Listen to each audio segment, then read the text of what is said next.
But Nephew was able to adapt the timing and which buttons. He started going with the heavies, so he wasn't whiffing the low forwards anymore. He started going with the heavies, and that started clipping Xiao Hai. Facts. yeah, man. Shout out to Sherry, man. But yo, our next match is going to be a fire one. I mean, this is a teaser for me because you already know what I'm really waiting for.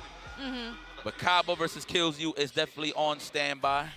Two of the best in the business for sure. But yeah, just a friendly reminder.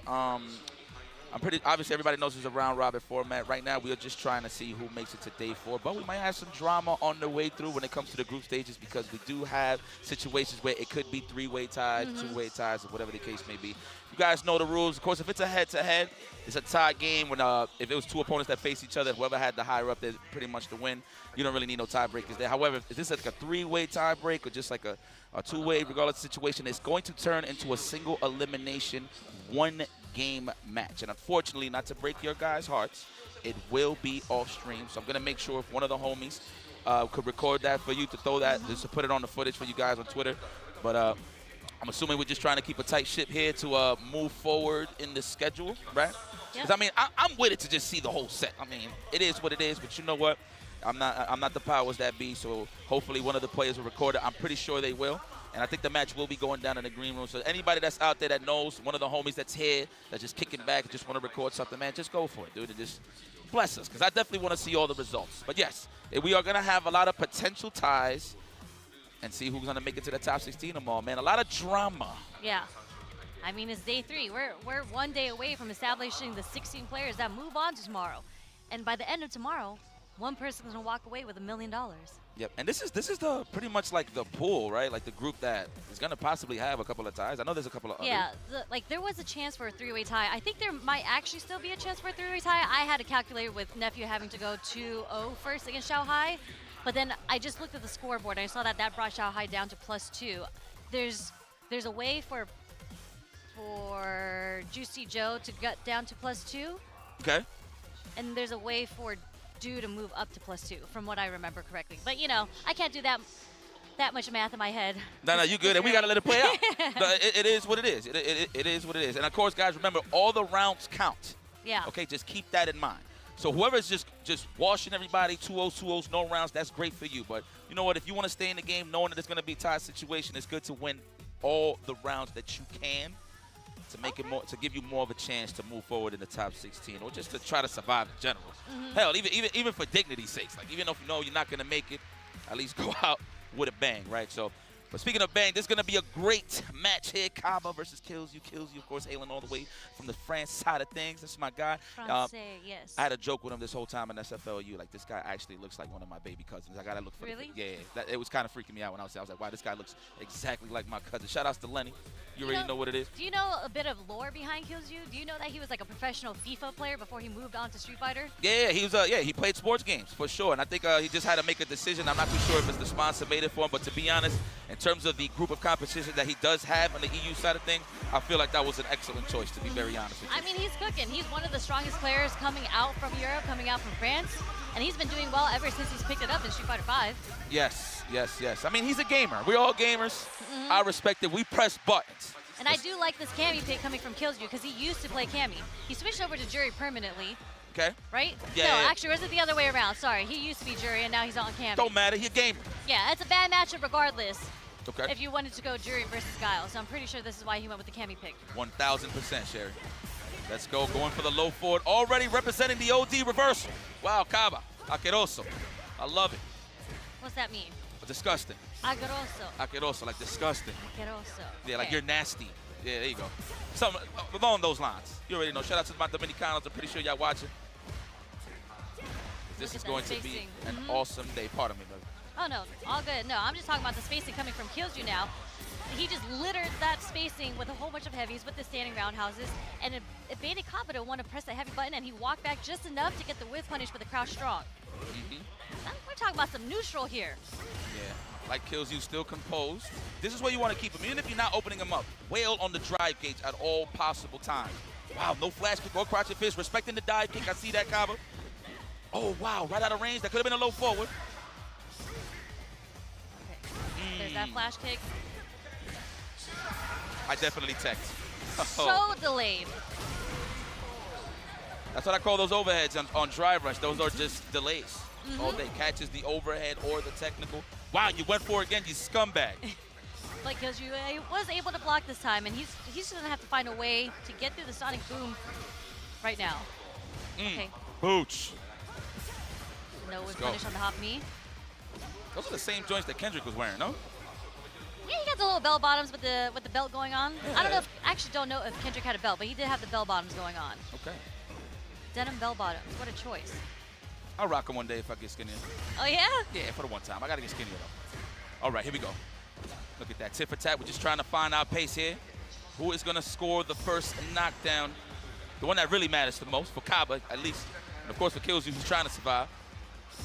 Yeah, and Killju so fundamentally strong. He's just walking Kaba into the corner. But as a Gaio player, you are kind of used to just standing and waiting in the corner. Yeah, he's identifying that Kaba is just sitting there trying to wait for the space out into the dive kick. Looks like he tried to backdash possibly to avoid a tick throw. No counter hit from that jab, so not a full conversion coming from Kaba. Let's get that level 2. Let's burn Killju out.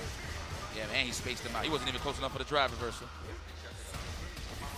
Okay, the pressure's on. We do have 3 balls, however, Killzu is very aware of that. Don't get thirsty for the drive impact, Kaba. Just wear him down, shave, and file those nails down. You think he'll go for another overhead? What you think? I think so. I thought he was going to do it right there. I thought so too. 10 seconds on the clock. Can we survive the onslaught from the Juggernaut? Oh, get the hell up off of me. Uh-oh. Oh, and he thought he was out of reach from the low forward, and Killzu survives. Just frames a little pixels of the low forward reached. Unfortunate for Kaba. That was a misread. No! A little too far for both, actually. There's an OD flash kick just to get the pressure off of him. Tried to walk forward. Nope, Kaba was walking back. Okay, nice check. That's right. Where the hell you think you're going, says Kaba ranks. Okay. What's it going to be here for the follow? Of course, the classic. No, not even. Drive rush. Boom, boom, boom. Open the door. It's ATF. Kaba ranks. Man, Kaba with those delayed jabs, those delayed crouch jabs are catching Killju every single time because Killju is trying to switch up how he's approaching and trying to open up Kaba, and he's getting checked a lot for trying to walk a button. Correct. I think he's trying to sneak in like a crouch strong or a throw, of course, but yes, correct on what you said there. Like, nice call. That's the name of the game, man. If you don't have a plus frame situation off of a drive rush jab, you don't get the guarantee like guess for sure. So if you see the drive, bones, crouch jab, enter throw, that is like one of the best ways to just go and try to establish some offense on the defensive side of things. Beautiful spin knuckle through the Sonic Boom. First one that finally connects. Kaba is set on getting these drive rush overheads. Yeah, he's setting him up. Watch, he's gonna go for the legs next time. Okay. Nice side switch. Yo, Killzu's played a lot of Gaio, man. Shout out to Akanu. I know for a fact he's very familiar with that bazooka knee setup. Ain't nobody taking nowadays on that. Target combo level 1, I concur. Troll. No, not even, wasn't close enough. I thought he was in the corner like for real, for real. There's a whip punish. Nothing off the punish counter though. Come on! Wait a second. It's good. Do I feel a reversal coming along the next time Kaba is next to Killzu? I have this feeling. Okay. The stand medium kick takes it. That's definitely one of her best buttons. Yeah. Outside of the crouch strong low forward. I don't know. She just has a whole bunch of good buttons. Yeah, I'm a big fan of her punish counter roundhouse. It just pushes you to the corner little by little, and it just wails on the drive gauge easily. So I'm loving the space, and he's staying in that Gaio range, so Kaba won't be comfortable for the Sonic Boom. It would catch a start of the Sonic Boom if he was to do a Sonic Boom from that spacing. Waited for the spin knuckle, reacted with the crouch jab. Beautiful stuff coming from Kaba here.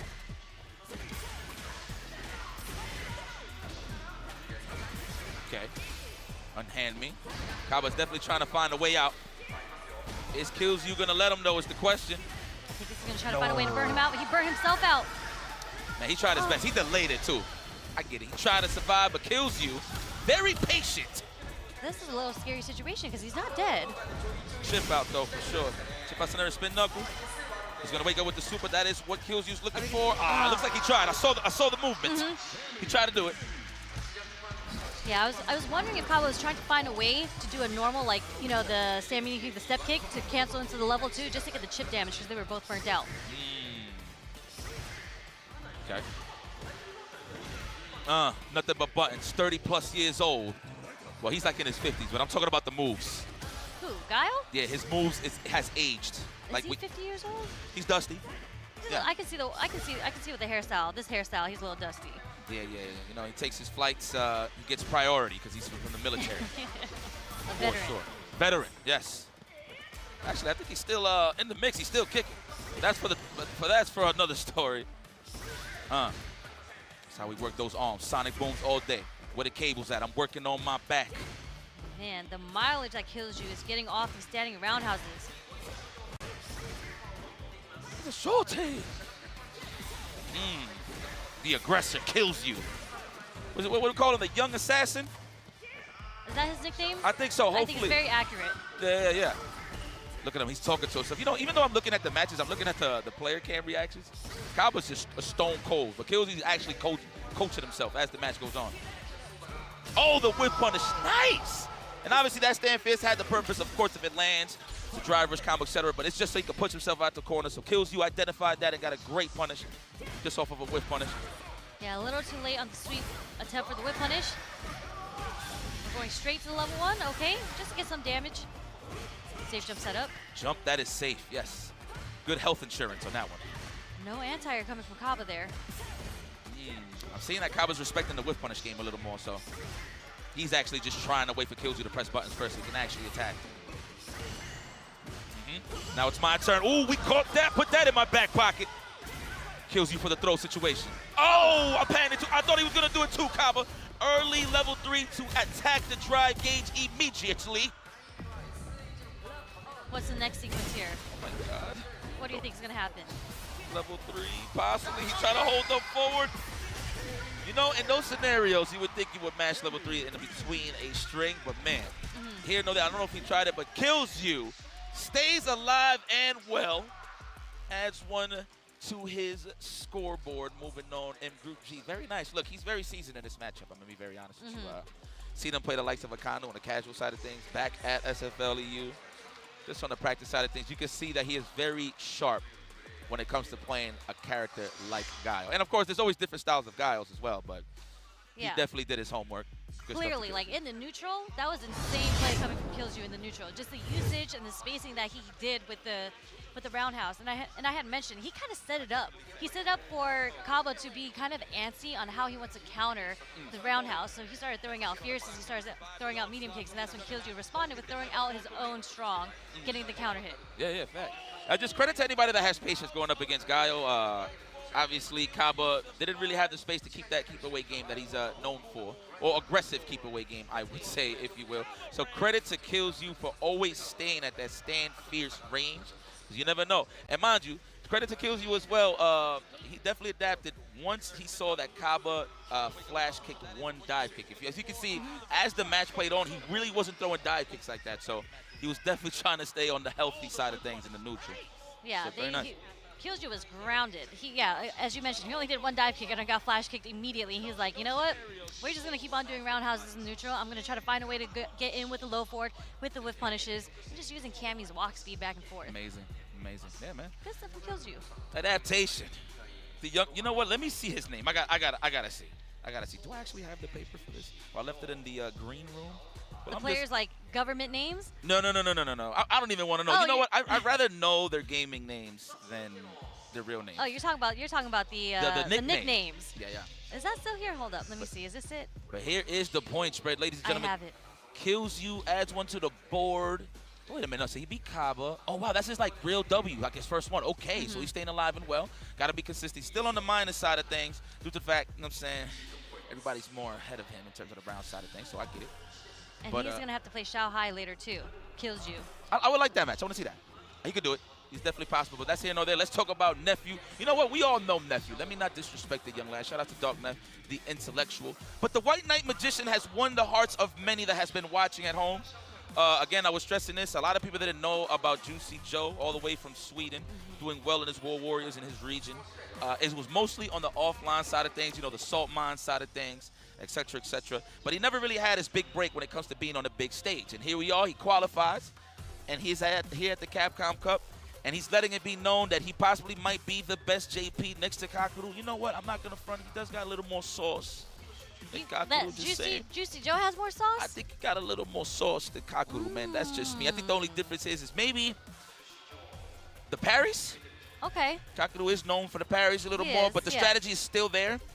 But I ain't gonna lie, though. Kakeru's ridiculous. I'm just being a hater here because I'm just more of a fan of Juicy Joe. Shout out to Kakeru. But, yeah. I think there's some clear differences in how they play. I think Kakeru, obviously everyone has some baseline of amazing neutral, right? But I think Juicy Joe's neutral has actually the highlight of his play. And that's something that, you know, I would think that this is kind of what you want JP to be known for, this neutral, because he is those type of characters that want to keep you away.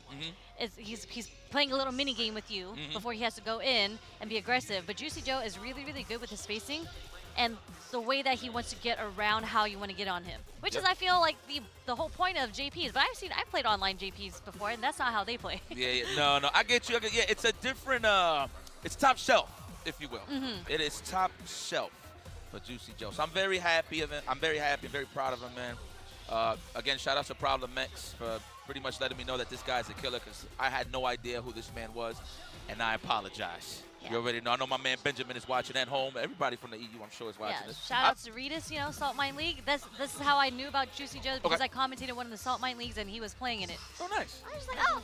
Yeah, what time was that? What time was you up? I don't even remember. I think it was Sunday at like 7 in the morning or something like that. Right on. Okay.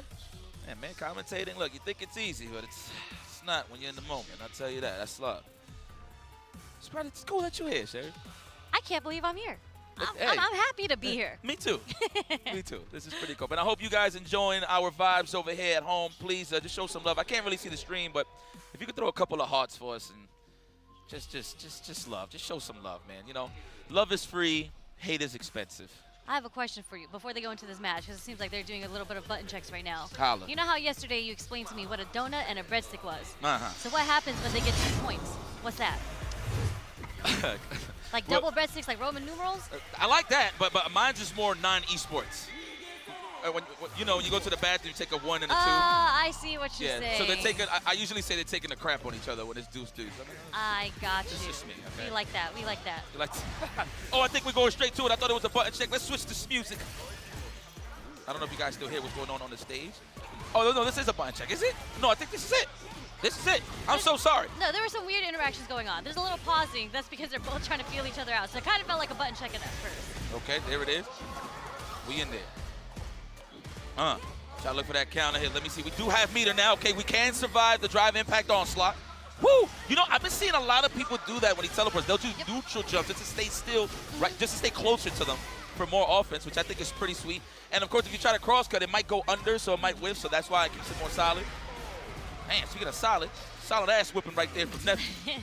I do think, as much as we talk about neutral and how great Juicy Joe's is, just on paper, this matchup from JURI to JP, JPs have always historically said that they hate playing against JURI because she has so many options, so many movement options to close in on him. Yes, the fireball, right? It's just trailing. Woo, the perfect parry to just cut through the parkour. He said, huh. Let's go. The accountant is in. We got some movement coming in from Nephew.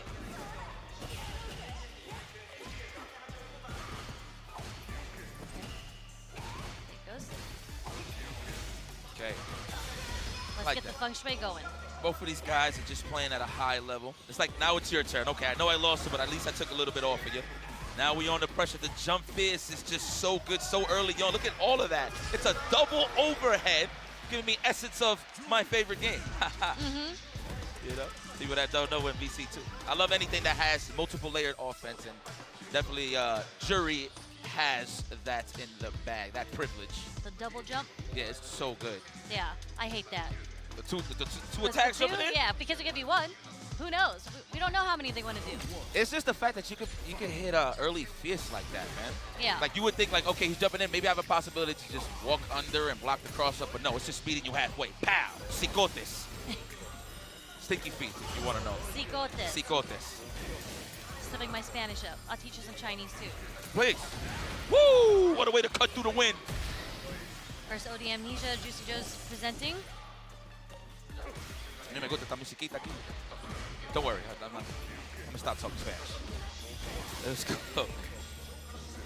Nice dash forward coming from Nephew. Okay, counter hits, that's gonna be enough. I see you. So yeah, we're seeing a little bit more movement on Juicy Joe's side too. It's always about the first game. You gotta fill him out. I'm not sure how much experience Juicy Joe has, but I'm sure he's played Zerna. Shout out to my boy Zerna. Pretty sure he's watching right now. I don't know what the hell's a skibbity still, but I'm just gonna roll with it. Oh! On a whip punish with the heavy too. I just said deuce. That's like the perfect spacing for JURI to be in, right under the counter. Oh no, the burnout is imminent. This is tough. Are we gonna see if, nope. I was gonna say, does he need to punctuate? Nope, he didn't. DI is all he needed to get this done.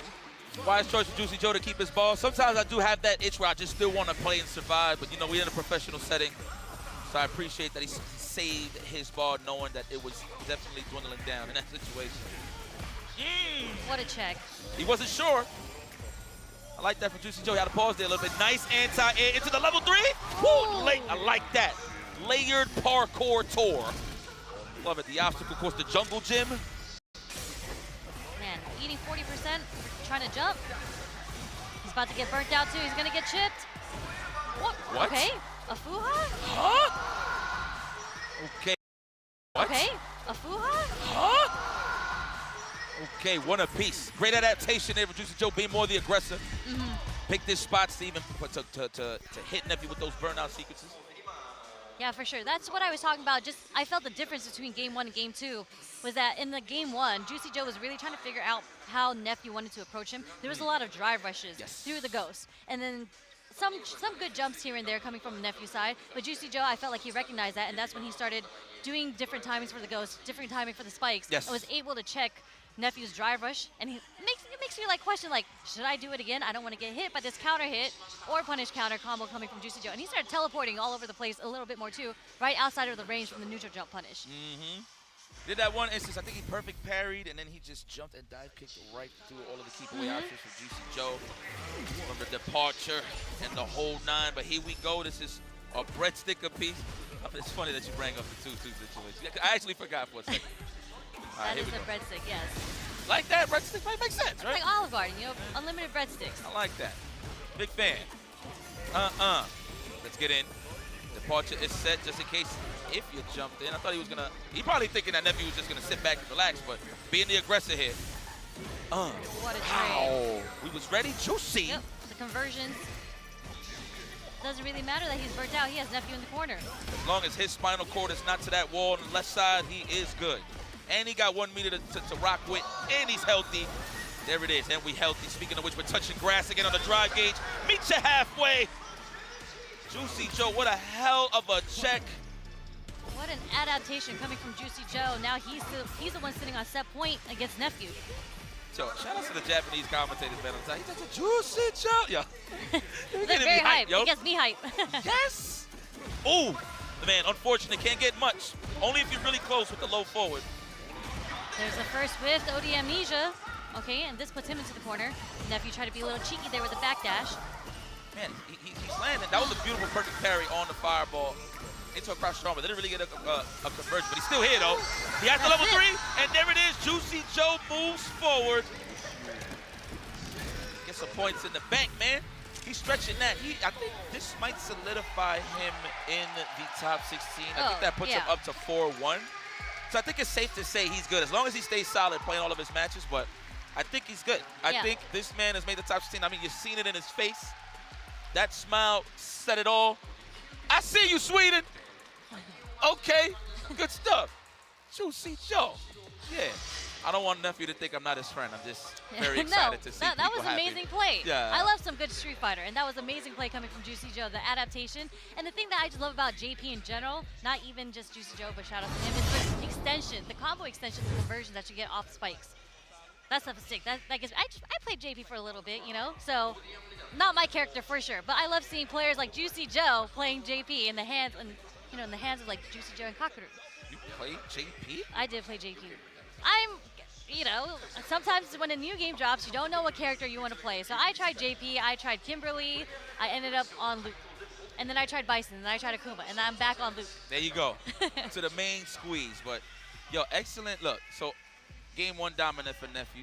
The walk down was immaculate. Juicy Joe wasn't really too scared going into the next game. So I know that was dry bones, but it's as simple as it gets. Yeah, I mean, like, you really can't be deterred. It is, you still have a game. It's like, Yes. What is it? It's not over till it's over. That really, really is a case of fighting games because you do have that time to adapt, whether it's in the next round, whether it's in the next game. Facts. Facts. But again, like, even if Juicy Joe lost his 2-1, since it went on a back and forth scenario, I think he still would have been healthy in the group stage scores.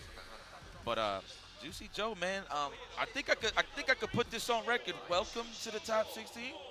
I think so. I think whether it be losers or winners, he's sitting pretty in winners right now. Xiao Hai still has to play one more match. And if he goes 2-0 or even 2-1, I think it's going to be Juicy Joe and Xiao Hai in winners or losers. I think it's in the bag.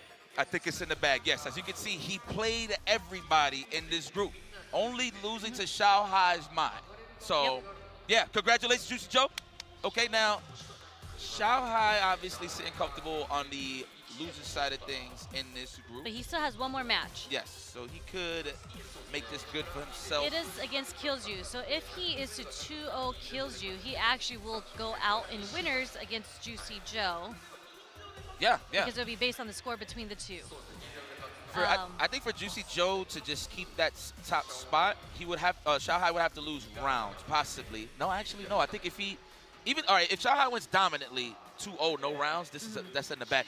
Oh yeah, oh yeah. This is what I've been waiting for. Hold on, guys. I think y'all know the story behind this one. Let me explain it to you guys. And shout out to Sherry. She could just hit me with the extra, read all about it right here. I went through the Twitter because, like, I was just like, we know the history, but I don't know if everyone knows the history between these two. Okay, all right. So for those that know who've been watching the online series, the offline side of things, hell, let's go to Twitter. Let's go to Twitter on this. Cream City Convergence, Knuckle-Doo suffered a loss to Kaba. Now, apparently, Kaba popped off, right? And Knuckle-Doo didn't like that. So you know what? I'm going to read a message, okay, verbatim. Quote it. I got you, Shay. Look. So Knuckle-Doo responds. He says, Kaba definitely popped off and said he's the #1 Guile. Didn't know beating me one game with Guile erases all tournaments I've destroyed him in with Guile and Cammy. If he truly believes it, let's run a 1st to 7-4. Big amount of money. And we could do it in his home DR. What's up? That's it. And you know Kaba, he was probably like, ¿Qué pasa con este tigre? Este tigre un loco, ¿qué es lo que pasa? Right? Pretty much saying, what's wrong with this guy? This guy crazy? Well, this is more than just what y'all was trying to play originally for. This is for $1 million. Who wants it the most? And obviously we in the group stages, but who wants to get to that point? And you know what? This is a little shaky too, because if Kaba wants to even have a chance to make it, well, actually I might have to look at the scores after this. I don't even know if he has a shot to actually win this, but just to keep in contention, he has to win all of his matches. Kaba? Yeah, and he's gonna have to deal with Knuckle-Doo on top of that. Still show some respect. Look, at the end of the day, it is a rivalry, but they show respect to each other because it took a lot of hard work to get here and a lot of dedication. So I appreciate these guys, these combatants, legends of the game for sure. Yeah, 100%. And I really don't think, obviously they have played each other so many times. They played online, they played offline. And I think Do has approached this matchup with Guile and with Cammy. But I especially watching how Killju just handled Kaba, I think there's a chance that Knuckle-Doo is going to play Cammy in this matchup. Yeah, I was actually shocked for a second, but now I think it's safe to say once we see these characters outside, Gotcha. Unless, of course, they're trying to hit production with a mix-up. It's happened. We've been mixed up before. Oh, a couple times. When it's on, it's on. Let's go. Let's go. Opening match. Woo! This is the championship for me. Let's go. Beautiful. Let's get this going. Woo! This game's gonna be fire. There's a flash kick from the start of the round. Okay. Oh, the aggressor. Look at these guys. No emotion on their faces. Yeah, that is pure. That's pure thrill. That's pure. Trying to open him up that time with the counter hit. While the cross cut, he stood up for a little bit. What? Man, this is just such a difference in pacing on how he approaches the matchup with Killju. Let's go. This is revenge time for Knuckle Dude. Let's go, Knuckle Dude. Down on the chips, but you're still looking good, my boy. All you need is one knockdown. And you got that corner. You gained it. Okay. Slowly poking over at Kaba. Oh, I like that. Knuckle Dude's like, you better respect my space. Throw that Sonic Boom. I dare you. Damn, it's all buttons. And you see those normals when they advance, you think it's a Sonic Boom. Mm-hmm. And then you run into it. Yep, 100%. Thinking you can walk a block. Oh, yeah, there it is. That's that opportunity he needs. Okay. Okay, wailing on it. Nice! For the perfect parry, this is going to burn him out with the punish counter. He's not going to have any meter to flash kick, but he can super. Wake up super, I promise you. Next knockdown, wake up super. Yeah, I was going to say, there's maybe 2 more guesses before he decides to wake up super here. Facts. Uh-oh. Oh, wasn't a string. Yeah. Sorry about that. No, no worries. Knuckle Dude try to get a little cheeky with it, you know? A little reset into the DI. Imagine maybe if he spaced it out a little bit, but it wouldn't have been too obvious. Huh? Yeah. Off the low forward, that is a tech that you can do. Just be ready to throw, because it's not true. You have to do it off a heavy. Correct. To be unable to throw a DI. So you have to have true strengths. You can't lie in your offense. True strengths. Let's go. Kaba has been here before. If you want to be a professional Guile player, you got to know how to post up on the block. Mm-hmm. Down back. Yeah, yeah. Oh, well, we made it. Short. We cleared it. How many plus frames? Knuckle Dude did not care that there were plus frames there. Took the trade. What's math? What's a plus frame? Oh, well, actually. Let's go. Drive rush? No. Damn! Right in the chest cavity. Okay. Respect to Kaba. Adapted. Last time he thought it was a dive kick, but no, he committed to the cross-up again, and Kaba didn't commit to the flash kick. This man wants to survive. One hit away from both of these guys, really, in the favor of Kaba. Yeah, Kaba's going to keep trying to go. Oh, what a jump roundhouse from Knuckle Dude. Level 1, yes, never be cheap on. I'm going to say this like the 3rd, 4th, and 5th time they went out on a date. These guys have been playing a lot, man, on the online side of things, too. So this has definitely been brewing. I like how I could feel the tension in the air. Can you feel it? Mm-hmm. I felt like in that last scenario, in that last interaction, I felt like Kaba was getting a little, I don't want to say greedy, but he really wanted to end the round with the super, and something that Kaba's so known for doing is a step kick cancel into super, and I felt like that's kind of how he got hit by a jump roundhouse. Mm-hmm.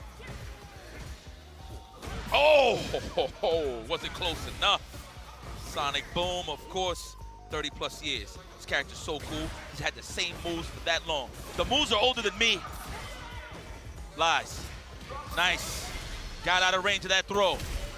We are close, one standing roundhouse away to put him in burnout, and Knuckle Dude is going to identify that immediately. Actually, 2. Maybe that 1?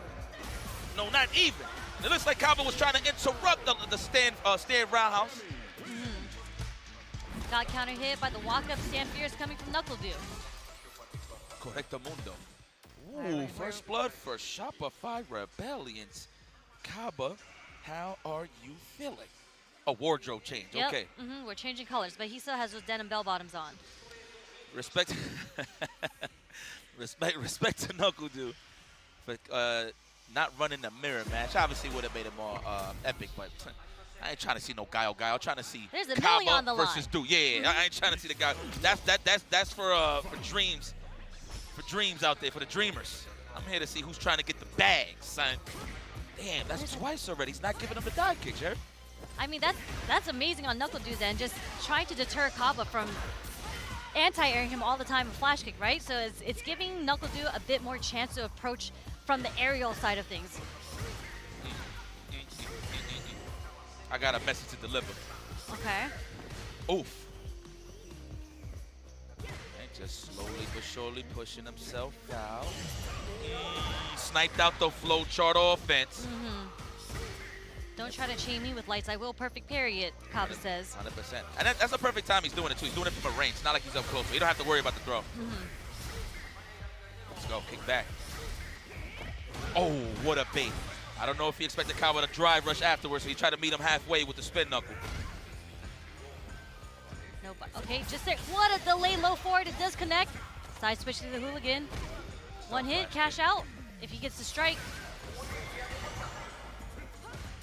Wait, what? We could have killed her. Oh, he still got it, though. Oh, my God. Now that puts Knuckle to that set point. Kaba, I'm going to need you to raise that difficulty setting, baby, because that man's going to say a lot. Man, I don't know on stage, but yeah, no, I'm wondering what's going on with these drive reversals. Like, I think he's doing, I think he's playing a little nervous because he's doing these drive reversals so early after blocking, and 3 times even against Kills You, it's been whiffing because they're not doing the cancel into drive rush. Yeah, that was odd though, but they are Kaba is known for delay drive reversals. Oh, nice. Oh yeah, the shimmy. What a way to condition. Big damage. Reset his overhead. No, you won't. Are we gonna spend that level 3? I would have, but with confidence, he keeps NuckleDu alive. I understand, man, to pocket that level 3 going into the next round, but neutral is king. I mean, he believes in neutral. He believes he's going to take this round. I try to avoid the throw, trying to keep himself on the healthy side of things. He doesn't want to be here. No guy wants to be here. We have to be concerned with the critical art damage coming from NuckleDu. He tried to kill him. He spent that cash. 1 hit away. Is he buffering critical art? NuckleDu could kill 1 hit too. Yep, if he gets a strike. Oh, the jump back jab. Little fuzzy action. Watch it go. That was pretty throwback. The jump back OS, Street Fighter 5. Like, wow. Oh. They can do a walk-up throw there? I don't know. It looked like he kind of moved forward. Man, I've seen so many scenarios where like the shimmy was successful, but they still get thrown anyway. Unfortunate. Ooh, punish cut. I've never seen that before, so that was definitely a dive kick. Yeah. In terms of the animation, by the way, of course I've seen the air grab before. Oh yeah. Pow! Right in the ACL meniscus. What a way to survive, Kaba. Red sticker piece. What a last interaction. I'm wondering if he did DI there in the scenario because he's expecting Kaba to do a medium or a heavy because it was kind of at that range. But Kaba did a drive rush. Like he did a cancel from a light into a drive rush and had enough time to DI back. So really good stuff from Kaba because that was literally the first time NuckleDu decided to do a DI. Let's see, Chef. I like that, man. I like hearing facts. I love me some Street Fighter, you know? I know, I see that. You travel the world, compete. Hey, I seen it, trust. Oh, yeah. First one represented in terms of that scenario. Will he do it again is the question. No, actually, NuckleDu blocked it the first time. So, what a way to represent it, not shying away from the defense. Okay. Swoop. You see the adaptation here? He's not trying to guess whether or not NuckleDu is going to go for the dive kick or the jump short now. He's going to punish with the air grab against NuckleDu. And he's more stationary, too. He's not trying to walk himself down either. Oh, now he techs. I tech, too. It's okay. Might be a Dominican thing. Let's go. No! We don't shy away. We love playing roulette.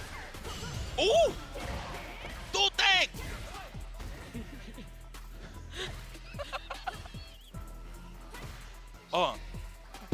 Peck the legs. Oh no, close for another throw.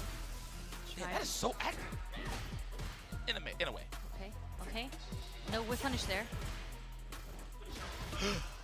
Okay. One more guess. And the throw is gonna take it. I thought he was gonna bust out. He's been busting out. But that's the 50-50, right? 100%. Like, are you gonna do it or are you not? But NuckleDu approaching it with no fear. Here we go.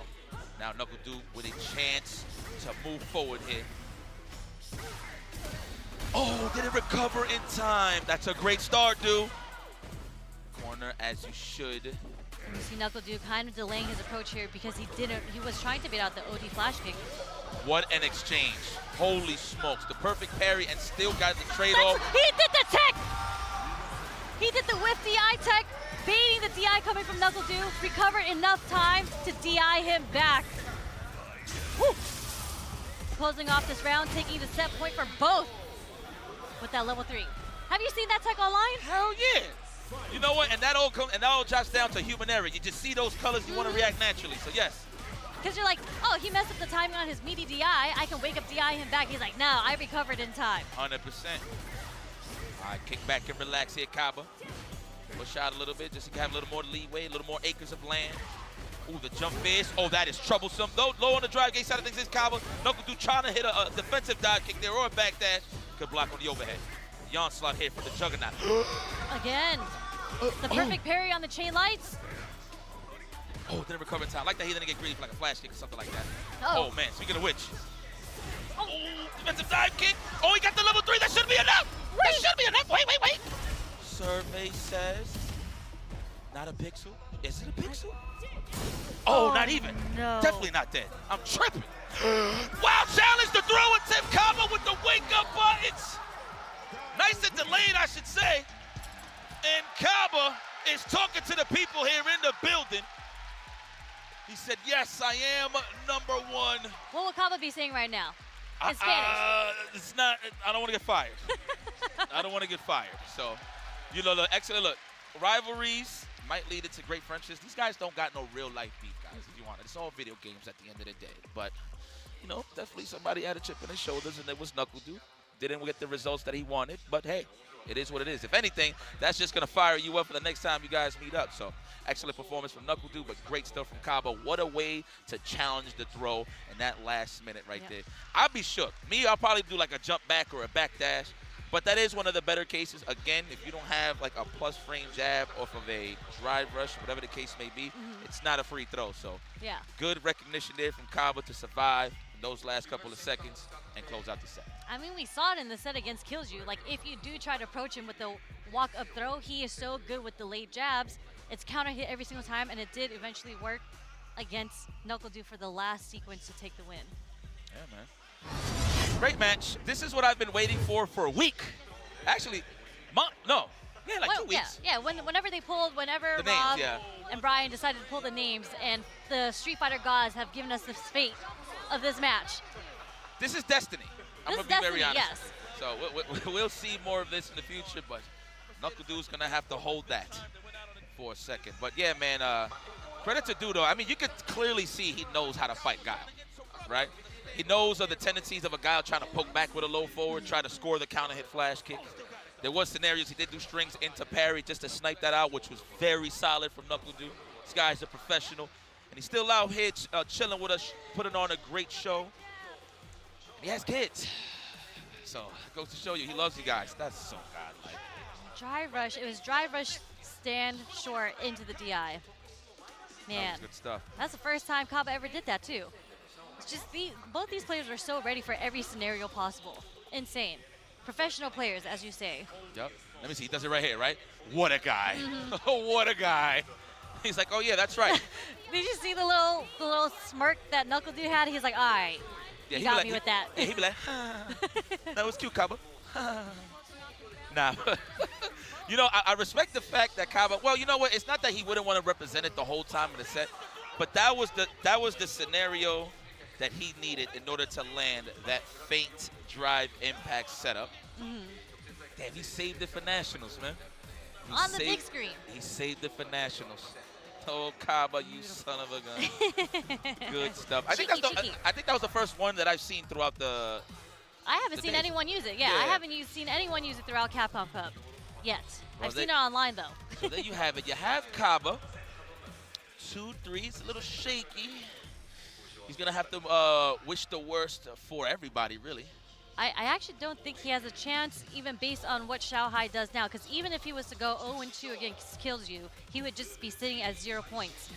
So right now, Xiaohai is trying to figure out whether or not he's going to make it out in winners or losers against Juicy Joe. No, great point. Great point. Dude, Juicy Joe, look at you, my boy. I mean, you must be happy. That was very unexpected, I'd say. Like, it wasn't in people's fantasy brackets, right? Maybe outside of, like, Europe probably knew. Yeah, I knew. You knew? Yeah, I'm just being biased. I just love good play, man. At the end of the day, speaking of good play, you're about to get it here with Kills You versus Xiaohai, the King of China, the Kid versus the young Hitsman. The King of Zhongguo. Say that again. King of Zhongguo. King of Dongguo. Zone, like Zon? Z-H-O-N-G, Zhongguo. Zhongguo. Close enough, yeah. I'm ass. I'm whack. I'll stick to Spanish. I gotta step that up even more. But anyway, who gotta step it up for sure is Kills You, because he's gonna have to deal with Xiaohai. Man, I mean, what else there is to say about this guy? He is definitely the prodigal son of China. I mean, it's in the name. He's just the GOAT over there. He is, truly. EVO champion, EWC champion. It's funny because I was talking about it with the homies in Discord this morning, that Xiaohai, for some reason, because we all know he's got, like, if you've been a competitor since, like, Street Fighter 4, you would know that Xiaohai has always been one of the best players, right? 100%. But I feel like he kind of goes under the radar a lot. Even from his win from Esports World Cup, like, he just, no one ranks him that high, I feel. You know what it is? I don't know if it's because he lacks more travel, if anything, like for Street Fighter 6, because you know I think he is a happily married man. So I'm pretty sure after EWC, Beautiful wife. he Yeah, was shout out to her. chilling, probably a couple of vacations or something. Took a couple of days off and chill, right? But again, Xiaohai plays a lot of fighting games, man. At the end of the day, but he did mention in his interview that he plays 95% Street Fighter 6. The other 5 is the other games that he's known for. So, I mean, this guy's a legend, dude. Like, what can we say? You know, when you're talking about a bad collector and really putting a country on his back, it's definitely Xiaohai, and he puts his emotions out there, man. And he proves everybody wrong. You know how he was saying, like, yeah, Xiaohai is old, he's washed, the old guys can't do it. But all right, so Xiaohai, I respect that you did say that, but you're not old, my friend. No, not even close. I mean, his name means little kid. It's one of, you know how rappers take out Lil when they get a little older? Yeah. You know? Now he's the kid. Okay. I wonder if he's like the kid now instead of little kid. Maybe. All right, but this is Kills You, though. He is trying to write his name in the history books. Maybe started with a big win. Falling down the line here in the CPT season, who knows? This is Kills You. If anybody can do it to beat Xiaohai, it's definitely him. And of course, Xiaohai doing his homework, decides to go for the mirror match here. Yeah. And Xiaohai did play Cammy for a long time. So both these players, I think they're actually fundamentally kind of the same. They rely on normals. They rely a lot of with punishes, low forward setups, but I do think Xiaohai has maybe a bit more usage of the dive kick. I don't know if it's because Killju was playing against Guile and he was a bit more concerned with trying to jump in, but I actually don't see Killju jumping a lot. He's a very, very grounded player, and as we saw in this match, this mirror matchup so many times, dive kick is crucial. Yeah. Against this range that they want to be in for the low forward and the crouch draw. Exactly. It's like the sweet spot. Yep. Always. Yeah, between them. Yep. I concur, Sherry.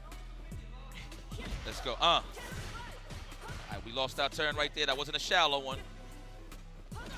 Okay, I was tripping. All right, I forgot which color was which for a second.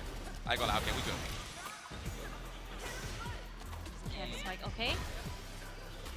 Wasn't even a punishment. Xiaohai just respected the offense in general, so he'll gladly take a throw there.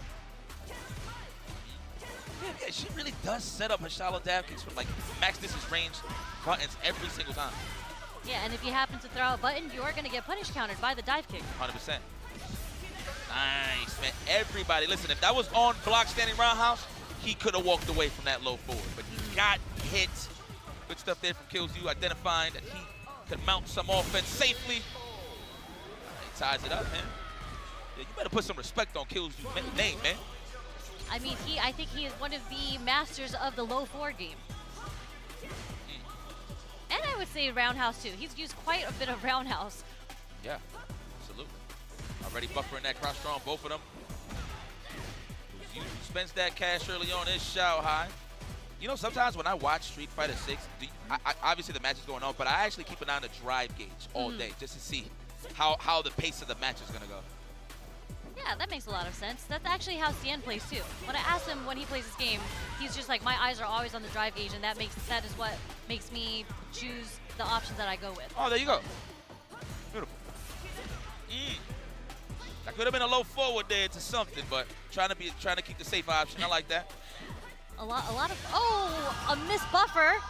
Wait a second. No punish. That man brain fart is something serious. He didn't get the dash after the parry. Oh, yeah. Yeah, facts. Oh, he wanted the big starter. Yep, the fierce. Unfortunate for Kills You, but he's still there. It wasn't that bad. Yeah, they're pretty much even at this point, and they play like they're even. There's a lot of standing roundhouses and standing medium kicks right now. But it is Xiaohai who put Kills You into the corner. Oh, wait. Kills You. Simple jump out. That's Xiaohai in the corner now. Score. That was nice. The control here from Kills You is immaculate. Nice. Interrupted. I think that was a standing medium kick, a standing round. Regardless of the situation, that was an excellent punish there from Kills You. Keep those buttons to yourself. That's what I'm saying. In this Cammy matchup, Kills You, when he was doing it against Kaba, he demonstrates so well on conditioning people on when they want to press mediums and heavies. Because you're reacting to the stand roundhouse. You're just like, I want to stop blocking this. I want to put out a button to stop the startup of that. And that's when he did the walk-up fierce, much faster, more active, and is able to get the counter hit. Facts. Did you know? There you go. Quick knockdown. I represent it too. Why not? You know what? I like that, considering the fact that if he did block, he was going to suffer on the drive gauge, so might as well take it with the OD reversal. Yep. Yep. Condition him early, shampoo it later. Oh! Caught the low forward. I mean, he is from the land of the canvas. Kills you. Another punish counter roundhouse. Back, just get away from the pressure. You want that walk forward block, invite the normals to possibly get your turn back.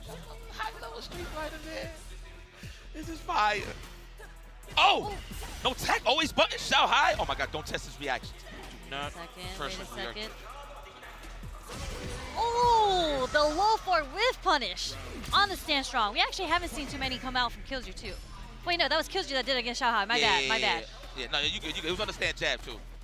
But no, I like that from Xiaohai. He's trying to call Killju's bluff and say like, hey, you think I'm in burnout? I'm gonna be scared. I'm gonna dash up. But the fact that Killju is still patient in that scenario, very nice. Already representing the troll loops. Get off of me.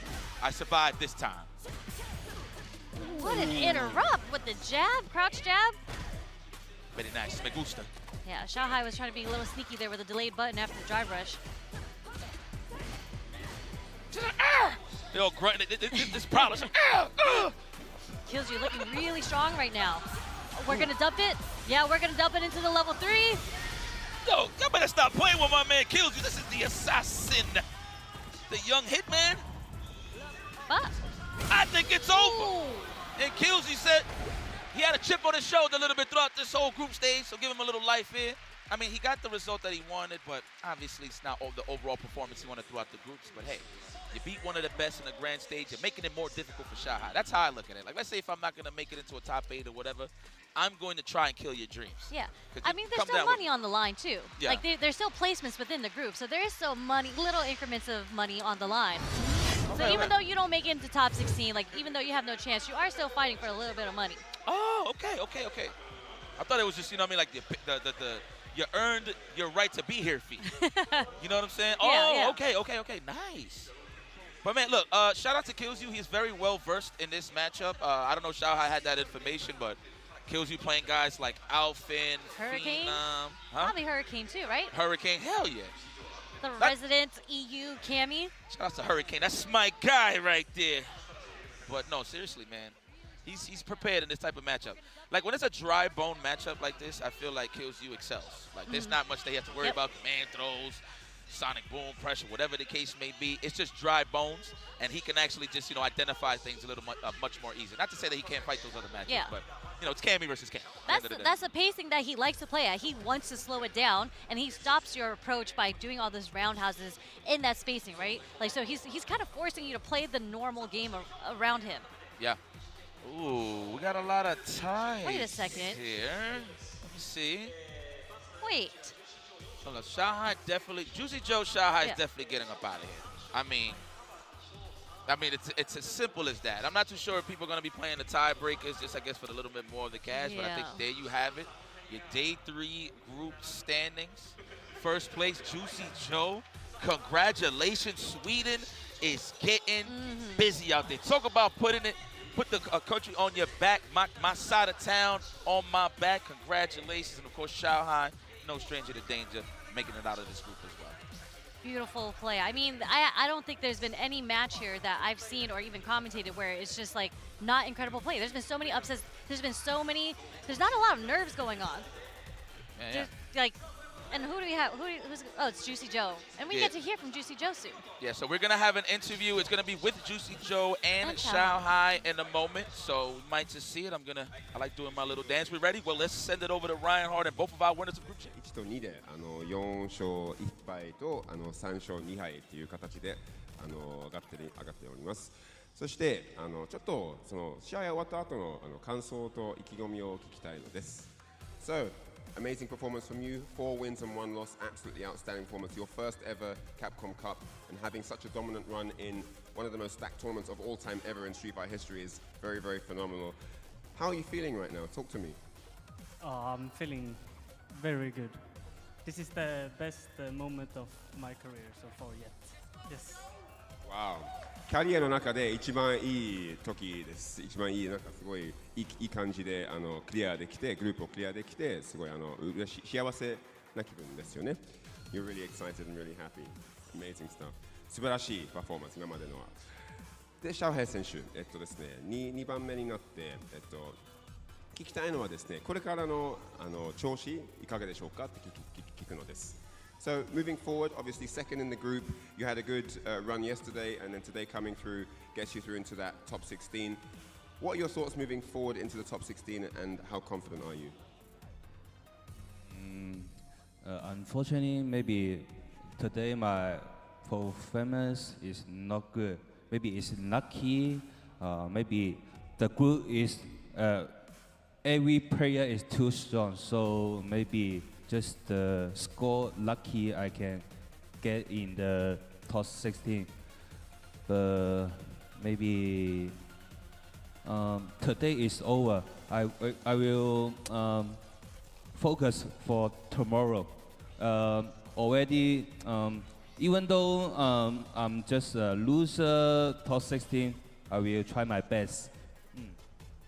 今日はとりあえず自分のプレーあんまりなんか嬉しくなくて、あんまりいいプレーはできてなくて、とりあえずトップ16に入ったことで今日戻っていっぱい練習して明日勝利を目指すという形です。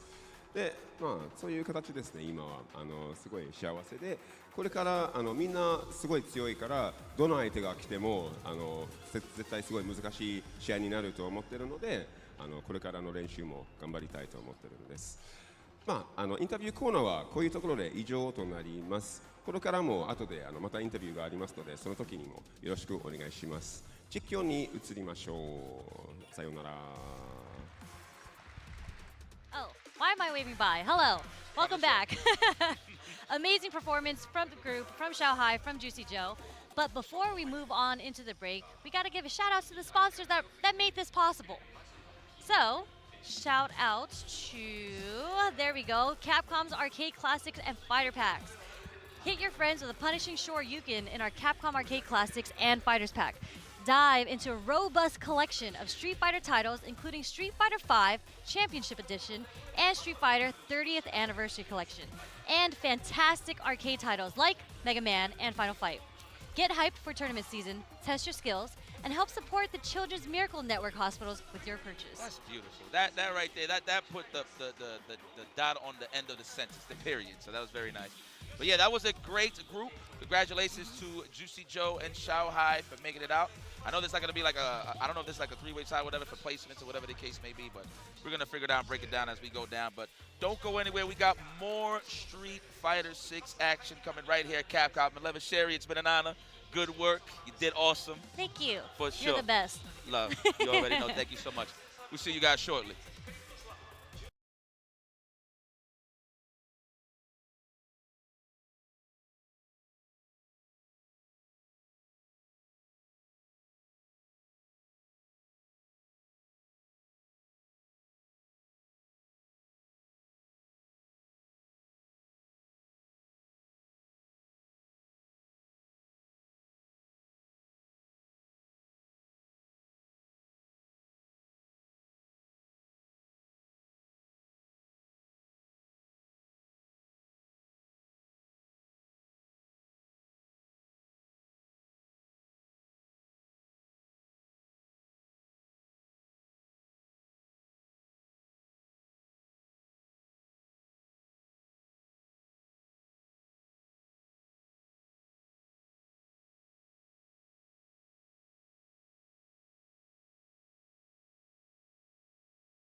Where dreams become reality.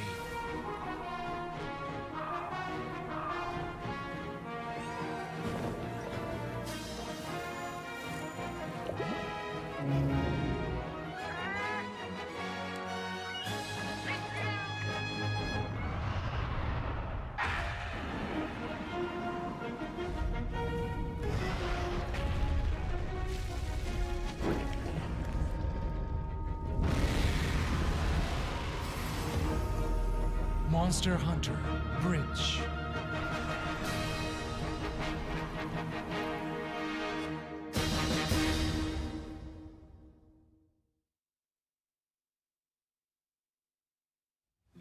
Show me what you have. What?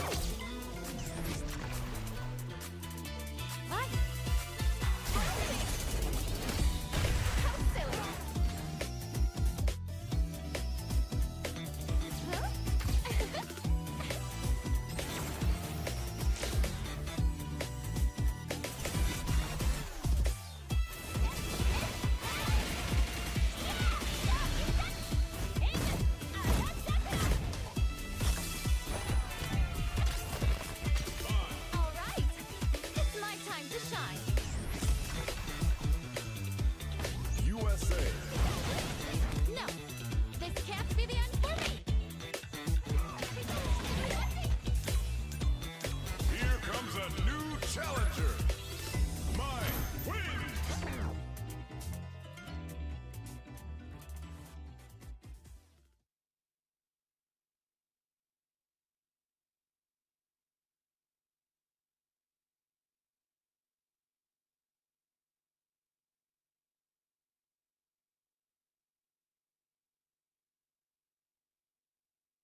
カプコンカップ11、続いてはグループ H の模様をお届けしてまいります。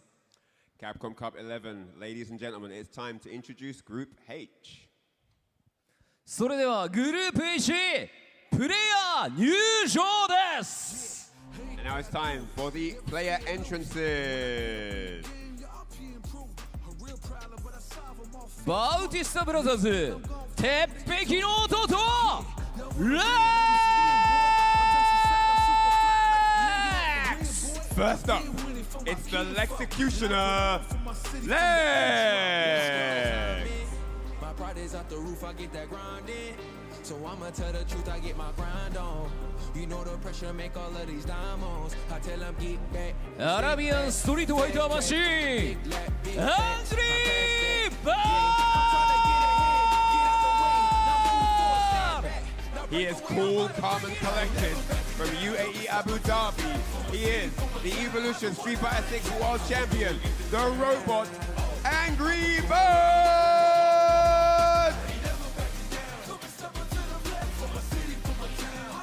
豪州の若き読者ソール。 Next up, just 19 years of age, gracing the red carpet here at Capcom Cup, it's the young Venom Soul!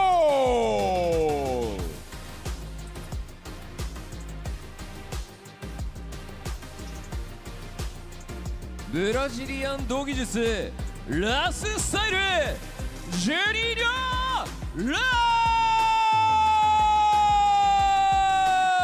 ス。 And here he is, the Brazilian Shoto, Juninho Ross!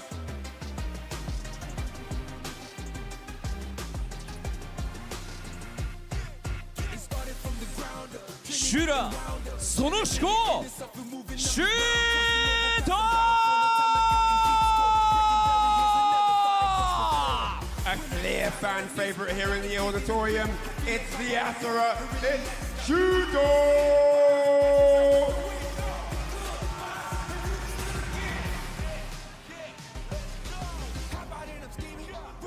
「フォアンドルミエル草薙」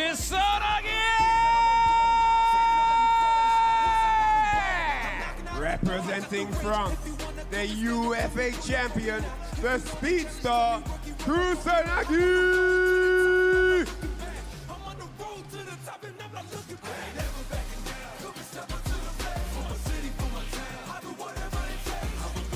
さあということでこのグループ H からも今日上位2名のトップ16進出者が決まります。はい。いやどうなるんですかねここはね。これは難しいですよね。かなり難しい混戦模様。3日目なので何があってもおかしくない話ですからね。一試合一試合見逃せないです。さあそれでは、ステージにお集まりいただいた6名のプレイヤーによって総当たり戦の最終日最後の戦いをしていただきたいと思います。上位進出は2名、果たして誰になるのか皆さん大きな拍手をお願いいたします。 These are the 6 members of Group H that will be doing battle on the final group stage day here on day 3. There are 6 men here, but only 2 of them can qualify for that top 16 tomorrow. それでは選手の皆さんはスタンバイをお願いいたします。 All right, all players ready to go on standby, please. Thank you. さあそして、この熱い戦いをさらに熱く盛り上げてくれる実況席にお渡ししたいと思います。実況席の皆さんお願いします。 All right, and to call the action, we're going to head back over to the desk as these gentlemen get set up on the stage. Take it away, boys. So we have determined 2 names that will be in the top 16 tomorrow competing for that $1 million prize in Juicy Joe and Xiao Hai. But now we transition over to Group H to find out the next 2 names that will be participating in the knockout stages tomorrow. The action doesn't stop here, it continues. Myself, Jammers, jumping on the mic alongside Sherry, putting in the double shift, the back-to-back. Are they paying you enough? I mean, I would love to get paid double since I'm doing a double shift, you know what I'm saying? But I'll take what I can get, you know? I get the pleasure of commentating with you again. We get to do this nice and easy here, but like we said, we are now talking about Group H. Ladies and gentlemen, these are the combatants. We gave them the intros, we told you the nicknames, but these guys, 4 of them are gonna fall by the wayside, and only 2 can emerge. And this group has definitely surprised me over the last 2 days, Sherry. Oh, 100%. And I can't wait to see the spread. I think we are going to see that next. But I will say, do you know who is sitting in winners right now? Because I think no one would have guessed that.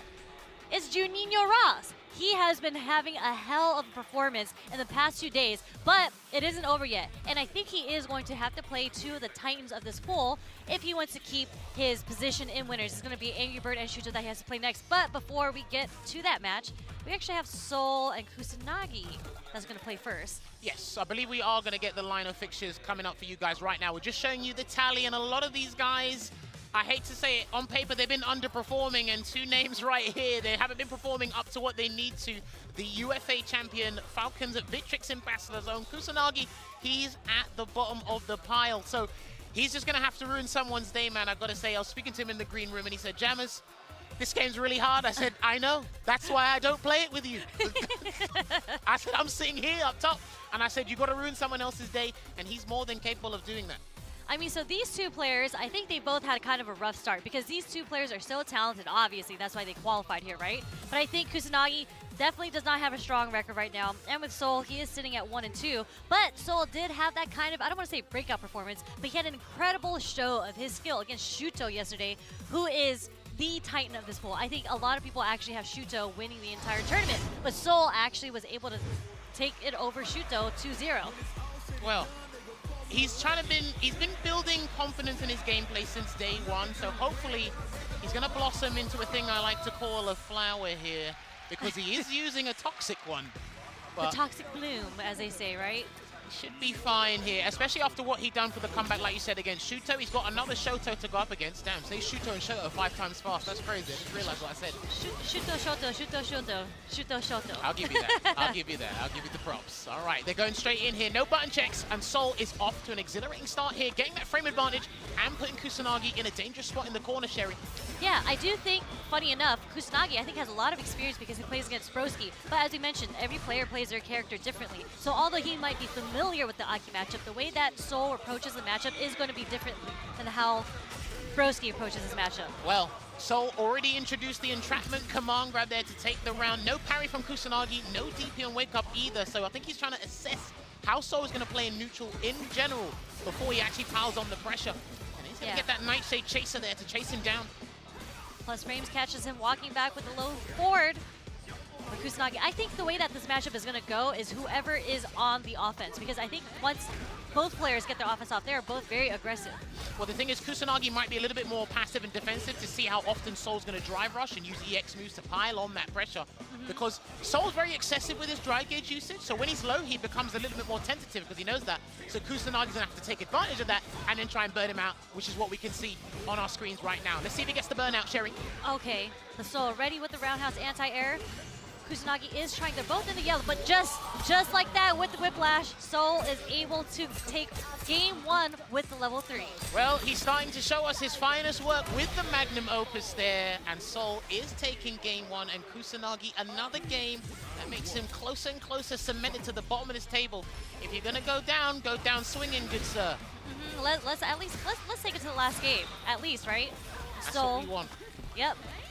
Introducing the drive rush overhead for the first time too, and it does catch Kusanagi, puts him in the corner, was poisoned for a little second now. But look at the spacing that Sol has. You can see how comfortable he is in this matchup. Yeah, if you look at this in comparison to day 1, this is night and day. The confidence is building. Try to get a delay there just in case of a button or a DP, and he will close out that round with a medium slash there. Yeah, and just the way that Sol is approaching the neutral, and even when he has the space against Kusanagi, he's not allowing Kusanagi to get these heavies off of him. As I say that while Kusanagi does 3 solar plexes in a row, funny enough, but Soul just seems to have a good read on kind of when Kusanagi wants to press his buttons out, and he's closing in on that distance to stop Kusanagi from getting these fierces off. There you go, he's going to try and build momentum here and get a conversion into the Tatsu, then gets the crouching fierce into the Hashigeki. But because it wasn't an amplified one, he couldn't get a combo, so Soul did that delay tech. Let's see if he can take this round though. Throw loop, you might as well do one more. Yeah, he might as well do one more. And Soul thought the exact same thing. And there's that DP. He might actually lose the game. If he gets this right, he might actually lose the damn game. Are you done? Oh, I think he's done. No. Still alive. He's still alive. With the poison on him? I think he's just about alive. Good lord, he risked that all on the group. Oh, and he's just about alive. There you go, burnt out. One Nightshade will do it, but he's got to be careful. Oh! He tried to slid into the DMs, and he said no. I mean, that was incredible patience coming from Kusanagi's end right there. But again, beautiful play from Soul. I do feel like this is an uphill battle for Kusanagi right now. You say that, but if this goes to one apiece, it's going to be a lot different in terms of that mental state for both these players right now. Gets a crouching fierce knockdown here as well. But one clean hit from Soul and we're done. One clean hit here from Soul and we're done. But there's too much scaling on this. And he's going to do the reset into the entrapment command grab because he knew the combo was going to scale. And he gets a solid 2-0 victory against Falcon's own Kusanagi. And that just continues to leave him at the bottom of the table. But Soul, he's got one more game and he could be that different ripple in the waves in this group, Sherry. I think so. I mean, the way he played this match so confidently, like he was so aggressive, kept Kusanagi in the corner, just understood the matchup so well, had the perfect spacing just to keep Kusanagi poisoned and in the corner and wasn't able to, he just didn't give breathing room for Kusanagi to do anything. And the other thing is who he's going to play next is going to be really interesting because it's Angry Birds. That's not happening right now, right? So we're gonna go into replays with Kusanagi first, but we're just going to see how Soul did not let up against Kusanagi. And I think that kind of puts him in a really, really difficult position because Kusanagi is such a strong player in neutral. My thing is, I think Kusanagi, because he's been in a rock and a hard place, or in between a rock and a hard place about his decision making, he's been second guessing himself. I think Soul snuffed that out because again, as he moved forward, Kusanagi moved backwards. Yes, he did get a button into Hashigeki here and there, try to apply some pressure, but nothing was kind of mentally rewarding him to gain that momentum and then move forward. Soul just said, look, anything you do, I'm just not scared at this point. And like I said, that gameplay has been going from strength to strength. With day one, that was a very uncharacteristic Soul. Now, this is the Soul we needed on day one. So like I said, if you're going to go down swinging, and one player has applied that to his gameplay. But Kusanagi, I'm not sure. He's got one more game against Lex, so he can just dent Lex's day. That's all I can see, so. I mean, you don't really want to go out 0-5, but you know, you are on the stage. Funny that you bring that up because every group, this was like last year, right? Every group, it's either the bottom placing player went 0-5 or 1-4. So that's a statistic that like almost has to happen. There are some different groups or different outcomes, like Group A, I think Group H had a different outcome, but most of the groups last year, and we might be seeing one or two of those in this year's group stages, it's either 1 win and 4 losses or 0 wins and 5 losses. That's what can happen. Yeah, definitely. And it sucks because Group G, this group, or Group H, sorry, in particular, was kind of defined as one of the death groups. So, you know, we see this Juninho Ross versus Angry Bird. And again, this is such a dominant performance coming in from Juninho Ross. He is, again, the Brazilian Shoto. And I think this is a pool with the most Shotokan characters. And he's found a way to play Luke in a way that kind of deters Shotokan play with the low forwards, with the fierces, because he actually spaces out his crouch strong and the roundhouse very well. I think a lot of his, I don't want to say neutral, but his offense is based on that sequence. And I'm wondering how he's going to apply it to Angry Bird, because Angry Bird, I think, is a very, very aggressive offensive player. He's not going to stay grounded to allow you to do that to him. Well, I was talking about this with Yipes and Ringe yesterday. Angry Bird's player psychology is some of the best we'll see in Street Fighter 6, because he knows what you want to do when you want to do it. And like you said and pointed it out yesterday, raw dry rush into crouching light punch, Juninho loves that. Spacing the stand heavy kick for the meaty, he loves to do that. He also likes to do his crouching medium punch into drive rush cancel. So he's very excessive and aggressive with drive rush. So we'll see how Angry Bird decides to shut that down, or maybe he'll just allow it to go and make him burn himself out. 100%. And you can see how well they have studied each other, because this round literally started off with Juninho Ross doing a dry rush and Angry Bird immediately reacting with an ODDP. They have been watching the tapes against each other. Or maybe they have, maybe they haven't, but that's going to be a conversion in the flash knuckle across the screen. But he will do a Vulcan Blast to send him full screen to buy him some time to recover some drive gauge. And if you can just play it safe with the Sand Blast at the moment, He hasn't got anything to worry about. No whiff punish there, but he is buffering. Okay. There was a DP, it didn't come out. I think he wanted the DP and a stand light punch, so that was very fortuitous there for Juninho, because if that was a roundhouse that connected, he was done. Yeah, no, that was going to be a fat damage coming from Angry Bird's end, but again, luckily enough, the stand jab does anti-air. Nice frame sequence, not a frame trap coming from Juninho Ross there.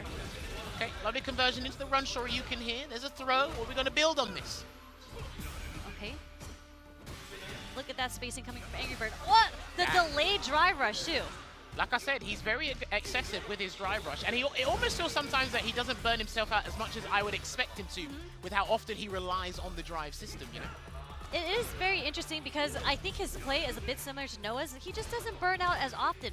I'm trying to see where he gets his meter build back. By waiting around and applying pressure. Remember, aggression gets heavily rewarded in this game. No throw. Oh, there's a throw there from Angry Bird. One more should do the trick, but he's not going to overexert himself. Nope, wasn't going to work. The only way to get out of that was going to cancel into a level 3, but I don't think most players are used to that scenario yet after a drive rush cancel. Yeah, and also, no punish there. Jabs didn't connect to the punish the throw. Okay, sprinkling with a lot of light chains. I wonder if Angry Bird's going to realize that Juninho, was able to sprinkle enough to get the burnout on Angry Bird. If Juninho can get a level 3, this is a good spot for him. Yeah, I'm trying to see if Angry Bird will press a heavy or something, and he reacted to the charge flash knuckle with a Shoryu rep art. Yeah, he's scratching his head because that's a bad choice, and he's burnt out. And Angry Bird, it's not going to be a freebie, but it's going to be difficult. And that would have been the sickest flash knuckle of the tournament. But he's going to get a Pale Rider here to replenish as much dry gauge as possible here, Sherry. He's still in a tough spot. Tough spot, but he did even out the health just a little bit. And if he's able to keep Angry Bird from not being offensive, he is going to get his meter back. But no, the Shimmy Fierce is going to take it, but it's not enough to kill. Watch out for the DI if he even tries to threaten it here, Angry Bird. But he's just going to do another grab, and that's going to close it out for game 1 here. Now, Juninho, like you said, statistically speaking, he's in a very interesting position. If I was him, I'd go for the dub, but losing to Angry Bird is not a bad thing. Why? Because he has a better chance of beating his other opponent. I think so from watching these matches. Wouldn't you want to just win both sets? That's idealistic. Ideally, if he wins this, yes, but if he loses this, it's not the end of the world. Gotcha. Okay, it's okay to lose to Angry Bird if anything. Jumps out of the corner, but gonna take a punish in general. A nice little meaty Dragon Lash there from Angry Bird, but almost got him with a suppressor there. Tried to be a little cheeky with that suppressor. See, Angry Bird has somehow managed to get Juninho out of his comfort zone, not being as belligerent as he was before. Because like I said, Angry Bird knows what you want to do and when you want to do it. His defense is some of the best. Ooh, he did try to sneak in just to get invisible frames on the ODDP, but the level 1 super coming from Luke, it actually takes a while for it, and Angry Bird got caught by the because he wanted to use the projectile invincibility. And there you go, almost get burned out here. He can actually stun him. Yeah, that was a bad choice there from Juninho. This is guaranteed. Yeah, it's guaranteed. A solid 2-0 victory here to Angry Birds against Juninho Ross. Again, he's had a great 2 days here, but you do not want to ruin your momentum you've had over the past 2 days on the final day, man. You have to remember about these group stages in CAPCOM Cup. It is a marathon and not a sprint. If you had a bad start, it's in your hands to try and turn it around. If you've had a good start, I'd go and check your shadow, because your shadow's not going to leave you. So that's going to be kind of crazy there. But yeah, no, honestly, clinical stuff there from Angry Bird. Yeah, I mean, Angry Bird, he did play nervous. He felt it looked like he played very comfortable. He stuck to his game plan. And I feel bad I don't want to say I feel bad, sorry, for Juninho Ross. I think he did kind of get really, really nervous towards that end, because that parry was kind of uncanny. Like, you saw in this particular instance, he recognized that he couldn't DI back, right? So he was ready with the parry. But in the very last round, he didn't have enough meter and tried and actually burnt himself out, leading to the loss against Angry Bird. Here's the thing as well, just to tack on to what you said. Angry Bird is a player who's not afraid to put himself in burnout because of how confident he is with that burnout experience. But then you don't want to be in burnout against Angry Bird. Yeah. That's the thing, right? He's got years, I say years of experience, but he's got a lot more experience accumulated in burnout, I feel, or an understanding of burnout over time. And there were some situations where Juninho Ross, he exhausted a lot of options to mentally think he's in the right spot in terms of, right, I've got the advantage, but long term, in terms of the round, it's like, no, Angry Bird can switch this around really easily. Yeah. And you can see it, Juninho Ross scratched his head at one point, He couldn't really find his stride that we've seen in the last 2 days, because Angry Bird is very good at shutting down what you need to do. Yeah. And like I said, if we look at the table right now, and this is why I said it's not a bad idea, right? Angry Bird, 3-1. Janina Ras, 3-1. Shuto, 3-1. This group here, there is a possibility, a very strong possibility of some tiebreakers. But that's down to the players and not us. But the next fixture, Sherry, who we got? Talk to me. We got Kusanagi, who we just saw play against Seoul. And we have Lex, who we haven't seen play today yet. But I think Lex has had a pretty good performance so far, but unfortunately I felt like he's been unable to seal the sets. Like, I don't know what it is. Maybe I don't want to say he's Close choking. but no cigar? Exactly, close but no cigar. What a great metaphor or line. Whatever the terminology is for that. No, I think you're right. I think that's been the best way to describe Lex's gameplay today, and we should be able to get the names switched around for you guys, because I promise you I've never seen Lex play Ryu in my life. I would love to see that though. Look, Kusanagi starting it off with a jump fierce from the beginning, and again, we talked about this earlier. Is there, you know, you are from Europe, you are from across the pond. Does Kusanagi play with Akainu all the time? Is that his guy Not all of the practice? time, but a fair bit. There's a number of guys that he used to practice against a fair bit. So he is more than comfortable. You can talk about the game with not only just Akainu, but the other French players as well. These guys get in the Discord and chat about this stuff all the time. So this is one of the more comfortable matchups. Statistically speaking, because these guys are 5th and 6th, whatever happens here, I don't think it's going to be a change of results anywhere else. So this is just a game for pride at this point. Pride and a little bit of money. I think wherever you land up in pools, there is like a small, small difference, right? 1500 handshake, $1,500 handshake. And just speaking on that, so Lex, you know, he's been in the UK for about a year now. Does he have any Ryu practice outside of Kusanagi, or do these players actually play against each other a Ending lot? Walker. Ending Okay. Walker, you bump into Kusanagi online. There's other solid Ryu players he can jump in on ranked, but he's been obviously practicing the Bison a lot more. But this is a matchup he should be, on paper, super comfortable with. Gets that space bazooka knee into the Dragon Suplex.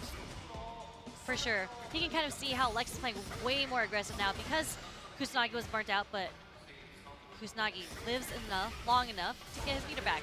There's the ODTB just to get the pressure off of him. Solar Plexus walks up with the Crouch Fierce, stealing his turn back. Right, not looking good here for Kusanagi, because that's what I mean. He needed something to happen, and that might do the trick. It's not the CA version. Not bad. And there's the chip. It was kind of a checkmate situation. It would have been really, like, it would have to have been Lex messing up in order for Kusanagi to come back in that situation. Well, yeah, I mean, from the jump, it just feels that Kusanagi's just been out of character, and he's just been trying to find these little pockets of inspiration just for himself, you know, just to build up on it. Again, but against this group, and the characters in this group, it's like, you be reckless. They'll let you know about it. Yeah, 100%. This, when you're playing on the big stage here against all these pro players, like, you literally have no room to make a mistake, because you would rely on the other players to make a mistake too, and that rarely happens. And I do think in this matchup, Ryu needs the Denjin charge to make the fireball a little bit more comfortable, mixing in with the parries as well, but you're not always going to get the perfect parry. And he gets a Hashigeki there, trying to burn down that drive gauge. I mean, I was going to say, when Lex played against Angry Bird, I think Angry Bird got all the perfect parries. I know, right? Just how you're feeling on the day. But Lex just sprinkling the neutral with a couple mediums here and there just to stop Kusanagi from trying to approach with the fierce. He's trying to get the Sandfish drive rush cancelled, but he's always trying to whiff punish. I want him to try and whiff punish with a sweep. Yeah. I really want, there's a couple of moves Lex has been whiffing, and I want you to build your confidence back by just getting the whiff punish. Don't get the maximum damage, just get a sweep, get a knockdown, and we'll build from there. Because you need to tell yourself, I can still do this. Yeah, definitely. And that solar plexus, I think he was trying to do it preemptively early just to catch a heavier button coming from Lex, but unfortunately gets whiff punish. And as you mentioned, Kusanagi is going to try to find his way to kind of fight through this neutral. And I think sweeps are a great idea. They're a great start, I promise you that. There's a perfect parry there on the crouching leading kick, and he will get a lovely conversion. Into that flash kick there is Lex. Kusanagi, again, is just going on out of the frying pan and into the fire here, and he's going to try and throw him, maybe not. Lex is kind of staying at the safe range right now. What a punish counter. That is -6 on block, I believe, that so back kick. So lovely stand light kick there, but unfortunately to no avail, because the Sonic Hurricane should close out this round and put Cloud9's Lex at match point here. Kusanagi, man, we need to turn this around. You really do. I don't know what it is. He started off the first round with jump fierce and it worked really well for him. Maybe he needs to introduce a bit more jumps. That's kind of how Junior Ross got the upper hand on Lex. A lot of jump heavies.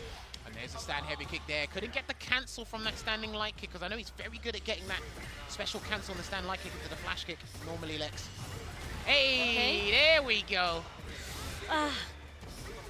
Mess up the timing. Gets counter hit by the wake up jab. Yeah, see, he tried to get the hurt box there that extends on the Sonic Blade, but didn't quite get it. I think Kusanagi's just going to have to throw everything in the kitchen sink at this point. A jump, a DI, something. Talk to me. Maybe just a raw dry rush. He hasn't even introduced that into this match yet. Nah, because if Lex catches out the crouching medium punch, he's finished. Yeah, Okay. And he was trying. Anything he was trying to do from a crouching medium punch, drive rush, cancel. But this is a very good position here for Kusanagi because he's got Lex in burnout. And Lex is in the corner. I'm going to see. Okay, overhead. Whee! And there you go. Gonna get that overhead reset. The French love that as well, right? And when you do a overhead combo, the second hit, it's not scaled. Oh. So because it says at 100% and Ryu's back fierce is a heavy attack, Yeah. it's just massive damage. He's got one of the more damaging overhead combos in the game because of that. Yeah, 100%. Ryu hits like a truck, and there it is. Okay, we're starting to see the perfect parries. We're starting to see the sweeps as a punish. There you go. Throwing out that stand fist with malicious intent. Let's see if we can pile on some throws here, but he's going to try and get Lex another way. Couldn't get the conversion because if that connected, he probably would have been able to close this one out. So he only has Shin Hashigeki to work with here, but he's going to get a nice little three-piece into light Hashigeki. And this is what I'm talking about. Slowly regaining his stride. I think he's reminded himself. There you go. What you called out in the very first game, Sherry. Kusanagi's done it again. Fantastic. He's finding his rhythm again. Yeah, definitely looking way more comfortable in the neutral, especially introducing more OD fireballs just to combat the Sonic Boom too. He's kind of in a tough spot right now because this is where Lex wants him to be. But we're seeing a bit more movement coming from Kusanagi's end. But what an OD flash kick through the fireball. There you go. Starting to find the cues to get those perfect parries and land that colossal damage output we know Ryu for. Charges the Denjin. That should be the round here. Let's see how he goes with this one. There you go. Always love a good extended Ryu combo here. And boy, is the shoe on the other foot now, Sherry. So quickly. And just the dry rush with the Sam medium punch. Landing the hit on Lex and looking like a small deficit. It is looking kind of strong for Kusanagi right now. Well, Lex can still turn this around, but like you said before, he needs to regain control of the neutral and then put himself in these conducive positions to try and take it away. But he needs to be careful what version of Sonic Boom he's throwing, because remember, Kusanagi is trying to get that perfect parry into the jump again. And you see how many times he's attempted to parry the Sonic Booms. Once he gets the next perfect, I think he will do another jump roundhouse if Lex wants to introduce the Sonic Booms again. Drive rushes in. Gonna get a throw, build on that, and then good block, but he'll try it again if you're not careful. Okay, counter hit, conversion. Are we going? Yep, we're dumping all into the level 3. Oh, this is a big choice.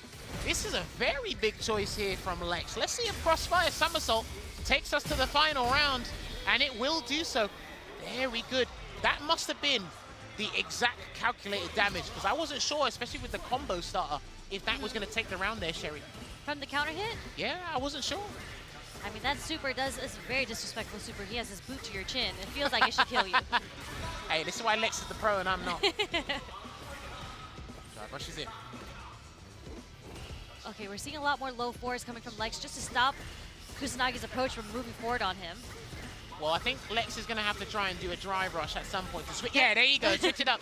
It's because he was doing the Sonic Booms too much, and he's like, okay, let me just confirm you're trying to look for that perfect parry timer. But like we said, keep changing up the Sonic Boom speeds to throw off Kusanagi's game. There. Okay, recovered enough, but gets clipped by the Fierce again. This is where Kusanagi shines. He's going to burn Lex out. Not quite. He's going to replenish his own drive here. Right. Don't worry. Don't worry. I got you. I got you. The names are switched. I got confused. My bad. Okay. Nice bait on the parry there. There's a bait, crouching fierce anti-air. Right, someone's going to have to do a Hail Mary here. Solid Puncher is activated. There's the drive reversal to force the burnout here. Kusanagi has got nothing in the tank, so this might be a checkmate situation. And there's the stun. And that is going to be the end of Kusanagi's journey here in CAPCOM Cup, because that was his only game of the day. And unfortunately, not the performance he wanted, not the performance the fans of Kusanagi wanted there. But Lex, he's being the Lexecutioner and taking down a name in Group H. Definitely, definitely. Sorry, the names caught me confused a little bit, but you know, Jammers was there to save me. He had the recognition on who was where, what with Drive Meter, but yes. Unfortunately, that burnout situation in the very last round was just the worst position you could possibly be in against Lex with his level 2 out, and you sitting on no super bar either. That, again, was a checkmate from so long ago. Well, here's the thing. When you activate level 2, you got 2 choices to make. Do you want Guile to do the flurry of sonic booms and push you away into a good situation for him? Or do you want to drive reversal him away, creates a very similar distance, and then he'll just do the same stuff that he was planning to do anyway? So you're just delaying the inevitable at this point. But I got to give Kusanagi his props because, again, an extremely shaky start to this set, but slowly but surely coming back in the stride. I think you did highlight this in the second game, those perfect parry timings. We started to see that resurgence of confidence with the perfect parry into the jumping attacks. And then he wasn't trying to get the jumps because sometimes he'd mix it between perfect parry sweep, perfect parry jump. But then we got to look at how accurate Lex's spacing was because then he just moved away a little bit. And then it was just like light boom, medium boom, light boom. And then we never really saw a perfect parry again into the same thing we saw in game 2. So really got to give these guys their credit for the adaptation, not only just in terms of how they can punish things, but their spatial awareness as well. Exactly. And as you mentioned, there was a point where Lex got a little, I don't want to say too comfortable, but to stop the predictability on when he wanted to do the booms, he had to drive rush in just to close in the distance. Yes. And right when you had said that, Lex went ahead and did that. Now, honestly, well played to both those two there. We are going to take a look at an updated table results here for Group H in just a second. So yes, 0-5 for Kusanagi, unfortunately, and that was his last game here at Capcom Cup. So he can enjoy the rest of his time here in Japan. We wish you well, and obviously, of course, I cannot wait to see the future of his journey with Team Falcons. So it's going to be looking good there. Everybody else, though, 3 players at 3-1. Lex 2 and 3. So Lex is going to play. No, I don't think Lex is done. So the other 4 remaining players, Sol can mess up Angry Birds Day, Juninho, Ras, and Shuto. So this is the game we need to watch. This is the vital one because this game right here, this might actually determine who gets out at the top spot. This might actually determine it. We will see here, 2nd and 3rd place. This is just a hypothetical, of course, because Sol does have to play Angry Bird. Angry Bird's going to be, he's going to be more focused on this than his game at the moment anyway. Because this is going to determine whether or not he makes it out in winners or losers. Now, this is what I was saying about before when Juninho lost to Angry Bird. It's like, that's not idealistically what we want, but it's fine because this is the game you want to win. Yes, you need to win. Well, right now he's off to a poor start here, but good raw drive rush punish into the stand light punch there from Shuto. So I'm hoping Juninho Ras doesn't play super reckless because, like you said, he's gone up against the titans of this group, and these guys don't blink twice when it comes to punishing things. Not at all. Yep, and that was a nerf that was introduced before just so you can't escape, but nice block coming from Shuto. Lots of damage, especially with the Adamant Flame Starter. Okay. That was checkmate. And there you go. He's going to get the Ocho throw.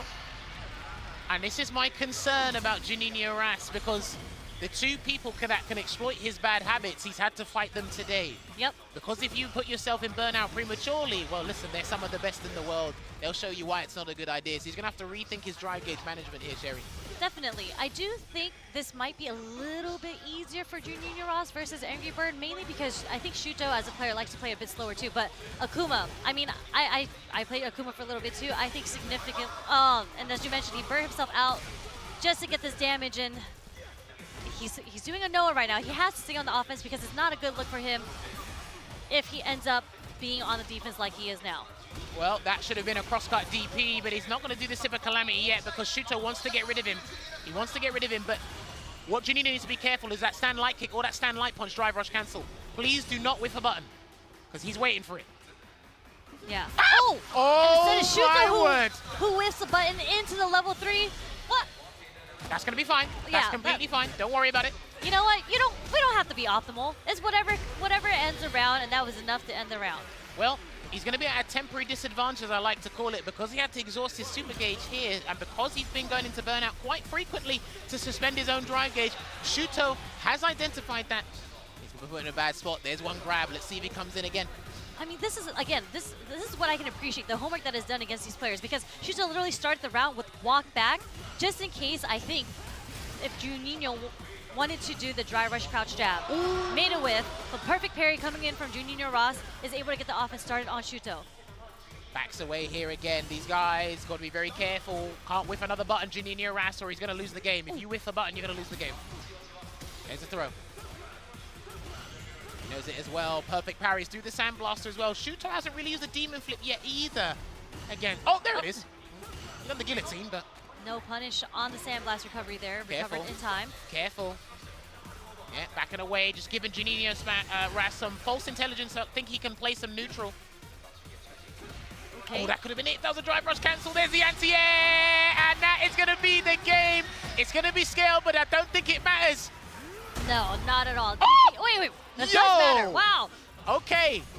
And that's going to be the round anyway, because the tip sequence into the Adamant Flame does it. So, yes, if Akuma, I believe, there's a couple of characters where if they do an anti-air at the start of the combo, the next hit will scale to like 80-70%. Got it. So I wasn't quite sure there. But then, of course, what was interesting was the fact that Juninho decided to jump there as if he hasn't been anti-aired several times before that. It's true, but Juninho Ross is the jump god to me.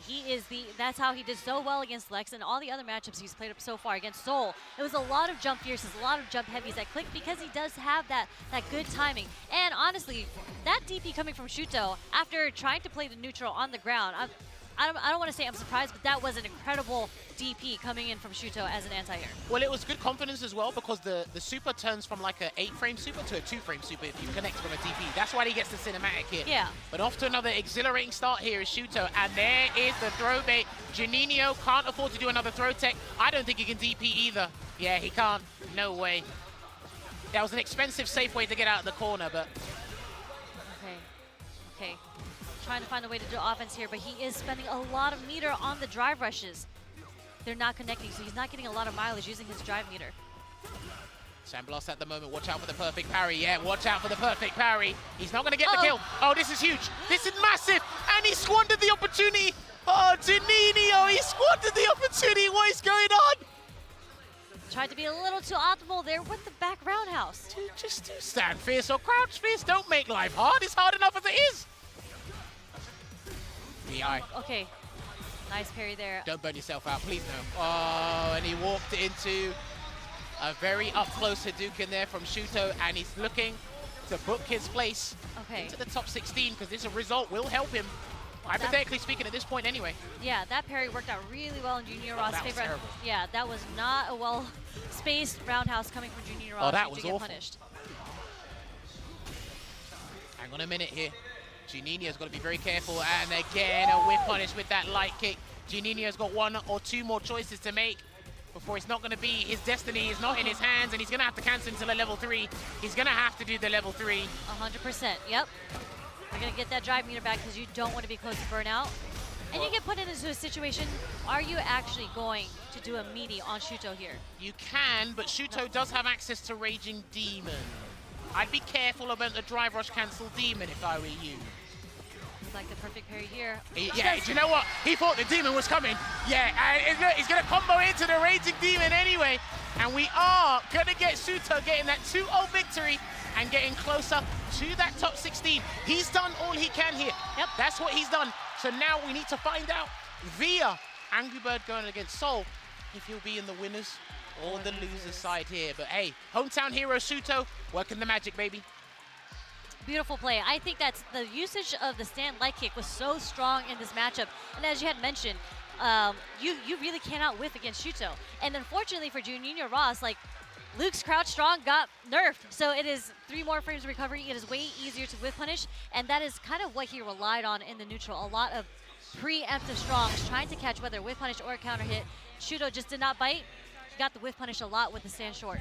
He did. Look, we know Shuto is a very industrious player, and Juninho, I'm not going to say he overperformed because this was a very good spot for him, but again, because he has such a fantastic start, like we said before, it's a marathon, not a sprint, and you know a lot of people, they have a lot of oxygen at the start of the race, and then somehow they fall by the wayside on the final corner. But this is what's going to have to happen here, right? I love the adaptation, but I think there was too many holes for Shuto to exploit. Like you said, in the neutral, in the corner. He definitely deterred a lot of Juninho Rass's defensive decision-making, Shuto. And then, of course, once he actually utilized that level 3 to make sure he doesn't go in burnout like you said, but you give Shuto now access to the second Super Art 3, which is the Raging Demon. And once a Drive Rush comes into play, there's about 6 or 7 different ways he can go into the Raging Demon.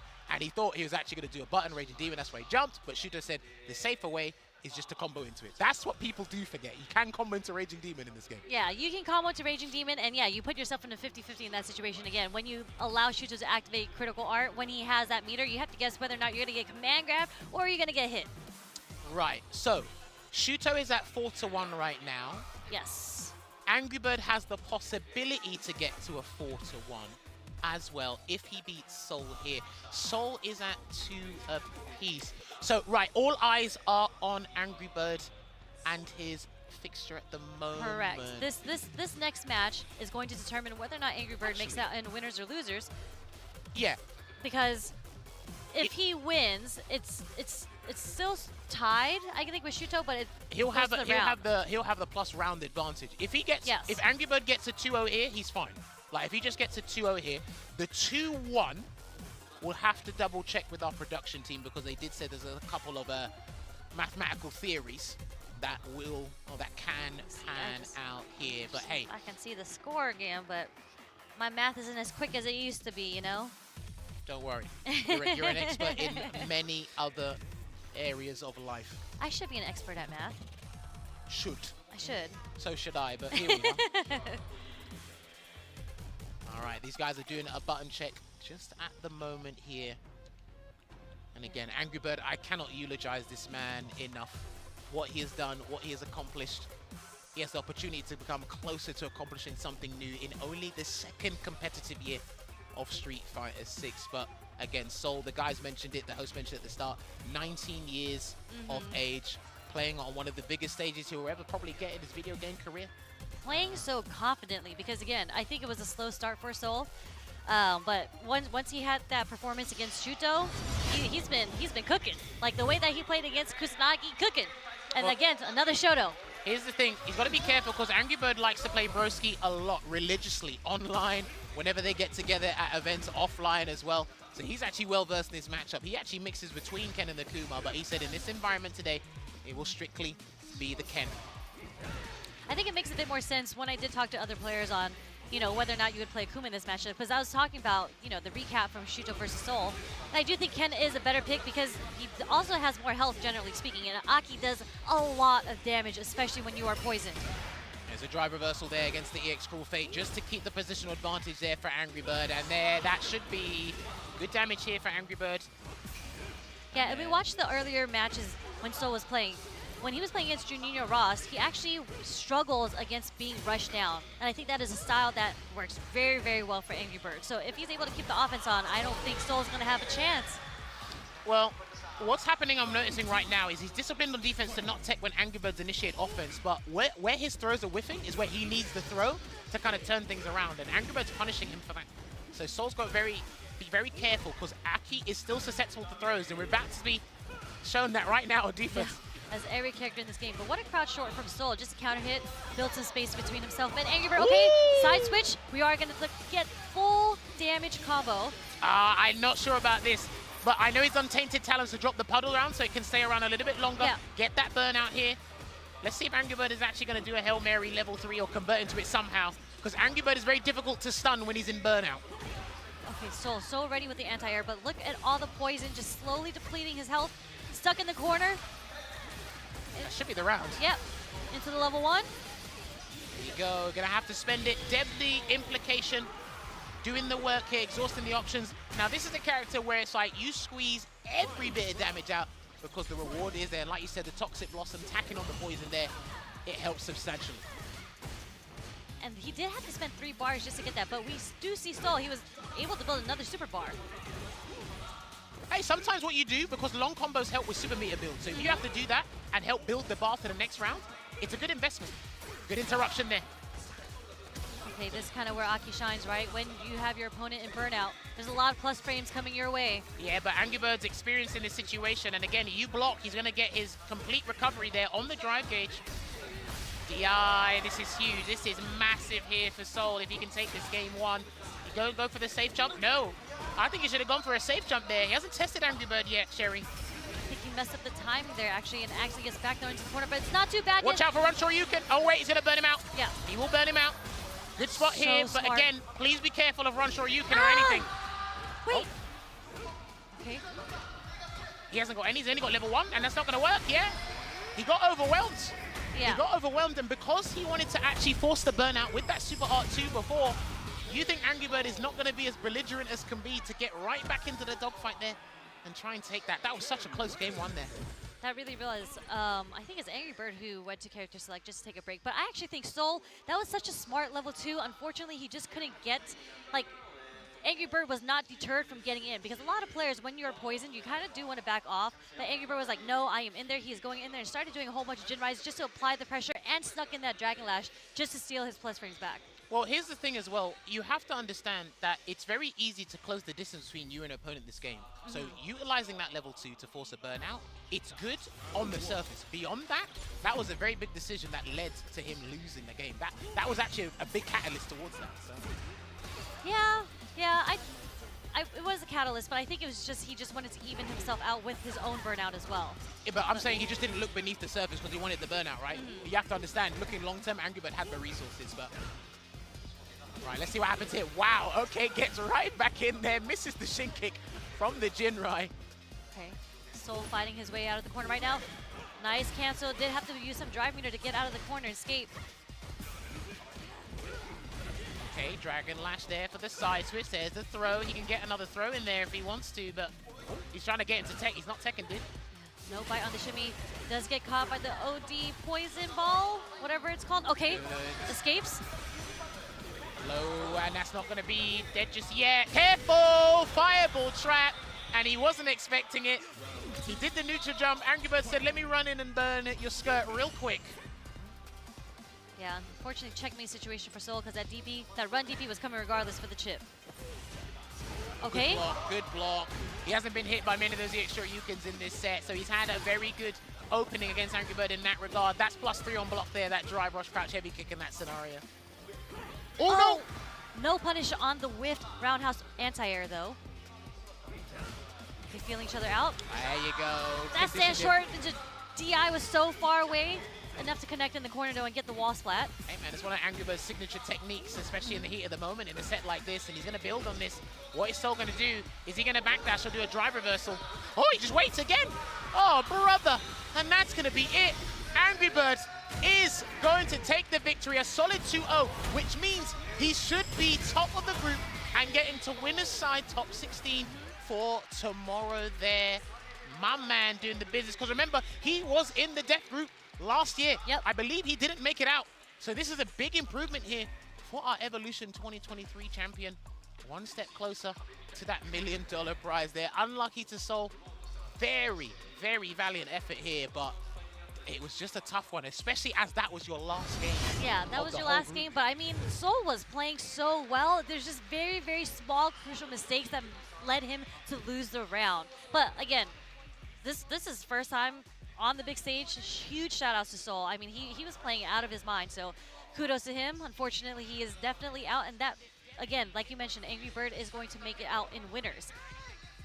Yes, indeed. So yeah, had a very good start. I think what happens is whatever Seoul tried to do, I think Angry Bird felt like it was 2 steps ahead. So it's like, okay, because of the familiarity he has in this matchup, it's like I said before, even if he feels he's in burnout, I can confidently defend against this stuff because I've faced Broski many times, I've studied this, etc., etc. But I've got to give Seoul credit for baiting not only Shoryukens, but being disciplined on defense in the corner to not tech, right? But even then, that's a clear indication to me is I can just bully you in various other ways, right? Yeah. Which that's what allowed Angry Bird to kind of build that momentum. And it also makes you as a defender more scared because you're like, please stop throwing me. Yeah. Please, please. I mean, that's the name of the game, right? You're either going to get throw looped or you're going to get shimmied, or even in that very last interaction with Soul, he didn't even go for the tech. He actually did a delayed stand jab. But you're already looking for a sort of shimmy, right? So Angry Bird was ready with the punish counter low forward. And look at that. Angry Bird 4-1, but +7. So we're going with the game differential, the round differential, over Shuto, who is only +4 points. So that does mean Angry Bird is going to make it out in winners. Shuto is going to make it out in losers. Yes, indeed. I've got to give credit to, the whole of this group here, because this was another one of those tough groups. But as you can see, as Sherry alluded to just moments ago, this is the final standings here for Group H. So Angry Bird emerged victorious, and he will be representing Team Reject in the winner's side of the top 16. Shuto, he will be on the loser's side there with that +4 differential. Juninho Ras almost got out of this group. Almost Got out of this group. But hey, we need to head on over to the interview to talk to the qualifying players. Congratulations on coming first in the group. Started out rocky. でまず聞きたいのはですね、勝った感想とかも聞きたいので、はい、聞いてみます。So, how do you feel about your performance? Obviously started out slightly rocky with the Shuto set not going your way, but then after that you delivered, as we saw on the screen, +7, not a score to be sniffed at. How are you feeling right now? I'll be completely honest. I thought I'll not make it out of group stage. I'm really serious. I thought I hear you. Because in FT2 I'm very bad. So it's good to qualify. Of course. I think I'm lucky I qualified in winners because Shuto beat me. Right. But he dropped the match versus Sol, which costed him the winners. Then, yeah. So I think I got lucky. The winners is lucky, I think. Okay. Yeah. アングリーバー選手に聞いてみましたら、やっぱり2先はすごい下手って自分で言ってて、なんかプレイス維持になることがなんか運が良かっただけでみたいな。シュートに1日目負けて本当にもうグループから出られないのかと思って、もうグループから抜けることができてとても運が良かった。すごい嬉しい状態です。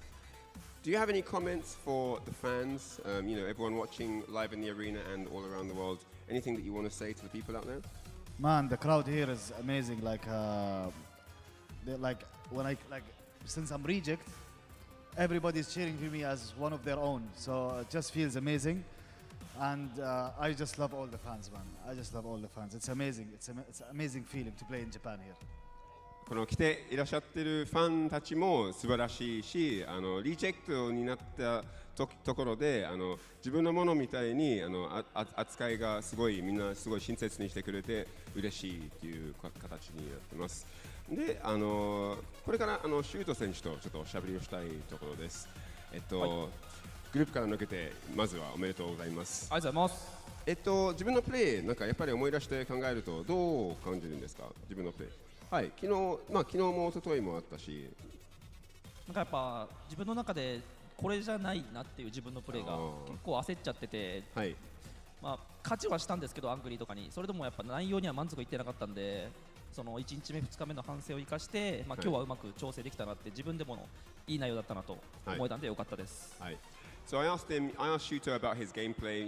Obviously we've had 3 days of group stages. He's been able to analyze his play over the initial period of the group stages. He wasn't that happy. He didn't feel that he was able to deliver himself, his regular standard gameplay in the first couple of days, and he decided to tidy everything up and get things ready for day 3. And we've seen what he delivered on that big stage. Absolutely phenomenal stuff.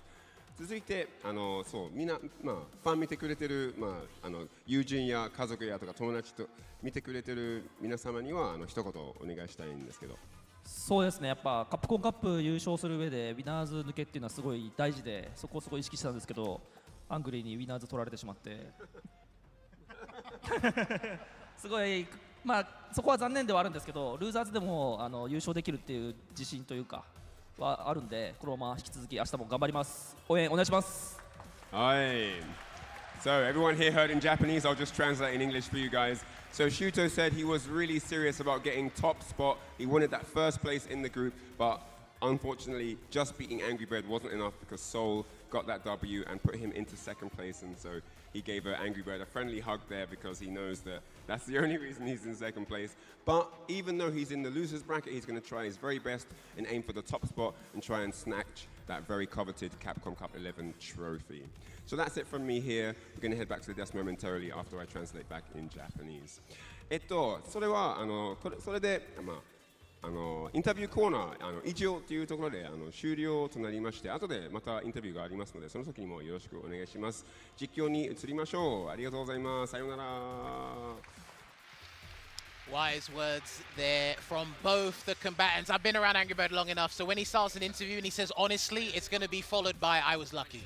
That's the default line he's going to say. The humbleness. He's just a humble person. Listen, he gets the job done when need be. But that will conclude it for Group H. But before that, I must thank the people that make Capcom Cup as good as it is and able to run. So we got to give a good shout out to our guys over at Storm Collectibles, ladies and gentlemen. Storm Collectibles is a figure designer and production company from Hong Kong, which makes high-quality, officially licensed collectible action figures and specializes in fighting games. They bring classic and iconic gaming characters back to life and also keep up to date on the blockbuster games like Street Fighter series from Capcom. Some collectible products quality is at the standard meant for the true collectors, with high likeliness to the finest details from the head sculpt to the body, articulation, and the accessories. So you can go and check out the Street Fighter character figurines on their website, which you can see on the screen there, www.stormco.com.hk. Do not forget that .hk at the end there. There's a bunch of upcoming products you can see on screen there. Big thank you to one of our sponsors in Storm Collectibles. Yes, beautiful. I want one of their, they need to make a Sea Viper collectible. Just saying. Just saying. I haven't seen one. But anyways, wrapping up. Any excuse to get the character. That is the end of Group H. But that was only the second group of today. We have 6 more left. 4 players are determined into the top 16 already. And if I'm doing my math right, we have 12 players left that need to be determined. So make sure you do not go anywhere because you do not want to miss this action. There is so much good Street Fighter coming.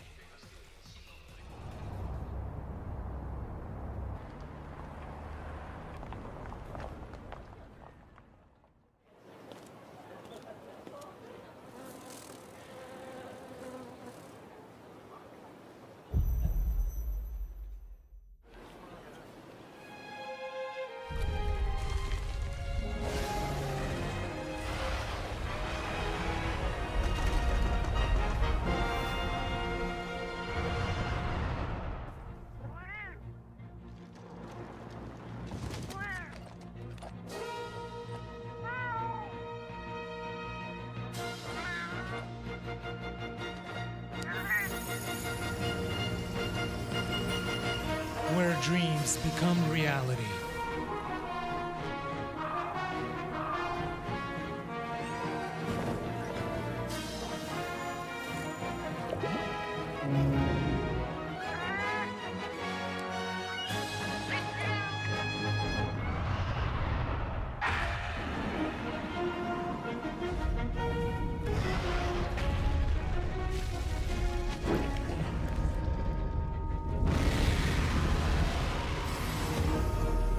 Monster Hunter Bridge.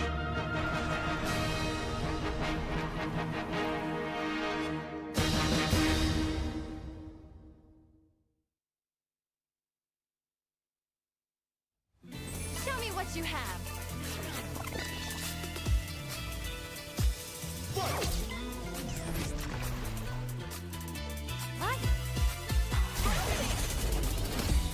How silly.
カプコン入ってる。カプコンカップ、あれオンになってるよ。はい。カプコンカップ11、ここからはグループ A の模様をお届けしてまいります。Alright, moving on with day 3, it is time to introduce Group A. それではグループ A プレイヤー入場です。 It's time for the player entrances. まずはノルウェーの怪力フェノム The king of Norway, it's the Moose, Phenom!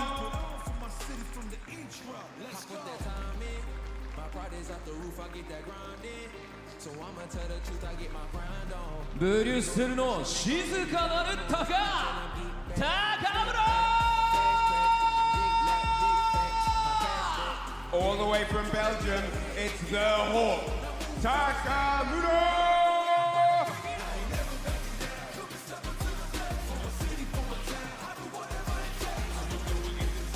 香港の熱き魔剣ホットドッ And here he is, all the way from Hong Kong, it's the Infernal Hound, Hot Dog!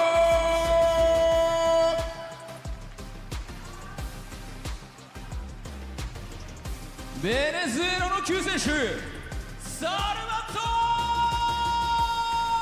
ーレ The man who's never to be underestimated, it's the savior of Venezuela, Salvatore!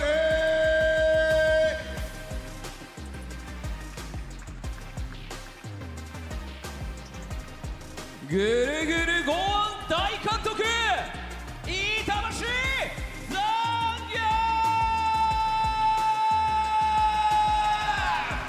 Next up, the Command Grandmaster, it's the meal ticket, Itabashi Zangief!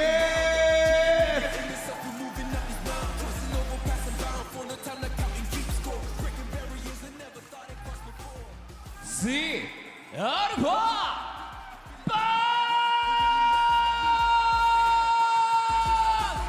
Representing FlyQuest, it's the Evolution World Champion, none other than the Alpha Pong!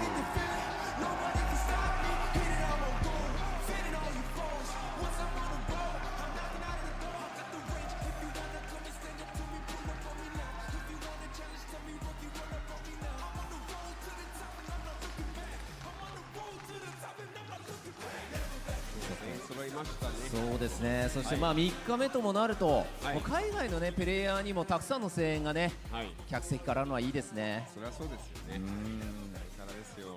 3日目も最後の予選で、そうこれから明日にね。トップ16はやっぱりここまで来るのは行きたいですよね。行きたいけど厳しい。厳しい。誰が勝ち残るのか。そうステージにはこのグループ A で戦う6名の選手に来ていただきました。この6名で総当たり戦を行っていき、本日が最終日となります。So that is the lineup for Group A. You see these 6 members on your stage. 2 of them will be qualifying for the top 16 tomorrow. 明日に生き残れるのは上位2名のみ。今一度ステージの選手たちに大きな拍手をお送りください。Massive round of applause to the gentlemen on stage. All, of course, amazing, talented players, but unfortunately, there can only be 2 that make it up from this group. それでは選手の皆さんはスタンバイをお願いいたします。All right, players on standby at the ready. Thank you very much. そしてこの熱い戦いをさらに盛り上げていただく実況席にお渡ししたいと思います。実況席の皆さんよろしくお願いします。To call the amazing action to come, we now hand over to the caster's desk. Let's get to it. And we're back with more Capcom Cup action.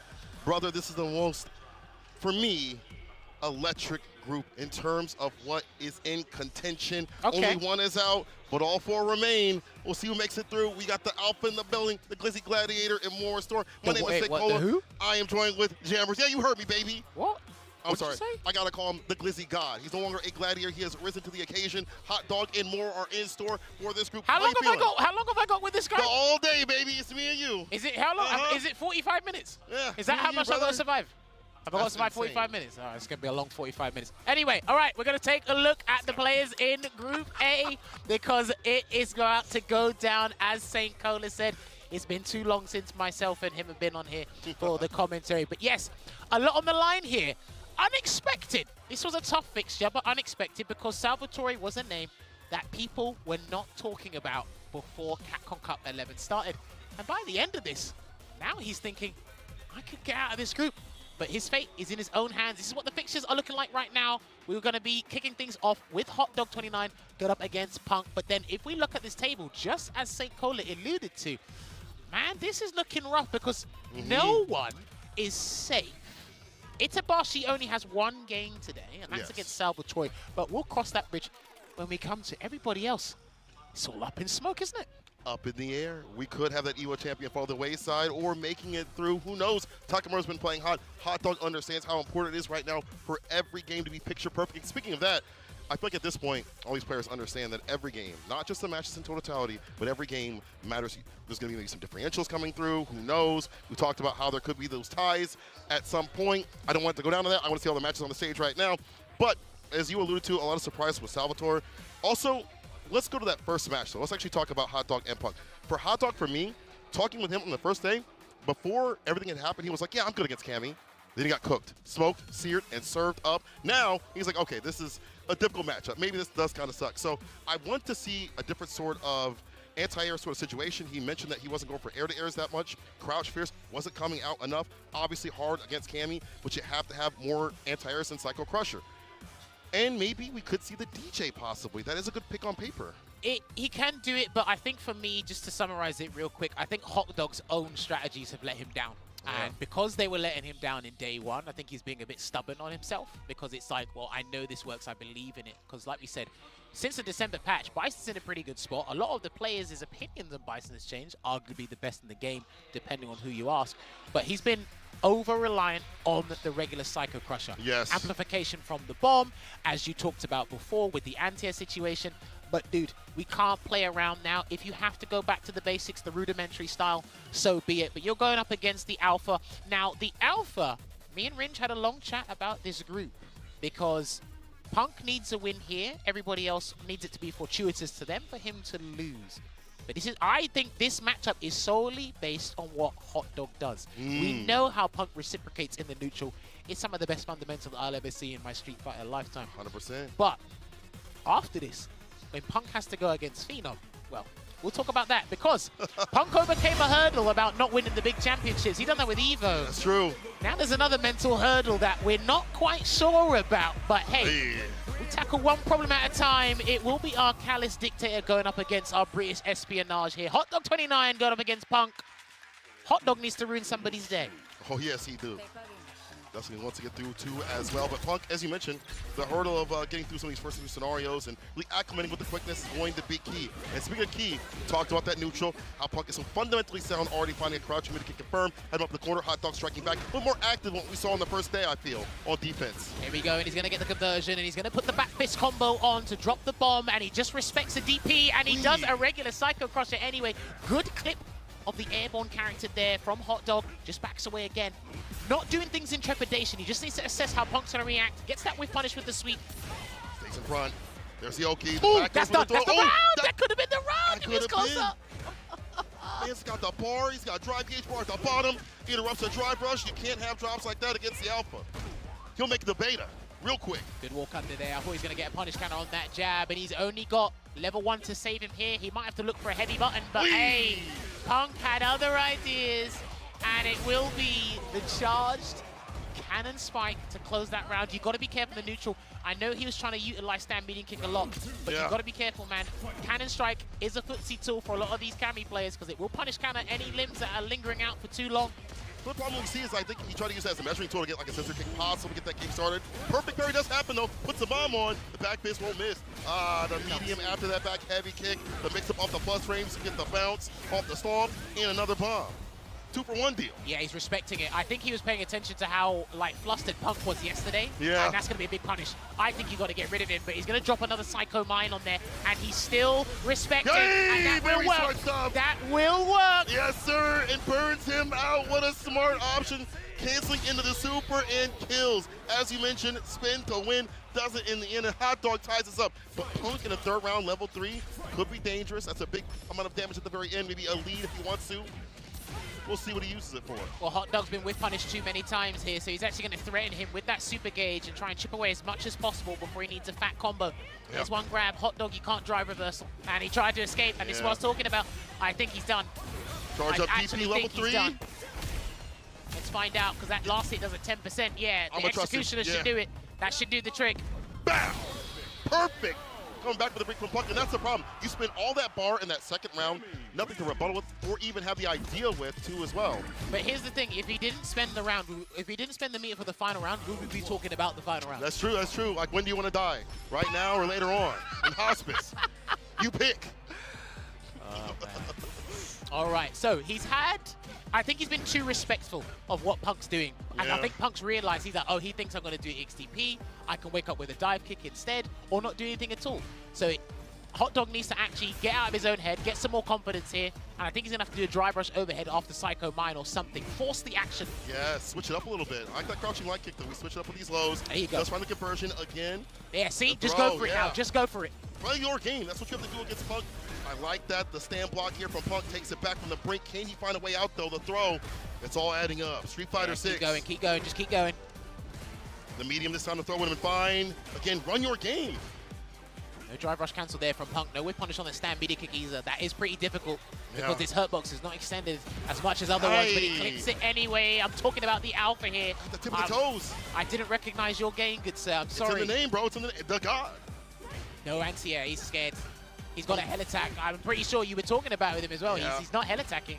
I think he's trying to like initiate too much of that stand media kick to space out and air to air. It's not working out because Punk with the drop for the combo. Did I just curse this man? The OD lands. That's plus. He's going to press the button. No! He blocks. He throws. And there we go. That was fantastic discipline there from the Hot Dog because he needs these rounds and he needs to disrupt Punk's mental flow here. Yes. And if he tried to overextend, that was not looking too good. So I like that he forced the level 1 out of Punk. Here comes the bomb. He's got to go for it. Yeah, go for it. He's not going to do anything after the bomb's planted. See forced interaction right there. You're so afraid. Deny the conversion too far off for that counter it. Problem with Cammy in some of these situations, got to be a little bit closer to counter it. Off the stand light. Oh, don't walk underneath. That was not timed right for the jump in. If he gets a drive rush cancel, he's won. That's what he needs. Air to air. You're right. See that bar at the bottom? Flashing. There's a throw. Can try to force a burnout here, but if Punk jumps again, that level 3 is ready and waiting. Oh, it was down. Dude, it was there. He's going to charge Psycho Crusher anti-air. That's the problem. I think he's trying to rotate too many anti-air options now. And now, it's the throw, but Hot Dog still in his favor right now. As you mentioned, a one-touch scenario with the bar at the bottom. Doesn't really even need it. Yeah, Psycho Crusher. No, that's fine. That's fine. That's absolutely fine. He's going to get one apiece here on the board. So what Hot Dog's been doing in the neutral, when he's trying to wait for an opportunity to land big damage, he will try and wait for his dry gauge to go above the 3-bar threshold, and if nothing happens, he'll do drive rush cancel from crouch media kick, go for a throw, play neutral, and wait for the same sequence to happen again. I like that much better than what he was doing before. Stand like it, look for maybe scissor kick, like a distance to do that, or maybe an air-to-air. He didn't initiate with the drive rush before, but look at how it works out. Play your game right now. Drive rush. Yeah, he's got him with punish, so the hurt box must be around the stationary foot. But this is going to be another bomb plant here for Hot Dog. A DP hasn't come from Punk yet, so yeah, still not going to do it. Yeah, holding on to damn dear life right there. Stand meter kick, able to, now it's become more of an annoyance tool. Medium does find the mark right after the light. The back dash is there. Oh, wow, that said punish counter. Wow. That said punish counter. I thought it wouldn't have been a punish counter there, but Hot Dog managed to turn this one around. And if he actually gets the dub, this is going to be a perilous situation mathematically for Punk. That's true. Punk might have to rely upon other people to get that win. That's not what you want to do. Not out of it just yet. Does get the DP pick up off the spiral arrow. Not get over those jabs. I'm surprised Hot Dog wasn't able to tap that parry. Good. Oh, if he waited a little bit longer, he would have got the grounded conversion there, unfortunately, for Hot Dog, but he's out. If that is fine, I'll take that back to the neutral. But that standing heavy kick has been whiff punished one too many times. He's got to switch up the tactics here, and a back fist combo places the bomb. Wing condition, stand block. The slight walk back. He knew he was going for that crouching mini kick to open him up, and Punk not steps ahead, but flights ahead. You're not dead. That does no damage at all. Uh-oh, bomb again. You might go for it. Just do an overhead. Do an overhead. I think you should do an overhead. We're working with ducking. And now we're final round. Listen to Jammers, bro. Yeah, but this is the problem. I'm worried about Hot Dog's neutral. This is the final round. Once he gets one knockdown, you're going to try and run away from crouch fist. Probably going to get clipped. Yep. That steamrolling begins. Lack of defense here for Bison without that bar at the bottom. Yeah, for a bust out super. Gets the throw. Pull him in there again. And a kind of hit conversion. Here comes the bomb. Punk still hasn't DP'd yet. Oh no! Oh, he's dead! I think he's done! Oh my god, he's got all the resources! Spin to win the OD's Dog Fan Fierce level 3 victory for Hot Dog 29! Of all things, of all times, to let that reversal rip. He waited the whole damn match, Hammers. Damn, what a turnaround there from Hot Dog. And do you know what? I was just worried. Every time I saw the bomb planted, he tried to bait it every time. I said, he still hasn't done it. He still hasn't done it. Oh, man. And do you know what? That's the decision you make every single time. Right, yeah. That interaction that you have to make when the bomb is on. What am I going to do after it? What am I going to do during it? Whatever it may be. Punk, I do feel like that same meter kick was starting to get annoying when other tools were implemented. You mentioned the drive rush jabs, the initiation, just in general. That puts you in positivity if you are blocking right after. I just feel like if Hot Dog continued to run his game as we saw, especially at the beginning, that was like the path to success, and he realized it as things were going on. And towards the end, a lot more initiation, besides stand medium kick, and nothing after. Well, Punk playing the fundamental aspect of the game was fine. The differentiating factor was indeed the bomb. Yep. It's how do you play around the bomb. He actually played around it really well. But again, like I said, Hot Dog was a little bit too respectful. Then when he started to come out of his shell and be a little bit more confident, a little bit more aggressive, we started to actually see Punk go toe for toe and dance with him. Right. Then like I said, he hasn't DP'd yet. He hasn't DP'd yet. And then think about it, right? I don't blame that DP only because it was final game, final round. Right. Are you desperate for the frame advantage to continue to chip away at my health via throw loops or something else, right? Right. And again, the one time Hot Dog had to put the brakes back on is when Punk did a DP. Because that could have been a dive kick. That's true. TK dive kick to get him not outside the corner, but further outside of the corner. No side switch, obviously, but still. Do you know what? I think that target combo set everything off, yeah. Oh, because that was the first time he did the target combo the first time. Because last time he did drive rush medium into throw. Look at that. That is incredible. What a shakeup. This group has been a big shakeup since Salvatore stepped up on the stage, and it continues to be in this third day. Right. As we mentioned, one of the most contentious ones in terms of the groups overall, and this is how we start. So that's rough now. Both Hot Dog and Punk are tantamount on the scoreboard. Hot Dog still has to play Takamura at the final fixture. Yes. Punk still has to play Phenom. And like I said, myself and Ringe, we had a long discussion. Theories. The only thing me and Ringe were missing at the time were lab coats. And you guys would have loved the discussion we had here. The beakers and everything. Yeah, but we've got to transition over to this game 2 here in Group A. Cola, talk to the people. What we got next? Salvatore versus Takamura. Salvatore exploring on the scene. I feel like when you are not well known from a scene, people look down on you. They're like, oh, you haven't traveled. You don't know what it's like to be up on a big stage like this. And Salvatore did not miss on his first day. Taking down Punk is a resounding start. Had been watching Punk, emboldened by Punk, and now is giving that same sort of energy out here. In the reverse, though, we see Takamura starting to get a hold of what to do with some of the neutral decisions. Versus Punk, he had some great moments. The tap parry, knew what to do with some of these ranges, but unfortunately couldn't close it out. Has to do so right now, still sitting kind of pretty comparatively. Well, here's the thing. Some people may think that Salvatore came out of the woodwork. Well, guess what? I'd embrace it because he's actually in a very good position to try and emerge victorious out of this group here. Now, Takamura, I've loved him for a long time, man. Honestly, R.I.P. Kefteros, his brother would have loved this. Of course. Seeing him on this stage and really shining, because one of the best traits about Takamura is his strategy, unique strategies against top players. Now, he did mention before that because he has little to no information, decent information on Salvatore, he's just going to have to learn on the job. And unfortunately, the probation period is 1 1st to 3. It's not, 1st to 2. It's not 3 months. So you're going to have to figure this out on the fly. Yeah. But the thing is, Takamura has unpredictable neutral. Yeah. But I don't know if that's going to work against someone like Salvatore. So we're actually going to see how this unfolds. Now, I do think, I'm not sure what would be more favorable for Punk to get out of this group. If it's Takamura, I have to double check the mathematics here as well. But Salvatore, he's having a brilliant time in Group A. He stepped up to the challenge. Like I said, I don't think people were even expecting him to be in this position, but that's what CAPCOM Cup's all about, is the people you don't talk about that you should be talking about. And I want to give a big shout out to the South American community, because all of the South American players dispersed across the groups, they've all stepped up and they've surprised everybody. And again, as we talk about, on this huge stage where they didn't get to travel as much or go to other CPTs as much, given the opportunity, a chance to dance out here, they've been doing nothing short of amazing. But I want to go back to the style of Takamura. You mentioned how he doesn't have that information. On the other hand of things, Salvatore, have you ever played as someone that paints a picture with punishes and beatdowns like Takamura? Remember, Takamura, he doesn't really lab out too many things. He finds things on the fly. That sort of game plan, that sort of game style could work out in a first to two. Here's the thing. He's not afraid to try out very vital things for his playstyle on the front line. That's the best way to describe it here. But hey, this is something he can't do because he's in second place while Salvatore is in first place. So if he wants to gun for that top spot, he might need to play textbook just a little bit before things unfold and we can write the middle and the ending of this story. Aye, ODDP, it's a drive rush. Takamura with less bar right now, looking for the toe tap right after. Perfectly spaced like these close range fireballs. Harder for him to react with the spin knuckle and try to get the dive kick. A little bit of back spacing right there for Takamura for that fireball to land. Well, Salvatore does like using that dive kick on defense in neutral as well, so Takamura is very, calculated with his buttons and spacing. I think he can actually get Salvatore to get hit by a fireball in the air like we did before.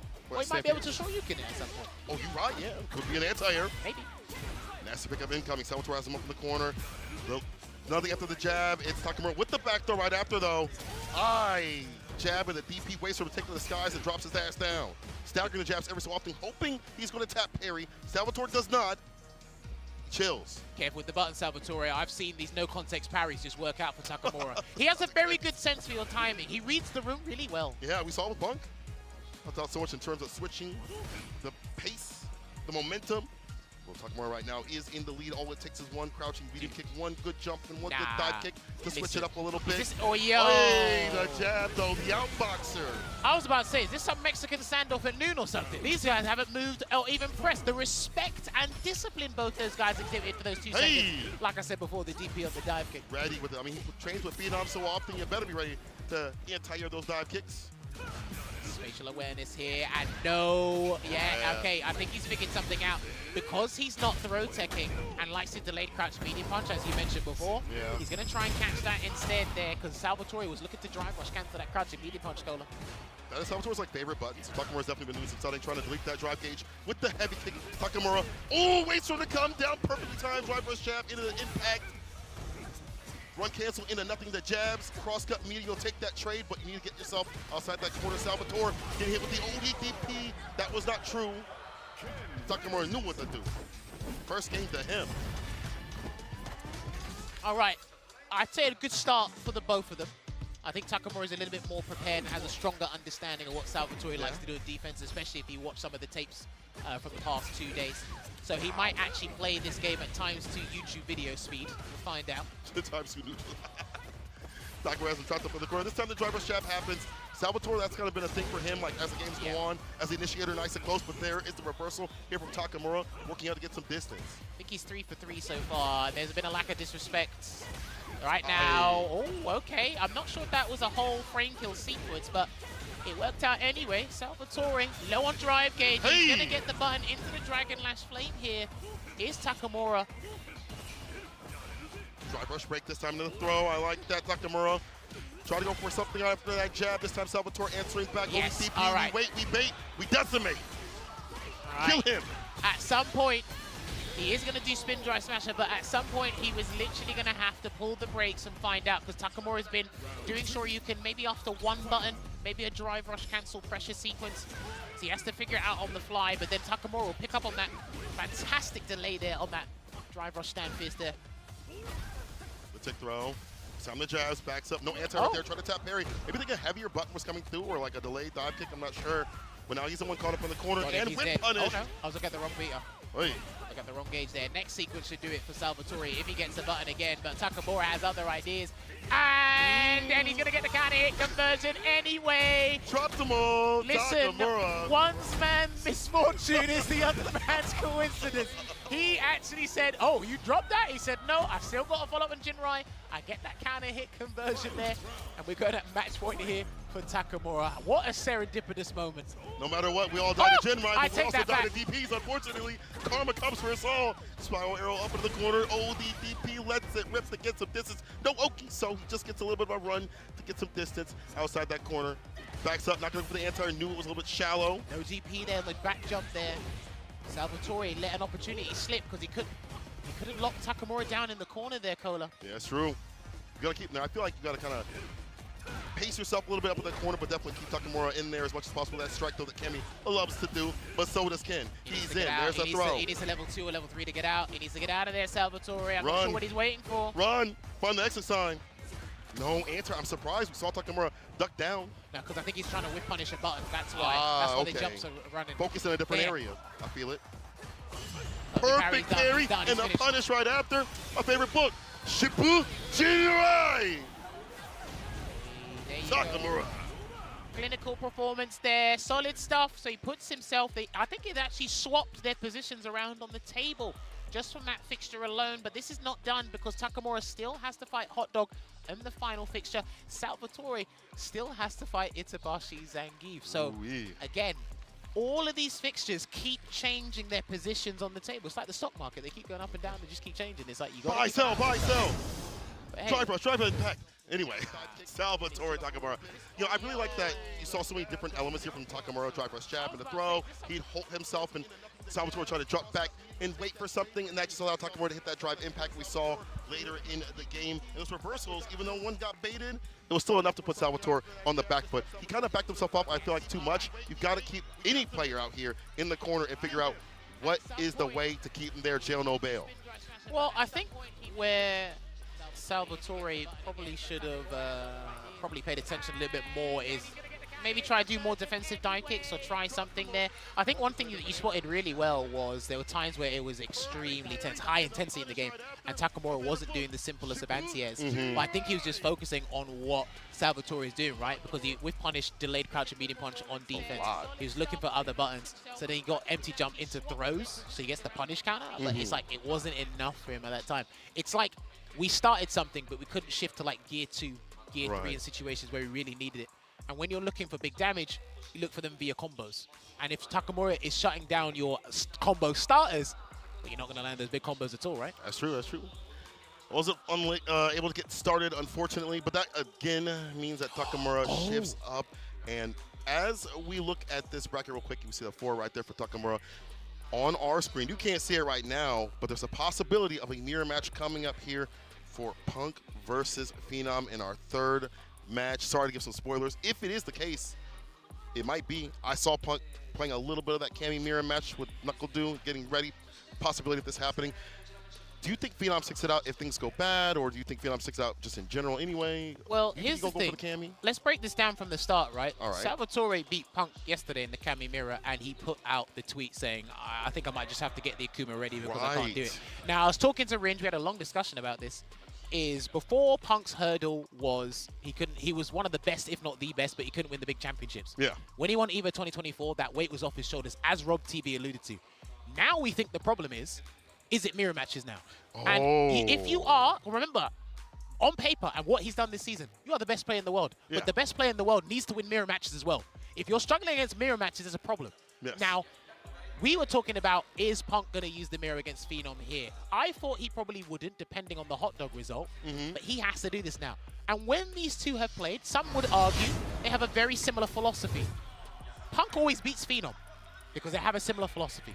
Right. If Phenom beats him here, I don't know what's going to happen, but Phenom does regret not preparing Bison for this group. He has said that before, but he's putting a lot of time and effort into the Cammy. So again, this is all to play for in this Cammy mirror. We'll see what happens. If that history rings true out here in the present day, the dive kick trying to come through, try to space out that crouching medium kick. It wasn't a crouching medium punch, and Phenom was able to get the back throw. And of course, we saw with Salvatore yesterday, right? When Punk was uncomfortable in this mirror match, he was doing a lot of EXDPs on defense. So I'm not sure if Phenom's paid attention to that. Maybe Punk has calmed down the nerves. But this is going to be tense. A lot of the Alpha fans from the Alpha Academy are going to be watching this. For the medium, after the delay, the Stampfierce is there, both teching. As you mentioned, very similar styles, like very footsie based. Not really having the dive kicks unless they need to be. Does get the counter right now, close enough. The medium hit. OD's able to hit off, as you mentioned, that positivity. There's one EXDP here, but you also need to pay attention to what both these players do when they block a standing heavy kick, because it is -3 on block. Are they going to take their turn back? Are they going to backdash? And there's a no context sweep from your boy Phenom. EU DI, baby, that's going to be round 1. Oh, that's not going to look good. So the Killer Bee Sting is going to do the trick here for Phenom. He had to throw that one out there. And ladies and gentlemen, please pay attention. Every decision that goes wrong, I want you to look at the top left side of your screen. I want you to look at Punk's face when things go wrong. Yeah, check the reactions, man. We have those cameras. That's great. Be able to see what they're looking like. Beauty of offline.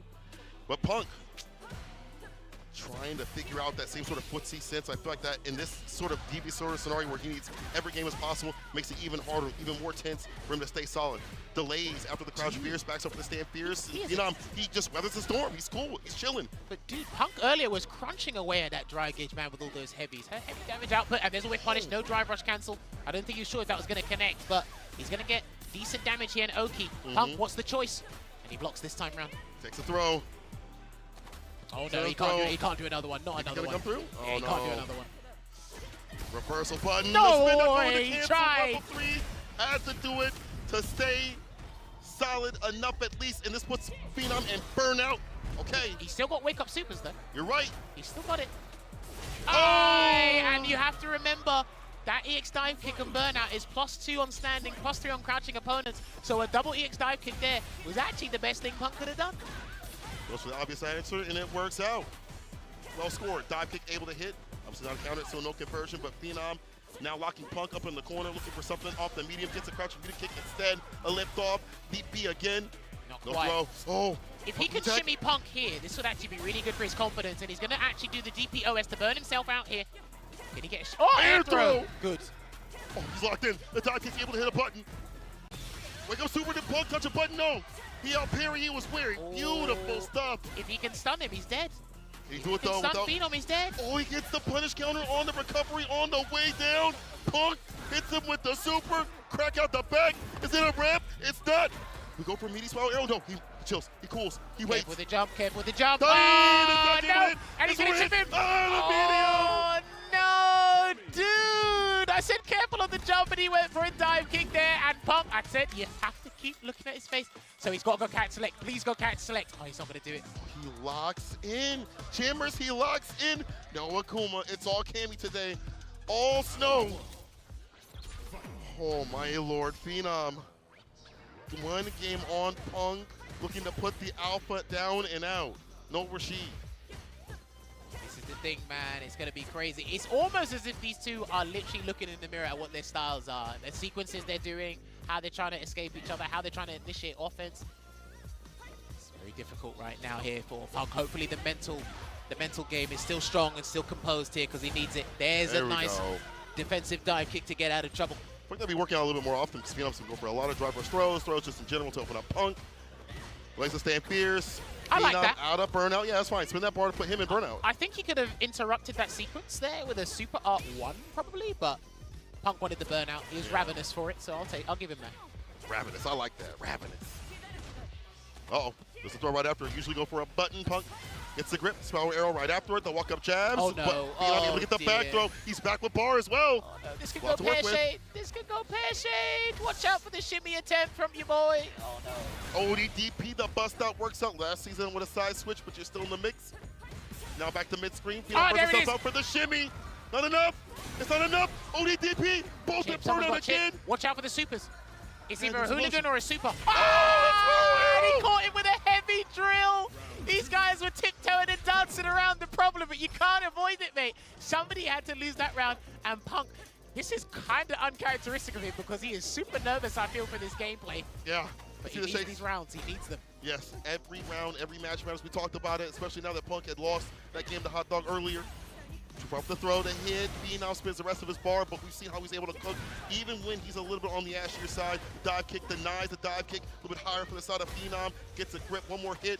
Punish counter will definitely kill. Now, definitely another throw will in the medium. Puts Phenom on set point. The moose is loose. He needs this because these guys are basically tantamount in every aspect of the mathematical table here, and good opener from Punk. Dive kick. Oh, wait, that looked like it was going to, that landed awkwardly. Very weird. Punk with a jab and just blocked it out right after. Lucky boy, able to get the counter hit though, was Phenom off the jab in the medium. The throw. This is not good. Oh, the backswing blow, but Punk not falling for it. In fact, getting it with punish and a back throw, switching up the position. These guys aren't DP anti-airing. They're not. They're scared. They're afraid. Oh, yeah. They're saying, I'm a perfect parry instead. There they go. Wake up DP there from Punk once again. Next hit for Punk should win it. He's got 1 drive rush cancel and 3 bars. That's why he needs to hit confirm it. They're not DPing. I think the risk, that sharp DP missing, the fear. Would you DP for $1 million, brother? Snap, as you mentioned, blocking it out. Oh, drive rush cancel, reset, and he was asleep at the wheel. The drive impact into the Delta Red Assault will close it out here. A solid 2-0 performance here for Phenom to increase his chances of getting out of Group A. Insane work by Phenom to play in that same sort of style that Punk does, but come out the victor. As you mentioned, mirror match is definitely something different. It's one thing to know a matchup where you have strengths and weaknesses, but in a mirror match, it's that player to player, and if someone's playing at your same pace and rumbles in your jungle, you got to be able to lock in a different sort of way. And Punk feels like he's not prepared for that sort of element, you know, in that mirror match sort of thing. That's like the next echelon to correct his game plan. I would like to see the Akuma. I think Akuma's great. Akuma's fantastic. Is Akuma, no, I don't think anyone's going to refute that fact, but are you ready to bring out the Akuma in a situation where it will get you out of the group? That make or break Akuma. Not that if it's good or bad, it's the make or break Akuma. Like it could be the difference between you winning $1 million or not. If you only have 18 to 24 hours to think about that, it's either, listen, we become the biggest risk taker of our lives, or we try and do risk reverse and stick to what works. And the Kami is what took this man to the dance, and unfortunately, it couldn't do it on his side. So Destiny is no longer in his hands. I believe Punk does not have any more games today. He lost to Hot Dog 2-1, and now he's lost to Phenom 2-0. So we should be having a quick look at the table right now to have a look, unless we're going to transition over to our next game. Actually, we are going to show a replay first. We are getting that sorted here. But up next, this is going to be another juicy match for you. But before that, let's take a look back at what happened. Yes. A lot of different tactics here employed from both players, but it is the group stages at Capcom Cup. I do think this is exceptionally difficult for anybody, so you have to come with a kind of a randomized strategy or something that your opponent probably won't be expecting. But rotation. In a lot of aspects, in the early start of this game, it felt in certain aspects these guys were confident in DPing, and then as things went by, it's like, you know what? Let's just stick by the book. Let's play it textbook. Yeah. Go for a drive rush. Let's stop you from trying to run away. Usual Cammy White stuff.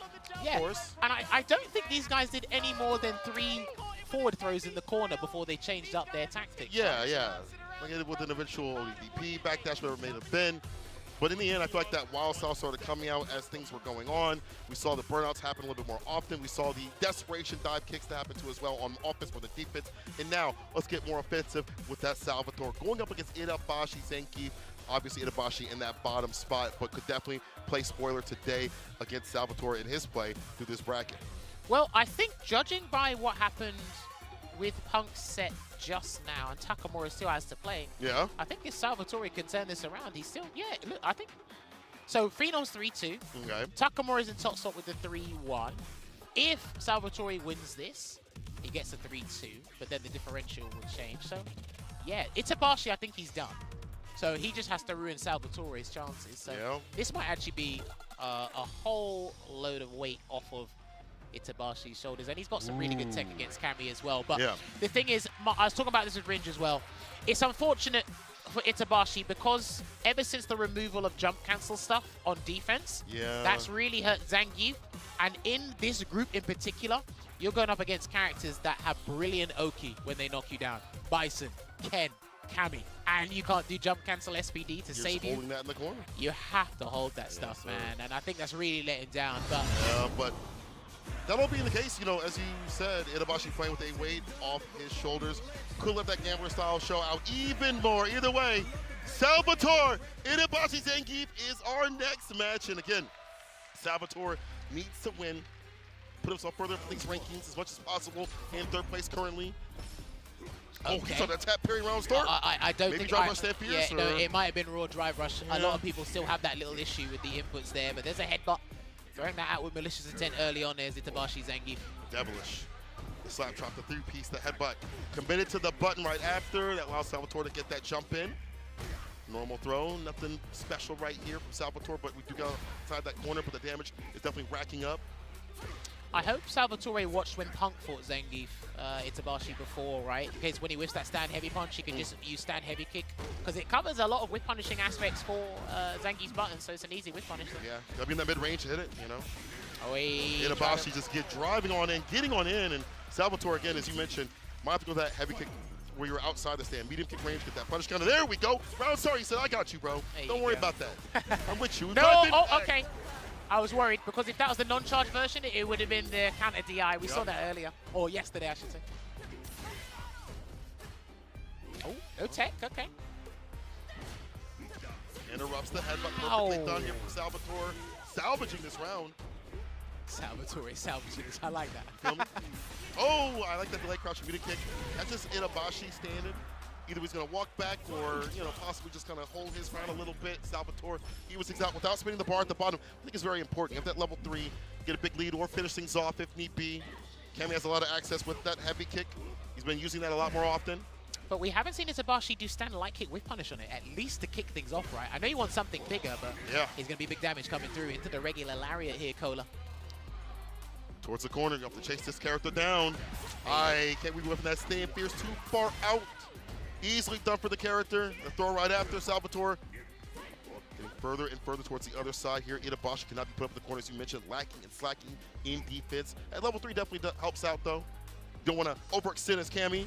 Yeah, but I mean, if you overextend, what do? You come in, then you backdash or jump out to avoid the level 3, but he has to wait until his health is below like 48% or something before he can probably try and do like a drive rush cancel situation. Just like this. He can drive rush SPD. He might SPD. Oh no! Oh, he tried to Oni Laureate. Too deep with a dive kick. Wow, it doesn't work. Oh my god, it doesn't work. Oh dear, he's gonna lose because of that. Wow, that's not fair. Because he tried the anti-air, it unfortunately does not cover cross-ups. That is not fair. I think Geek players would agree. I think Itabashi's and Geek would agree, because that's Salvatore's victory. Hey, he don't care. Whether Hook or by Crook get the dub, he's got one game on the board here, but Itabashi in 2 unfortunate situations. They were almost dead zones.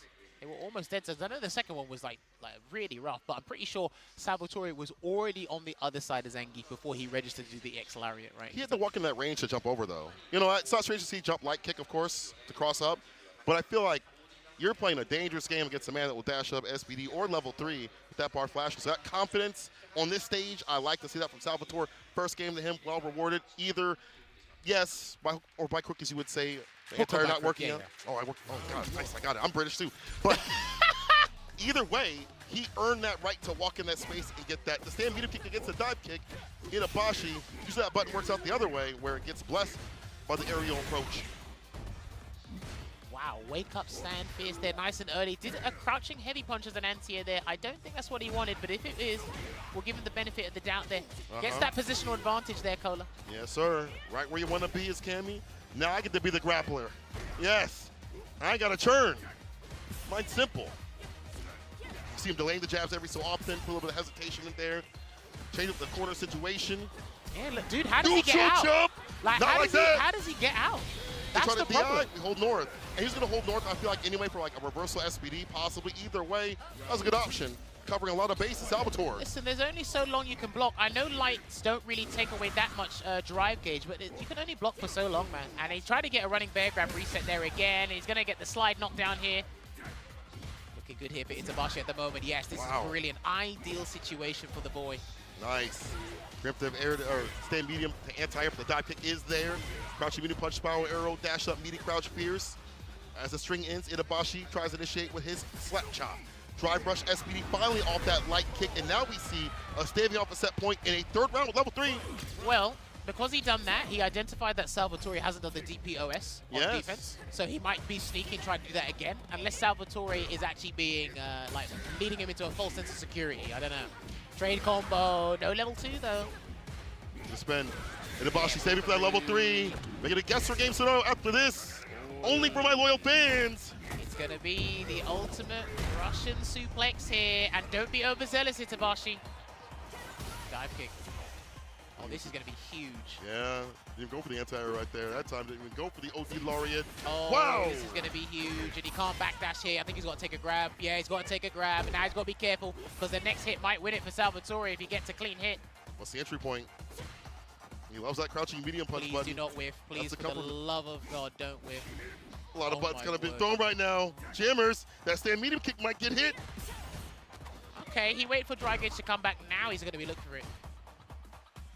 One button will do the trick. Drive rush cancel and he's done. And I think Itabashi knows that as well. Ooh, even that medium. Lord. But Itabashi has him up the corner. One grip.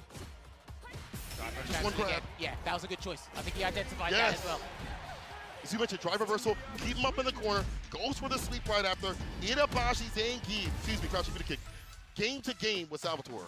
But my thing is here, I don't know what Salvatore was looking for. I understand waiting for your dry gauge to slowly replenish over time, but you were looking for something specific. As you identified, Cola, yeah, Itabashi was whiffing numerous normals. No sweep, no raw drive rush into a jab conversion or something. Which he's been doing when Itabashi got close before.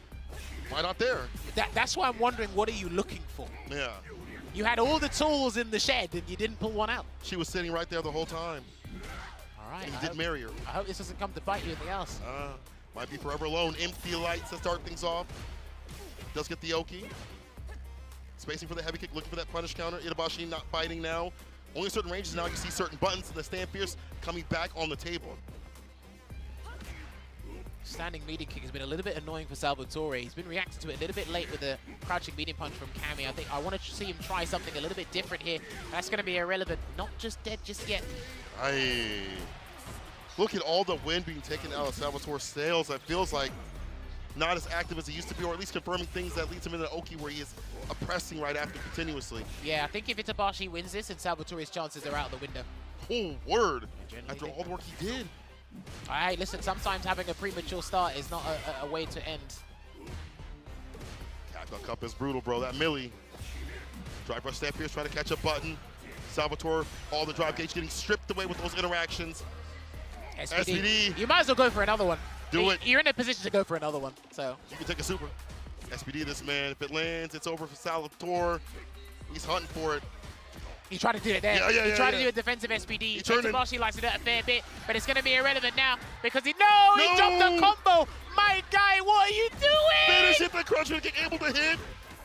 He still got level 3 Gets there. the overhead. Oh my word, not like this. He gave himself a lifeline by dropping that combo, and the judge, the jury, and the executioner are going to take us to the final round. Good Lord, what am I watching? Again, and again, and again. Final game, final round. I mean, I'm all for Zangief combos not working, but... Maybe not at this level right now. I mean, it's not that it didn't work, it's that he dropped it. But. Well, you know. More consistent would be nice here for Itabashi. Bro, hands were on head around the stadium. Why have I always been there when this guy drops the most crucial combo? I remember at EWC as well. Cursing, man. Cursing him. Bar at the bottom here for Itabashi. He might gamble, go for a level 3. But it needs to be, he needs to have the help. I think he wants that to kill. Yeah. Oh, I told you. He's a gamble, he'll do it early. We spin. We got the money on Friday, I'm gonna spin on Saturday. Give me that drive gate, shoot, boom. Sounds like an athlete to me. Oh, yeah. The broke ones. What you say there? Anyway, Barda should have been punished, dude. You should have swept him. But he's going to get good damage here. One more guess for Salvatore. What's it going to be? A neutral jump and the possibility of a drive rush jab. That was terrible. That was such a terrible dive kick. Oh, my word. And Itabashi is going to turn it around and take it 2-1. And I think he's actually completely deaded Salvatore's chances to get out of this group. What? Itabashi playing spoiler to Salvatore after all the work he did in the past 3 days.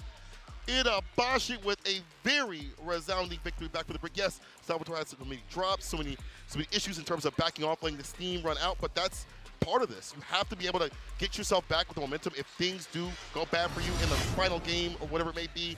Get yourself back in momentum. Itabashi says, I like to play like this. I'm playing with house money. I'm chilling. I'm cooling. You gotta be afraid of me. I definitely think at one point, I think Salvatore not rest on his laurels, but I think he was a little bit too patient, a little bit too respectful, not trying to force something to happen. Sometimes I do feel in this game, maybe people get in their own heads or they want to be as risk-averse as possible, but I think he should have forced something because I think he was looking victory in the face. And then Itabashi said, well, I need to turn this around, throw everything in the kitchen sink. And he did. There was a very fortuitous moment to give us all, as viewers and commentators, an extended lifeline when we saw Itabashi drop the combo, unfortunately. And that is actually his very last match here in Group A at Capcom Cup 11 there. But you know what? Everybody loves watching Zangief. He's a luxury for the uninvolved, maybe not for Salvatore, but it's definitely one of those things. You gotta say that. It's true. It's fun to watch. Itabashi Zangief and Geef, but playing him and that character is definitely a horrifying experience. I've had the unfortunate pleasure of playing him casuals back in Street Fighter V. Hated every moment of it. But that's why he is such a good person in terms of like being such a standout player in these types of moments where someone's breaking down. He plays around that very well. And again, as we mentioned, playing with house money wasn't really his to have to expand right there. That, it's cool. What a listen, dive kick. I'm sorry. I got to call it how I see it. That was god-awful. That dive kick was not good. And you know what? I think he was in a decent position to maybe press 1 or 2 lights and maybe try something there. Yeah. And he's been exuding so much patience for the vast majority of the match. What made you decide to do a dive kick there? Were you hoping that Itabashi would crouch jab, maybe try a stand medium kick? That probably would have forced a knockdown or something. But that dive kick, that was to his own demise. Look at Takamura, bro. Phenom at the top spot. Salvatore with 0 now for that horrible loss. And then Hot Dog with -2. Itabashi with -3, as we mentioned. Punk with -2. So that means, hold on, if Takamura wins this, okay, then he is the second player out. Phenom, no, you don't have to worry about Hot Dog winning this at all. Because the differential, Takamura and Phenom's differential is too high for anything significant to happen. I think this is just to determine the position. So Phenom ideally would want Takamura to lose. Damn, your training partners you've been hyping up for years upon years. You're like, boo, boo, let's go Hot Dog. I'm down to 5 Glizzies right now. But Hot Dog has been on one today. Full condiments. This guy has been something different we saw with the Punk starting things off. He, I guess I should say, evolved his game plan. You know, maybe didn't go for many air-to-airs and things like that, but he was more active on the ground, so that didn't really matter as much. More conversions off the bomb too as well. More consistency overall in the neutral.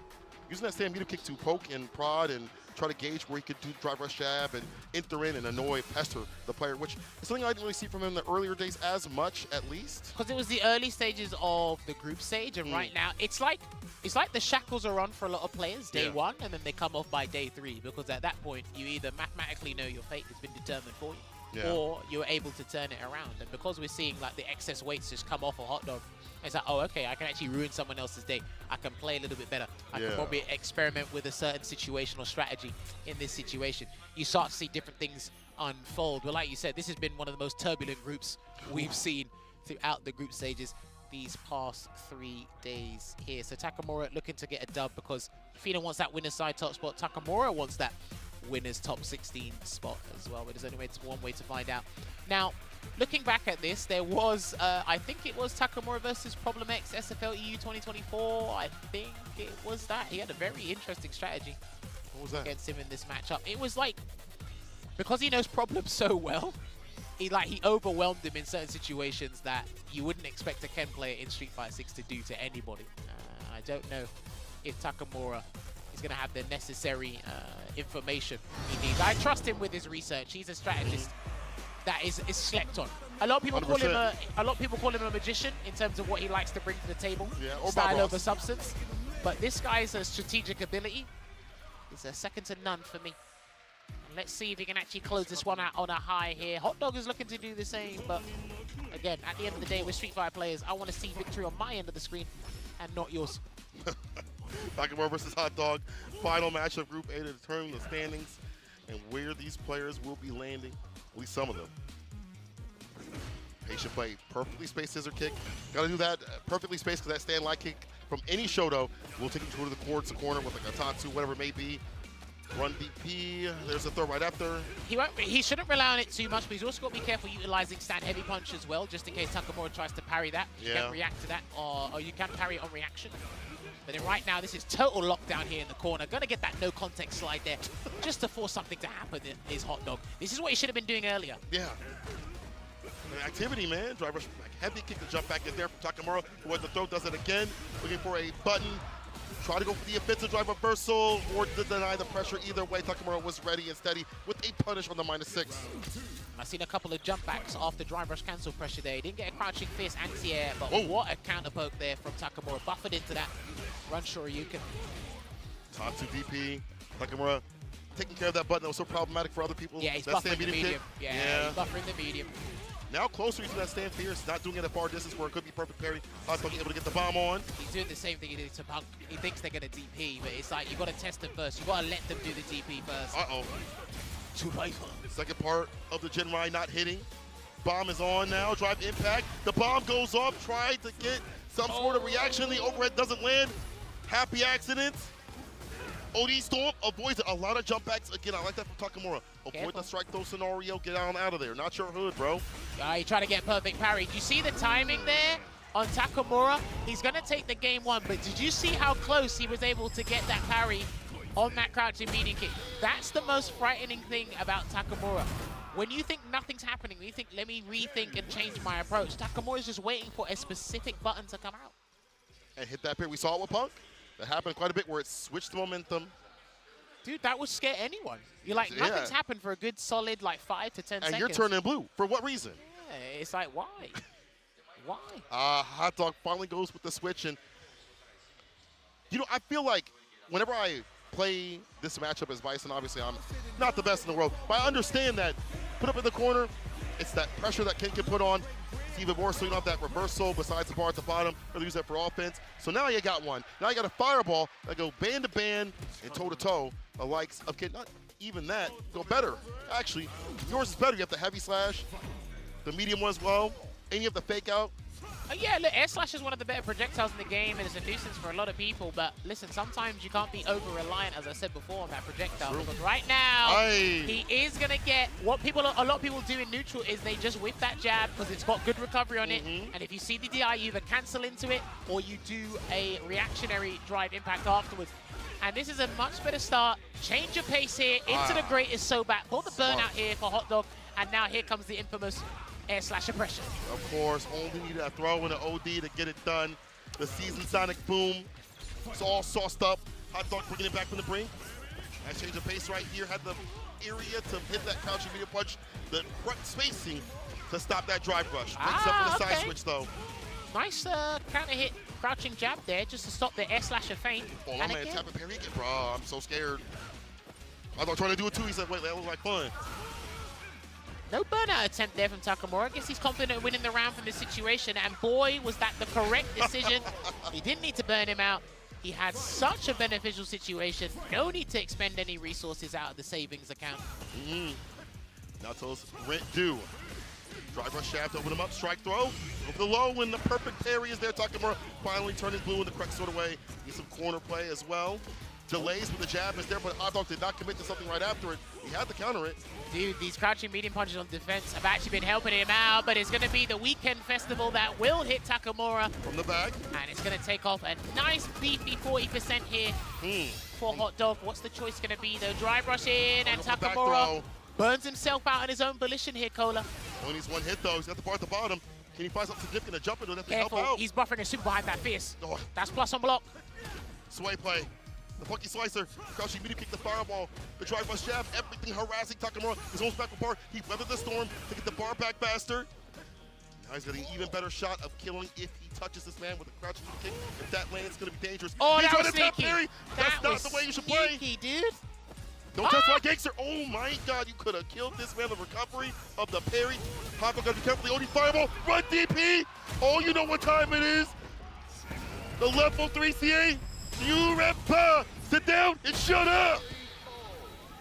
That was phenomenal play there. Spaced himself accordingly, and Hot Dog, because he was looking at the victory to take it to a final game, Takamura said, if you keep peppering those regular air slashes, I'm going to use the projectile priority system and take one over you there. And boy, was he ready and calculated. This is what I mean by this man likes to show the magic with his playstyle there. So well played to Takamura there. We need to take a look back at what transpired in that set, because boy, there was so much there.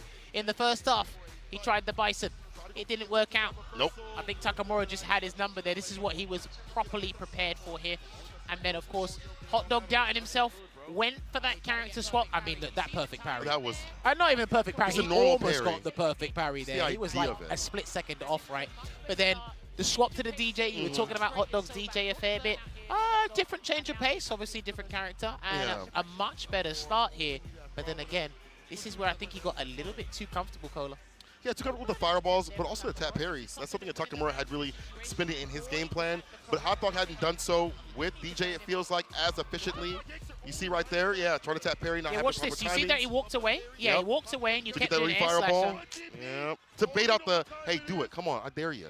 Throw that fireball. See what happens. Well, because look, he was basically near burnout. It's something that you probably wouldn't consider him going to do EX Hadouken to burn himself out after that. There's a lot of situations where you can think, strategically speaking, yeah, it's like, are you going to burn yourself out to try and win the game off of one fireball? No. But it's because I could do anything within that range that you're not going to expect, right? So this is what it's looking like right now. +6 ratio with 4 wins and 1 loss there, Takamura. And you see Phenom there with 3 wins and the 2 losses. So those are the 2 players that will emerge. So all hail Europe for making it out of Group A. Okay. Takamura and Phenom doing the business here. This was a tough group. This was a goddamn tough group. It was. That's why they gave it to you to commentate, because of the EU brigade coming through. They did a good job. And I mean, I'm Brexit, so I've left. So I don't know geography. What I do know is we have an interview. Let's toss it over to them. そうですね、高村選手とフェノム選手と一緒にいます。インタビューしたいところなんです。とりあえず試合終わった後の感想とこれからの意気込みについて話したいです。So amazing performance from you. You had a few clutch moments where it could have gone either way. One match loss here and there. You needed to get that one game against Hot Dog to secure the first spot, and you did that. Congratulations. Overall, it's been 3 days. You've been able to kind of go back to the hotel, look at your performance, think about what you wanted to do each day. How has that whole thing been for you? It was amazing, to be honest. Day after day, I was getting used to the jet lag and all of that. The experience was amazing, and overall, I was feeling great. And I'm glad that my practice before Capcom Cup worked. I had a plan for everyone. I'm very happy that it worked. みんなの動画を見て対策できたところもあったし、やっぱりその時差ボケを超えた後の試合もすごい良くなったし、あとはなんだっけ、また日本来てWhat did you say when you came to Japan? Like I was used to the jet lag, everything. Times all the time. Okay. やっぱりその時差ボケの問題はすごかったんですけど、それを切れたからプレーはすごい良くなって嬉しいところです。And moving forward, how do you feel about your chances going into the top 16? You're going to be on the winner's side, obviously a very prestigious position. What are your thoughts there? I'm gonna go little by little, step by step, one opponent by opponent. I'm gonna go to my room and start analyzing my opponent. インタビュー終わった後に早速ホテルの部屋戻って練習の始まりがあるみたいです。フェノム選手とちょっと喋りをしたいです。So, second place, obviously top 16, it was a brutal group, anything could have happened. You managed to get through. What are your thoughts? Honestly, this group was so close and it was so difficult. And I knew all the players in our group was good, but the wild card was Salvatore, and I don't think any of us expected how good he was. He was really good, so he was super impressive, and I managed to barely qualify in losers now. So I'm happy, but this was I had no idea. I had no I don't know. Even when I won, I didn't know if I would have made it. So yeah. ブロックがものすごいきつくてみんなも強くてみんな強いって最初から分かってたんですけどサルバトーレ選手がそこまでのやり手でびっくりして本当にもうグループから抜けるかどうか本当に最後の最後まで分かってなくて今最後でもなんかブロック抜けてるかどうか分かってなかったっぽくて本当にグループから抜けることができてなんか安心しました。Okay. Before you get into that, ahead of tomorrow, what's your feelings? Top 16, starting out on losers. Do you have any thoughts going into top 16 tomorrow? Last year, I started out in winners. So this year, it will be losers. I don't know how that's going to be. But I don't even know who I'm going to play against. But I assume it's going to be someone really strong, and I'm going to have fun. You know, we're going to see. Hopefully, I'll do my best, and let's see how far I can go. 明日誰と当たるかまずわからないんですけど100% 実力者揃いの方が出てくるからまあ、一応頑張りたい気持ちでありそこで、まあ、そこからですよね。はい、で高村選手がなんか一言言いたいって言っててまずそれを聞きたいですね。So, what would you like to say? I just want to thank everyone for supporting us and also the Belgium community watching at home. They are very supportive, so thank you guys. And I will continue to do my best. とりあえずそのベルギーの FTC 社会を見ていらっしゃってる人たちにあとここの会場の皆様にまずは本当に応援してくれて本当にありがとうございます。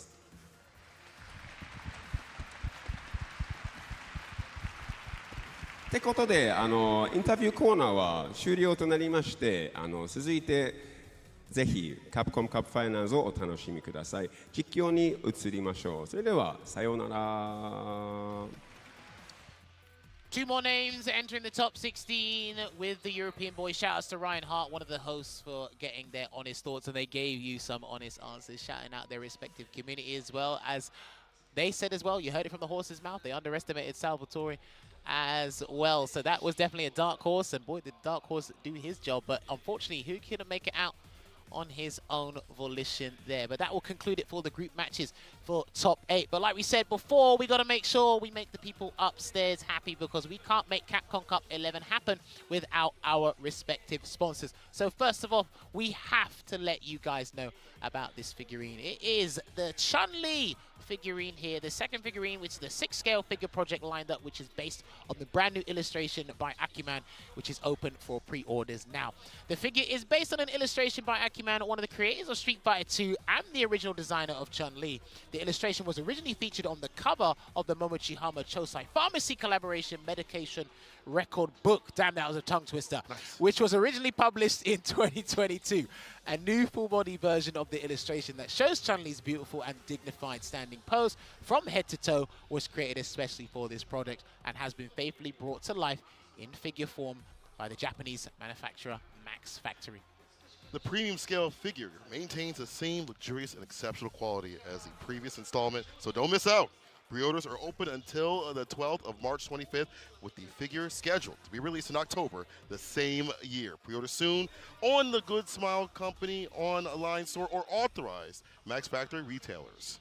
Now, we are a massive event, a prestigious event in Capcom Cup 11, but don't forget, just a week from now, I believe, we're going to have Reject Fight Night against the Seijam Slam crew with the Street Fighter 6 International Championship, with the event featuring 4 teams of professional creators from Japan and the US, which is set to take place on Sunday, March 16th, local time, Japanese Standard Time, I believe that is. 10 players who advance through popular commentator Seijam Slam will clash with the Reject Fight Night and will be delivered live from Japan. Tickets for the event will be available in 2 phases, the first phase until March 5th, and the second phase starting from March 9th. Damn, there's 2 barriers right there for you to get into this. The event will be streamed on Twitch and YouTube channels of Seijam, Capcom US, Street Fighter, Capcom Fighters, and the official Reject YouTube channel. For further updates, please check out the X accounts on Reject and Seijam for more information. All right, watch that. You should play this. Arcade Classics and Fighters Pack is now available. Hit your friends with the punishing Shoryuken in our Capcom Arcade Classics and Fighters Pack. Hey, dive into a robust collection of Street Fighter titles, including Street Fighter V Championship Edition and Street Fighter 30th Anniversary Collection, and fantastic arcade titles like Mega Man and Final Fight. Get hyped for tournament season. Test your skills and help support the Children's Miracle Network hospitals with your purchase. People, that was a fantastic block. Group A is all concluded. We have 2 more players, as you mentioned, already in that top 16. We need even more to get there. Take a quick break, pause for the cause. We return.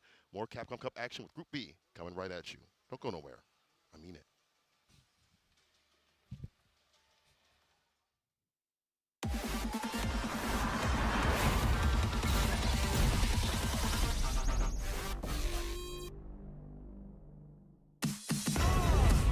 Come on, everybody come alive real quick. Battle of the strong, survival of the fit.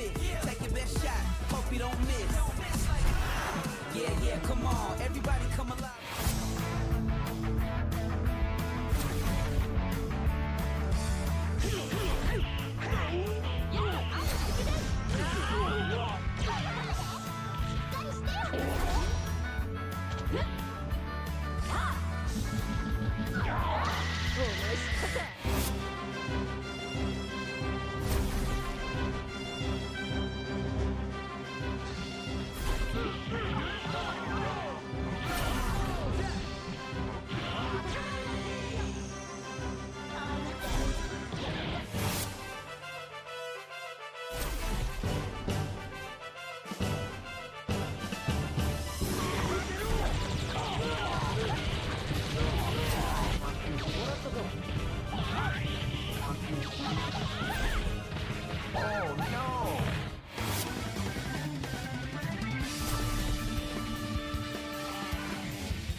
Location is Osaka.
カプコンカップ11、ここからはグループ B の模様をお伝えしてまいります。 Ladies and gentlemen, here at Capcom Cup 11, it's time to introduce Group B. それではグループ B、プレイヤー入場です。 Let's get the guys out here for Group B, and the player entrances will commence momentarily. まずはベルギーの忍者キッド、ソルティーキッド。 Flying in all the way from Belgium, it's the young ninja, Salty Kid. So I'ma tell the truth, I get my grind on. You know the pressure make all of these diamonds. I tell them get back. バングラディッシュのトラ、サイハネー。 Next up, waving to the crowd, it's the Tiger, Sai Hanik.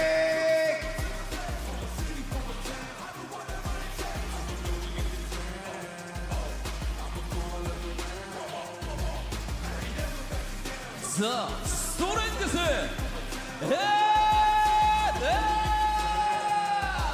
He is focused. He wants this. It's the man from South Korea, the strength. NL.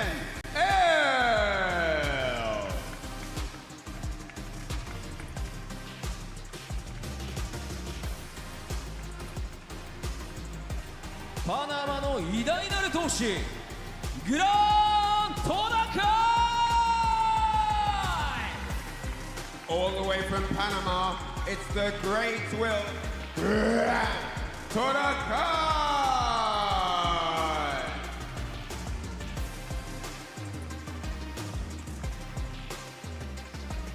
バウティスタブラザーズ、疾風の兄、ジェリー。 Representing Cloud9 from North America, he's in and out like a thief in the night. It's the burglar, JB.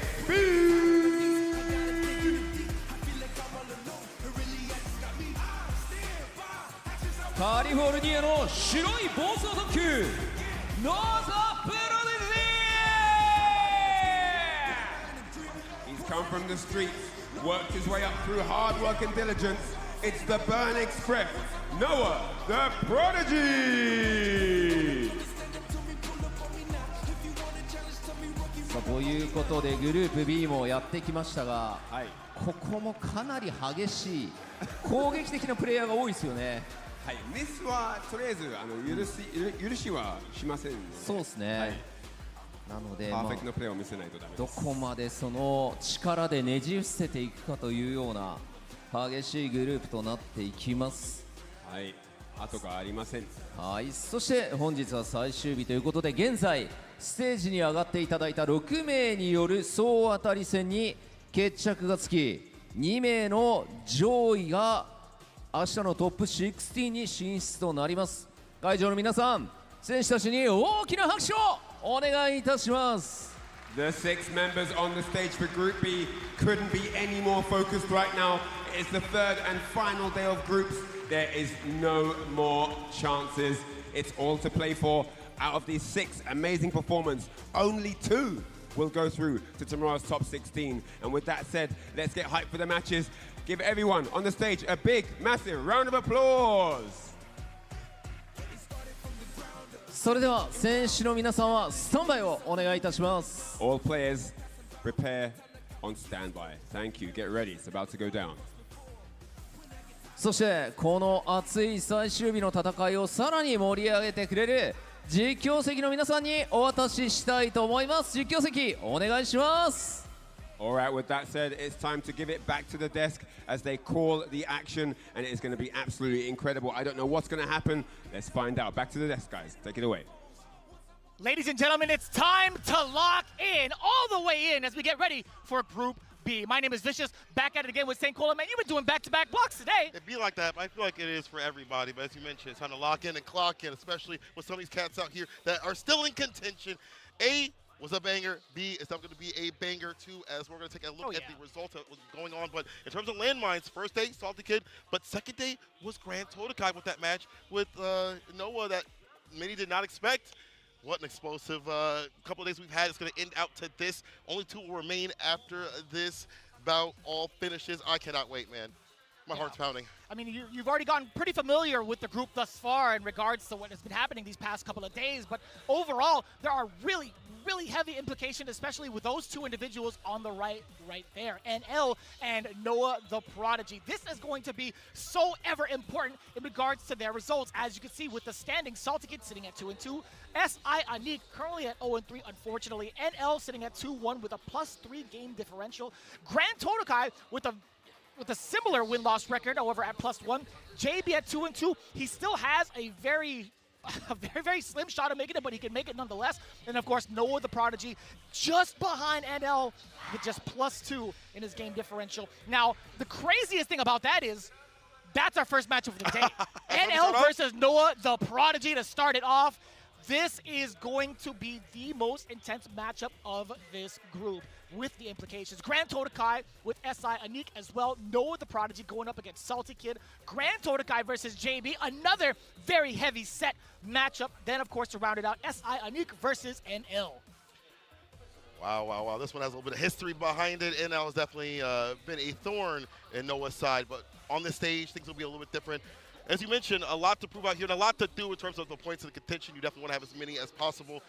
A Luke versus Akuma match, but I feel like with NL having practiced with Luke, we saw it over in the league, we've seen him also on his stream preparing that character, not for combat, but to really get ready to have to fight the Lukes that are out here, and really just Noah, just in general. He's going to be very well informed to deal with it. But Noah, I mean, this man is untamable, untrainable. Yeah, there's been a lot of practice from the side of NL, even here in the practice room with the Players Lounge. He'd been practicing up against Chris Wong for a good amount, but what happens when you have to face off against Noah the Gray? Shout out to Sejan for that one. Starting things off already, NL keeping Noah. Man, that was a fierce to the face. Noah was not ready for that one. Another Tatsu. What's the pressure going to be like? He backs away, and the big swing coming in from Noah the Prodigy into the side switch. That was the meatiest fierce. What had happened for the side of NL? Do you think it was going to be a throw? I think so. Either way it hits. It's fantastic. It's one more touch. It's a throw to seal the deal, the side switch. Beginning outside that corner, catching that stand fierce. Typical for Akuma to go for that button or forward fierce, and Noah was looking out for it. The timing was proper. First round to him. Bar being built up, things he can go into the gray period if he needs to. It's crazy. It all came from 2 big swings from the side of Noah the Prodigy. Yeah, keep that containment. He doesn't mind spending that drive reversal early just to make sure that you are knocked down. I like the burnout rather early. He has plenty of time to build it back up without taking too many big risks against his life bar. Right now, yeah, he's big chilling. Up until this point, that cross-up does land. Oh, actually, didn't get a big damage off of it. Big combo, I should say. Not bad. Yeah, fortunately, could have a little bit more on the table there. Like these faster fireballs variants. Where's the anti-air? There it is, the Go Shoryuken. Dash up, no button at all. Back dash in the DP, but gets back thrown again. The side switch, and Noah back with bar. And now lets it rip with the OD Go Shoryuken, the 4 fierce. Finds success, level 3 immediately to kill the drive gate as much as possible. Open up, I'm home. Bow. This burnout is heavy. NL, you gonna spend bar for this? No, you're gonna get smacked in the face instead. Crack the neck and get checked into the ground. Noah the Prodigy with the explosive start as expected, 1-0 over NL. Revenge, man. I feel like when these 2 meet, usually NL is able to take it over Noah the Prodigy. A different sort of story. OD DP on the bus out right back here from Noah. He'll do it, not afraid. What happens here, a little bit of a slower pace, at least for the side of NL. There's going to be a lot more fireball exchanges, as we are already seeing. Noah the Prodigy not even trying, a little bit reluctant actually to kind of combat with the Sandblast. Look for further ranges. Yeah, he's going to be checking. Now with the driver's jab, trying to get nice and close. Chilling against that charge up, a tip of the fireball connects, interrupting as well. Dive kick, luckily didn't catch the recovery. Will catch the recovery of that, I think, crouching medium punch. Either way, no one burnout, but definitely still has options for that level 1. Trying to get the DP, that light fireball catching before it can even come through. Anti-air not really working out. I like these closer fireballs as NL inches forward. Hard for Noah to poke, but what happens when that jump heavy kick hits, like a dive kick. And he's got so much control too. He's right in the middle of the stage, so I don't feel like there's gonna be any fear of the DI to cause a stun. Yeah, he's gonna get that drive impact all the way back. And that is a big check against the drive rush. NL is gonna find it, and luckily enough, he doesn't have to spend a bar for the Go Shore. He's just enough damage at the very end of it, getting at least a round on the board here. NL getting wise to that fireball drive rush game. He understands when no one's come through with that option. Drive rush overhead, blessing the dome, christening the cranium. safe jump setup. Slight delay on the crouching medium punch. Noah not opening up. Try to go for the offensive drive reversal. Noah baits it out. Easy bait oven. Happy knuckle. Chaser, perfect parry. Yeah, he was practicing that. Yeah. He's been practicing that the entire week from when we saw him. But this is going to be a great moment of control for NL. A couple of fireballs peppering in some of the damage, but Noah, he does such a great job of spacing out that stand jab and also being so elusive up until this point. Again, man, NL at the perfect spot to get that cross cut into the level 3. Destruction and demise is what he's going to see. NL now tying it all up 1-1. Control with the fireballs especially, and what Noah wants to do with his fireballs and drive rushing after has been the path to success, the way to put Noah down. Crouching medium punch able to hit the counter hit, nice stuff as Noah inches forward. Heavy knuckle, of course, up in the corner. The throw, we take another one for a button. No, NL with the backdash. And what a punish counter too, off of the crouch jab into the immediate stand fierce. What a link. Out of there too, the back fierce, aka the former eraser.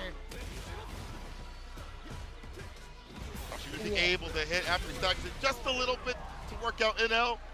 Get caught up in the corner. Noah on set point, far building up. That means he again can go into burnout and back himself up with the SA gauge to either go for like a super for more damage, whatever it is. The trade. Back to back trades. I like that. Bar for bar indeed. Again with the back fierce. I almost pushed Cole off of a seat. I'm so sorry. I'm so sorry. You know, it would have been worth it, honestly. Damn. Look what's happening right now.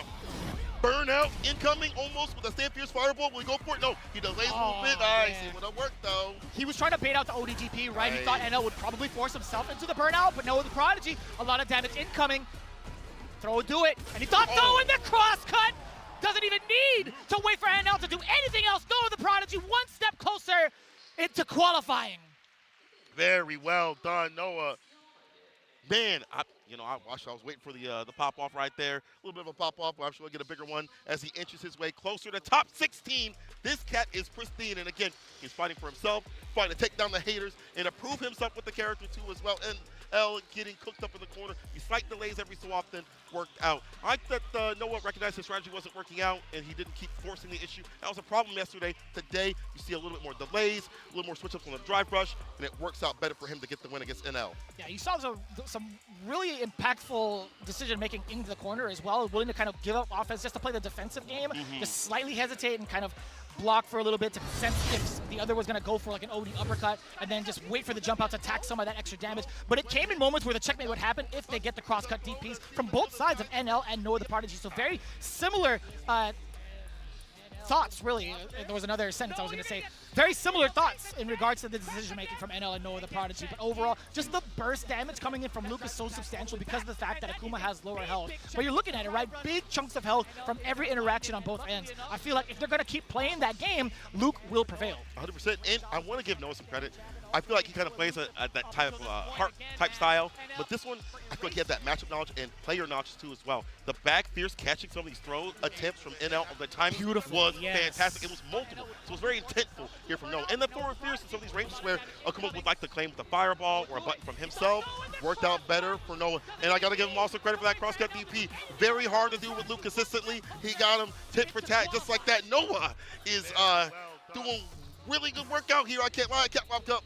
Like to see it. This is tough. It puts NL in a very, very interesting predicament now. If you take a look at the current results, man, 2-2, tied up with Salty Kid, tied up with JB, with the benefit of having that +2 differential that's going to be ever so important moving forward as he has to play against SI Anik towards the end. You never know, man. SI Anik could be fully awakened on day 3. But as it stands right now, man, there are so many chances to get into the top spot. I'm loving the way that Noah the Prodigy held his own. He was talking to us backstage as well. He's like, what do I got to do to win or to make it through? And all of us were like, we looked at each other like, what kind of question is that, brother? You got to win, bro. Oh, yeah. You got to win out. Do more damage, don't get hit. Just in one classic. Now, let's go back to talking about Cianic, and I feel like he's not had the best mental time recently. We saw on Twitter he wasn't the happiest, but I feel like after having a day to calm down, possibly, see him come with a different sort of energy, maybe not able to make it that top 16 spot, but big spoiler with Grant Slotokai, who was absolutely hot. People's not the pick, maybe, but Panama standing up. Grant Slotokai yesterday definitely showcasing what he can do, and he really puts his mind to the grind and stays positive about the game and his own progress in play. Yeah, I mean, those 2 wins that he had in day 2 were so impactful, right? Taking down Noah 2-0 is such a great booster for him, especially with the way he faltered in day 1. And then taking it down against Salty Kid 2-1 in the second matchup of that day. I feel like he's on a very, very positive upward trend in the mentality game as well and emotionally. I had a chance to talk to him backstage, and he's feeling really great about having to face off against this particular matchup, right? He's done a lot of studying against a lot of the Akuma players that he's had, but one of the big things that we talk about is who he has to play up after that, where he has to face off against JB, which we will get into that. I'm going to pin the conversation later for an important detail. But again, it will be the Bison pick, I think, specifically for this Akuma. It is loaded in. Yeah, it's going to be the Bison pick. That makes sense. You know, JP hates playing that matchup. The air fireballs delete the crouch fears. Fireball pressure in general is just better off for Akuma and his buttons and the aerial approach to the dive kicks. You don't want to have to deal with that. Bison can play the ground game better for reasons like this. Did you see that? My man SI Enik did like a fireball. You saw the start of it. Grand Todokai was already ahead of into that OD Cycle Crusher. Plant the bomb. All roads lead the bomb. And damage if he's able to get the hit. Power about to go off. You tried to press a button and that instance level 1. That is your own fault. Perfect. And what a nightmare indeed. Grand Todokai. Fantastic with the timing with the bomb eccentric kick. The bomb able to blast off right after it. Again, on the ground game, you have only Cycle Crusher that eliminates the fireball pressures. You have to go for the aerial approach to CNE. Brother, that was a full screen anti-air. That was a full screen anti-air. He needs it. Sure. yeah, we'll agree with that. Boy. Oh, double reverse. Hey, that was pretty smart. SI Enik just just sneaking in right underneath for the side switch, but can he make the most of it, right? He hasn't been able to land some impactful normals. All right, that's totally fine. At least getting the confirm into the lights. Meaty fireball with the pressure, knocking on the door again. Counter hit. Very important tech. Plus frames. Not for me. The ODDP taking it away. CNE even out the rounds will be a little more confident what we've seen him throughout the entire week. I like this. Switch up every so often now, try to calling out the OD Cycle Crusher. They're going to get caught by that stomp. Slight walk back into the crouching medium kick, hits him with the adamant fist. Into level 3, kill as much drive gauge as possible. Get his back up. Maybe go for more variance with the fireball. After this fireball, get the walk up stand fierce a little bit in the fireball if you want it. Yes, goes for the demon flip instead. Oh, he can't risk any more block swings on this point. And he's going to be eating so much damage. The burnout is there. He still pursues on offense. SI Enik finding the exposure down below. Todokai. I feel like he personally doesn't feel that he's as strong with Bison. Right, he's doing it just for the sake of the matchup, hence why he's hovering into the character select. He's so confident with that JP, but as you had mentioned before, JP not having the best time necessarily against some of the greater Akumas that he's encountered. He's right now at this very moment he's facing the greatest Akuma because he doesn't have to face against like NL right now. So technically this is the greatest Akuma he has to face off against at Capcom Cup. Deep in the dive kick. CNE honestly playing a lot better than what we've seen. I like him going more for the aerial approach. You see him better with the confirms, way more confident, way more active than what he was before. Drive rush, perfect parry, it's all the hand up with the overhead. Get that ass up in the corner. Now drive rush throw, kills the drive gauge. Might be able to kill the character, keep the pressure up, and eventually get a drive impact down. Reversal button early here from SI Enik. Hits him with a level that gets some distance, but he has no bar to his aim. If Grand Todokai gets in, it might be a win. He's able to DP, he's able to anti-air. Clean and pristine. That was beautiful. Way to wait on that. Perfect parry against the guillotine. Fierce. Nope, planting the bomb instead. My mistake. And you thought you could get away with it. It was going to be checkmate regardless. My mistake. Yeah, he was already at 0 bars. He was burnout. No need to spend any SA gauge. Grand Todokai with a perfect calculation. I didn't go for the immediate OD Cycle Crusher on the burnout. You saw SI and go for some of these jab backs to call that out. Perfect parry 2E jab after 3. On smashing. D, bomb goes off. The stomp this time, a bit more variance, still going for that throw, trying to call it out. Still got some damage. Grand Todokai back in neutral. Yeah, SI Enik has really been focusing on when Grand Todokai advances forward to allow him to throw that fireball. Man, that little step back for the shimmy. SI Enik's throws get exposed. The backdash also, nope, still going to be plus frames. Grand Todokai really laying it on thick. SI Enik is going to be hanging on for just a bit. No, he's not. Level 3 instead. Very dominant. 2 rounds from Grand Todokai. Round game getting way better. You see him also just backdashing with his dive kick in the area where SI Enik wants to approach and wants to pivot to. Game to game now. Both players. SI Enik honestly playing better than what he did previously. Grand Todokai getting a better handle with the Bison. SINIC locking. He doesn't have other characters, but he told me it's only the Akuma right now. There's too much you have to put on with this character. You have to main him. You can't just, I have him as a trietary. I forgot he was a Chun-Li main. Yeah. Plus, yeah. SINIC trying to interact with that +1 scenario. GSX-8R layering on the throw loops continuously. Will there be a backdash? To jump out instead. That's damage, and that's going to be a bomb as well. You had the expense of that health, but still whipping in the air. Unfortunately, not able to get that grip, and that's going to be it. GSX-8R set point. This is huge, man. Starting off with that perfect. Man, he was just in the perfect range of that crouching medium kick. He is locked all the way in. This is hella damage. Boom. Get the stomp right after in the punch version. The bomb, drive impact, he tried to kill him. Only DP. I hella respect it. Drive impact with that much life left. Got 2 bars too. If it lands, you're killing. Oh, that was so scary. Stomp again. Stays in front. For a combo. Yeah, that's not your turn. The flip out allows SINIC to get a fat punish. Double dashes up. Wait for a little bit to see if there's going to be a reversal. That's not your turn. Oh, the other side with the jabs. That's not going for the level 3. Yeah, maybe scaling a little bit too much even on the 9K health of Akuma. They want to risk. Oh, that was a little bit risky. Drive reversal. It's totally fine. Not so much now. Your kick into level 3. Chip out after the CA. GSX-8R 2-1 over SINIC. Man, the chip out was well calculated right there. Saved the bar for the proper moment. That's it. GSX-8R doing it for Panama. You can hear it, man. You can read his lips. One more. One more. Finger in the air, baby. One more. And I was actually kind of surprised when I saw that drive reversal had hit or had been blocked by SINIC. I wondered maybe he was a little bit out of range, perhaps. Maybe something out of that. But either way, man, SINIC, a little bit of a rough shot. Still has another game to play. He could still continue to play spoiler against NL. The way that GSX-8R had been playing in the very end of that set, he was getting the perfect distances to get his pick and first. That instance, level 1, that is your own so good against the fireball play. GSX-8R, we saw the round starts continuously with the OD cycle pressure by the proper timing. And then the ground game got better. Better with the crouching medium kicks. Better with the stomp cancels right after. Switching up the variance too as well in the way he was coming through. Yes, he got anti-air every so often, but not enough for his demise. And then backdash away for the dive kicks. When Akuma would like to come through, he knows what Akuma would like. He says, I'm not about that game. Let me back off a little bit. The perfect carries as well, as you just said right there. Able to get a punish and a follow-up right after. And again, all roads leading to bomb allows the damage and the panic. And SINIC sinks with the Titanic, and unfortunately, that's like looking even worse for him in this stage scenario. You talked about this.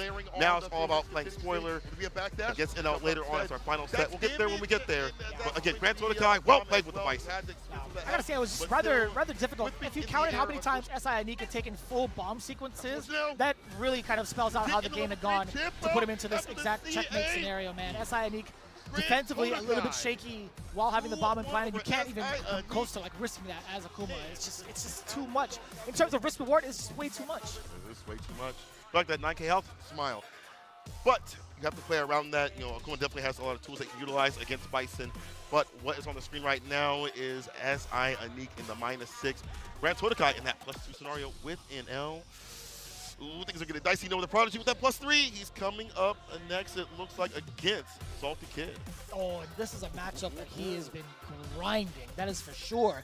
And he also has the luxury of being able to play off against the other Kimberly players here. We know we have one of the SFL teams, obviously FlyQuest, having Psycho, having Shine. They're both here, being able to possibly play against Noah the Prodigy. I don't know if Punk would let that happen, but either way, I mean, like, for the benefit of everybody here, I'd imagine, you know, the country's got to unify at this point, right? Yeah. Noah the Prodigy, let's see how he does. But Salty Kid, looking at his current record, being at 2-2, right? He needs to win 2-0, and he needs to. I feel like it's hard to say right now, actually, because of the fact that Totokai won his first game. He was banking on Totokai to pretty much lose it all, but as it stands right now, Noah the Prodigy, if he wins this, he just might be that shoe-in to the playoffs. Top 16 waiting for him. Salty Kid looking to ruin that and get his own game going. The Sodium Sun lands the punch on the slide. You get way more off the slide this season. The bomb about to land, and he does get the explosion. And at least you see Salty Kid going in right for the dash up, drive rush, hard stop, drive reverse the bomb. You see Salty Kid has been going for that continuously. Yesterday, I should say, constant with the bomb pressure, leads to explosion, disrupting Noah's rhythm, and it's neutral. Send him off with the super. Not enough. No, It's not enough. He had the bomb follow-up, but that's fine. No, he didn't have a can. Oh, he you're used two fire. But either way, I mean, being in burnout, I don't think there was a lot that Salty Kid would be worried about, right? So. True. Punish counter. Just placing that slide. So difficult, too, because Noah's been rather active in regards to closing the gap, so it's very difficult for Salty Kid to even gauge that slide tactic. At level 1, he's not going to be spending here, I don't think, right? It doesn't make sense to you. Okay, well, I lied to you. It does create a lot more space, though, when you see the bounce back off of the body, so my mistake. Gets out the corner as much as possible against Noah. Rocky defense that she has. Salty Kid also has been going for more reversal super now in this day than he did yesterday. Didn't really go for the bust out. Don't believe that level 3 slowly but surely. Finds a jab, ends it right now. Wants to kill as much drive gauge as possible. Get the lead. He will expend that level 3 at any point, any round. They'll take the other person down as much as possible. Yeah, a couple of those slides have been doing more harm for Salty Kid than good, to be honest with you, but he does have drive gauge. He can work with it. Noah the Prodigy now. Okay, well, we do have a slide opener. Noah the Prodigy, nice and healthy yet again. Okay! Yeah, OD would have been enough. Salty Kid still alive. Now with any bar to his name, the drive gauge is gone. Resets the pressure with the throw.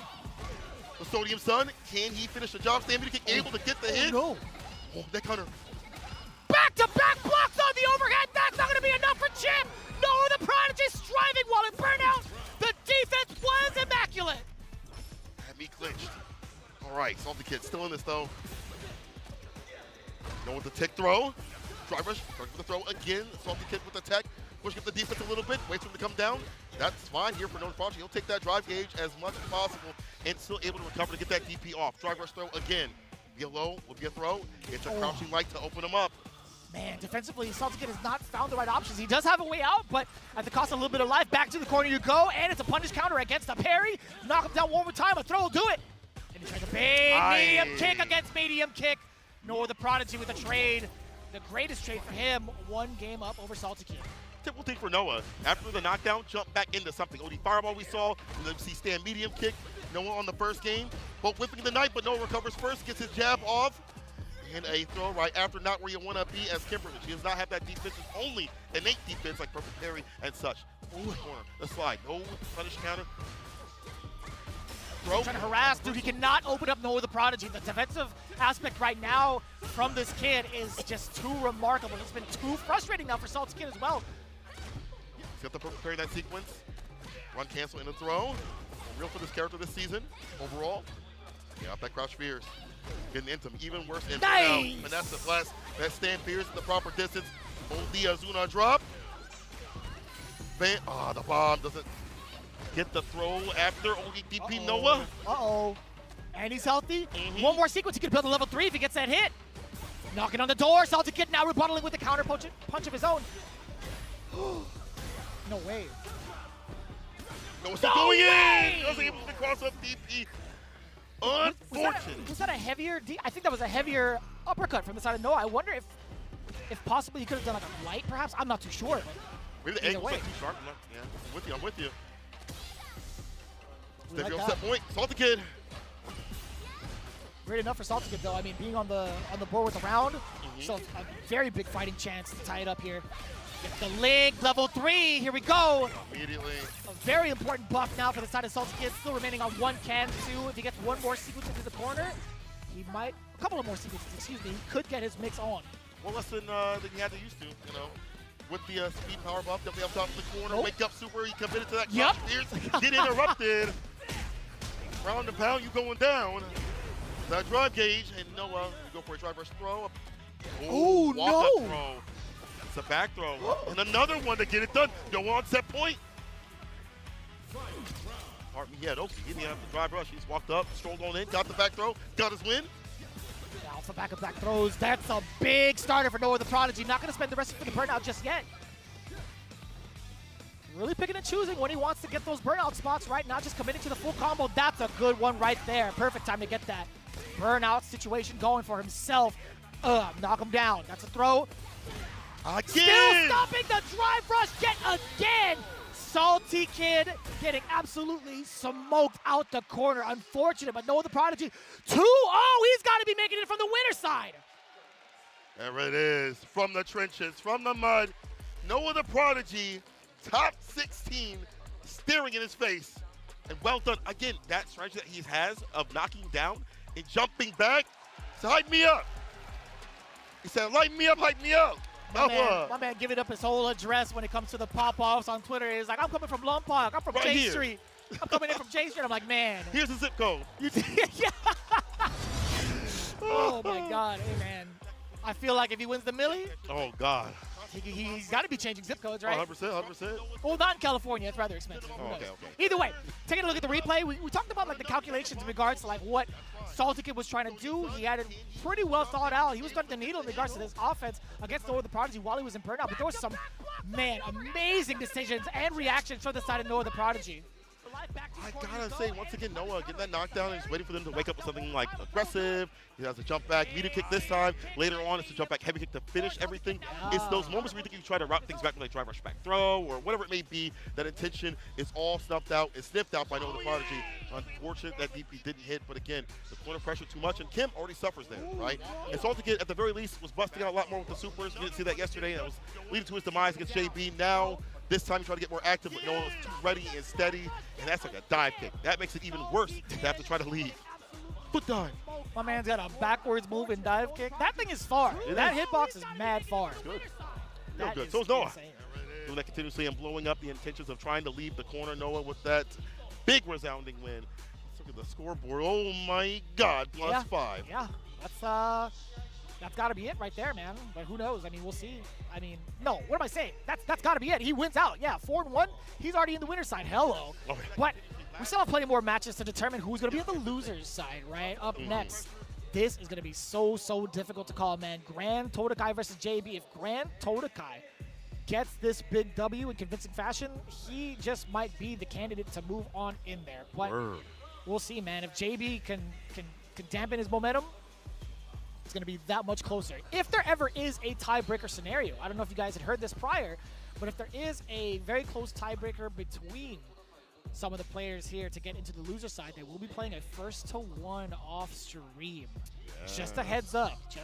So heavy implications here. Grand Totokai versus JB. Now JB, right, he needs to beat Totokai and hope everybody else outside of Noah evens out in their matches. So that includes NL specifically.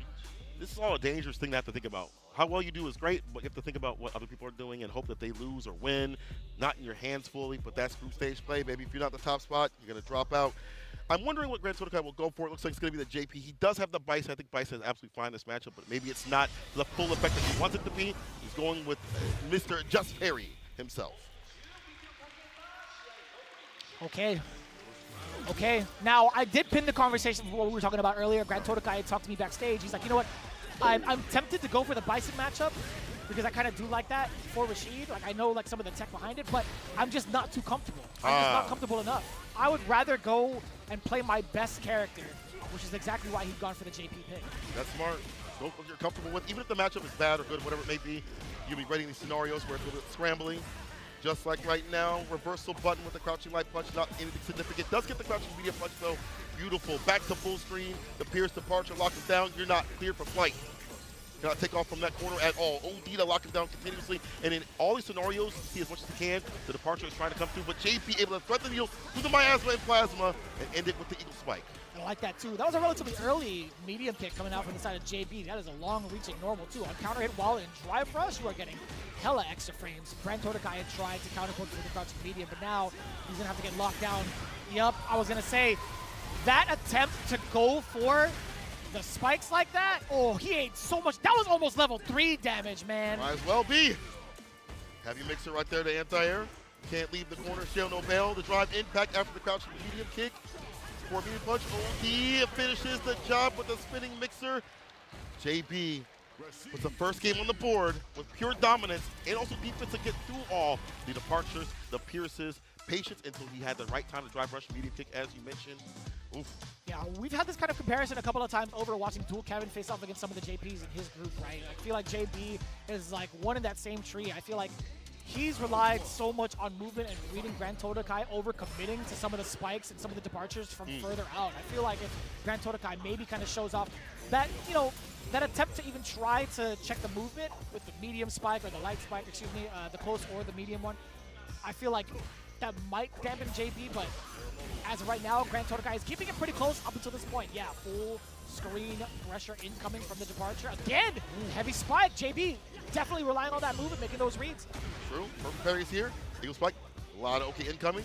Take that trade to continue the pressure. The pushback too much. The stand fierce right after Grand Todokai recognized. Was not able to get that drive impact right back though. Unfortunate. Charge up fireball. Mix up.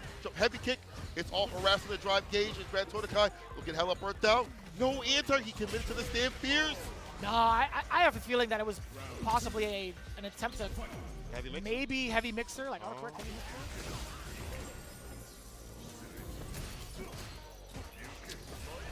Todokai putting him around on the board here. I noticed there was a slight walk back on that string from the side of JB to defend while Todokai had pulled out the feint. We'll talk about that in a bit though. Lavushka coming in, not going to be the biggest threat. Okay, or so I thought. The final ghost coming in clutch. What was the last one, man? What you least expect? Anti-air, like that, yeah. sharp. Fireball to lock him down. Careful now. Don't do one with too much recovery. That missile kick, as Steve would say, will come into play. He's looking for it. Could have got a throw, but maybe didn't want to go for it. Too far out. Medium mixer level 2. My win condition. Still pretty healthy on the drive gauge. Willing to take all that chip. Oh boy. The classic. Into the low. Not getting the one framer. Still maintaining the pressure is ever so important. Crouching medium punch on the other side. Grand Todokai setting up double departure. On the way out is JB, still not able to track him down. JB with the momentum to his side now. Waiting for able to lock him down. Drive rush overhead. He's holding parry for damn dear life. Looking for a button right after with that heavy kick. JB, we have that perfect space. If you whip a button, I have that drive rush for a medium punch, whatever it may be. Gets walked in on with the throw. Pierce walks out. The slide applied. Wow, so Rashid kick, and that kills. That's set point JB. Yeah, that was a call out no matter what. JB had read Grand Todokai like a book. He had gone for the run and slide and committed to it. Finds the overhead round start to start things off really well. Heavy mixer backs off and no charge of fireball, no meaty fireball. That's fine. Amnesia now coming into play. It'll be too late though. Level 2. Oh no, JB, what had happened? What just happened? He had parried initially. Maybe he was in fear of the throw, punish counter. It would have caused like even bigger damage, so possibly. Still stuck. Heavy mixer, yeah, able to answer. As soon as you see the king spin, that's when you know the teleport's coming through. Perfect parry. Side switch as well. Yeah, forward heavy kick. That is beautiful. Keep the trap up in the corner as much as possible. Grand Todokai trying to finish this. Drive reversal. Drive rush forward, heavy kick to keep the plus range on. Another level 2 coming for you. Push back with a level, or no. Baits out the drive reversal. JB has him cut up in the corner. He's only got level 1 to his name. He also has amnesia too. The drive. Oh no! No way! So 2 things here. I couldn't tell if he recovered and whiffed, or if the throw was fast enough to grab the overhead animation. Because again, although it is overhead, animation-wise, you see the character up in the air. The character is indeed still grounded. I didn't see if it was counter hit or not. I really couldn't. I had missed it. But either way, Grand Todokai, a very, very fortunate series of events there, tying it up 1-1. His defense in the corner has gotten better and better. Reward, obviously, all 3 level 2s up in the corner, setting the OD departures, but now he's the one in the corner. Holding parry gets the drive impact. Not a second time. Take up with the fireball. Drive rush jab a little too fast on the draw. Going for the option select against the fates is so smart from the side of JB. Grand Todokai a little bit too slow to react, getting slowly pushed into the corner, or so I thought. That cane is just too far. When you hear that smack for the punish counter, bow. Man, that's demoralizing. Oh, yeah. Oh. My man said, hiya! Perfect parry, the crouching like kick drive rush. Well done on defense once again. The teleport, perfect parry right back at him. Both turn and blue out here. Knocked down to level 2. I like this. Using the Eagle Spike to get a maximum amount of advantage you'd like to without them waking up, hitting a button. Drive impact will get the spot. And that's going to be a wrap. JB using that not for damage, but for that positional advantage and to get him towards the corner for that DI to hit. That's been rough. I feel like in terms of all the drive impacts that JB had used against Todokai, I think 3 out of 4 may have landed thus far. The statement out here in the first 2. What's on the line? Ooh, that was a smart. Oh, no! Not what he wanted at all. Yeah. Kill that drive gauge, level 2, side switch, anything. He's the one once again in the corner. Defense a little more active with drive rush couch. Media punch the fireball for the side switch here. There we go, up the low for the heavy kick. Pierce departure. Mid-screen too as well. Keeping him locked down for reasons like this. At the juggle points. Still being able to continue the combo. The parry is there. Delayed break off of the throw from the side of JB. Oh, no! Rush. At the tip of the cane. You went safe to try to drive rush at that distance. Final game, final round. Let's see what's going to be the point in. What's going to be the entry point in for the side of JB. Testing the waters a little bit with the hurricane, the whirlwinds, excuse me. Now the spinning mixer for the anti-air. Get that throw going. Level 2. Great Desert Storm coming in. That's fine. I'll give you more of that bar. Love the enhancement. Another drive reversal. This one puts him in burnout. Heavy mixer as the anti-air only has number 1 to his name for a bust-out scenario. JP going to go in continuously. OD fireball as he tried to advance. Again, it was a matter of time, St. Cola. I was waiting for that. JP was not going to shy away from that exact strategy because of the health he has left. SRK, and it is the perfect. I didn't think it was going to be enough damage. JB getting the most mileage out of drive impacts all week long. What a risk at a 1st or 2 with $1 million staring at you and you DIing. And honestly, we saw the bite back from a little bit from Grand Todokai, and JP did not shy away from that tactic at all. Obviously, sometimes in burnout, sometimes not, but the ones that not especially got me absolutely tripping. Dog, out here to DI these top-level players, but using that stress of being on the stage, I think working around that is why that works out maybe more than people would think. I mean, if it works, it works. Yeah, keep it going. You want to keep testing him out and see if he's going to react to it. But I do have to chalk it up. Grand Todokai taking so much extra damage in these rounds from the drive impact is really what set JB ablaze with that momentum. And again, you see it right here on the replays. How often do you get to see these land on a stage like Capcom Cup? Grand Todokai reeling back in his seat. Now, outside of that, I think the defensive choices from Grand Todokai have been pretty top-notch and also finding perfect times to get the side switch against JB. Now, not to say also JB's defense was a little bit lackluster, but I think Grand Todokai gave him really, really different and interesting looks on offense. Initially, like at the very end, though, despite Grand Todokai having great defense, those 2 drive reversals put him in burnout and put him in a bad sort of way. There's the back throw. That was a good back throw, by the way. But JB using that level 2 to harass the drive gauge. He's not looking for damage. He's looking to take away the drive gauge, will take away your positional advantage, put you against the wall continuously, put you on the back foot, make you panic, and it worked out to take away that confidence that Grand Todokai has had up to this point thus far. Man, DI is the culprit. You can see it towards the end here as well. Man, that level 1, bam, enough damage. That is a wild outcome for the fact that Todokai is now sitting at 3-2, along with JB 3-2. Oh, I got a lot on my mind right now, but what should be on our minds, obviously, other than the standings, is the matchup that is coming ahead of us. SI Anik versus NL. We'll see if SI Anik can play spoiler to another player. Was capable of doing it in full against Grand Todokai, but definitely looking a lot better than what he was yesterday. Way more informed, way more active, way more confident decision making. We saw some drops here and there, but that's just nerves and trying to be out here. We saw him last year not make it to the stage, had some visa problems, but made it this time, had earned his way in. And right now, I see on the screen as they practice, I don't know if it's going to be the character. I'm not trying to go too far. I do see the Chun-Li. I do see the Chun-Li in practice. I don't know if it's what he's going to play. But the mirror match is something that NL's played a lot. He's out in the Asian region. There's a lot of cool players that are out there can practice with and prep for in the mirror match. It makes a lot of sense, right? Yeah. I mean, SI Anik, pretty familiar with the character up until this point. That's the character that led him into his qualification into the Cup. Him showing off his Season 1 character that also technically made it into the Cup. Yeah. I think it makes, with nothing to lose at this point, you got to go for it. True. We'll Bring whatever experience you can into the next season at this point. 100%. From this matchup, Fireball game is going to be eliminated here. Chun-Li cannot keep a pace in place with Kuma. Ooh, I think that's fine. Yeah. I think that's totally fine. I mean, with access to Hazanshu, I don't think she'll be fearing the Fireball War as much, right? Okay. It's more so the defensive aspect. Like, I feel like what is Chun-Li going to do once Akuma starts mauling you? If you do have access to like an uppercut technically with the up kicks. True.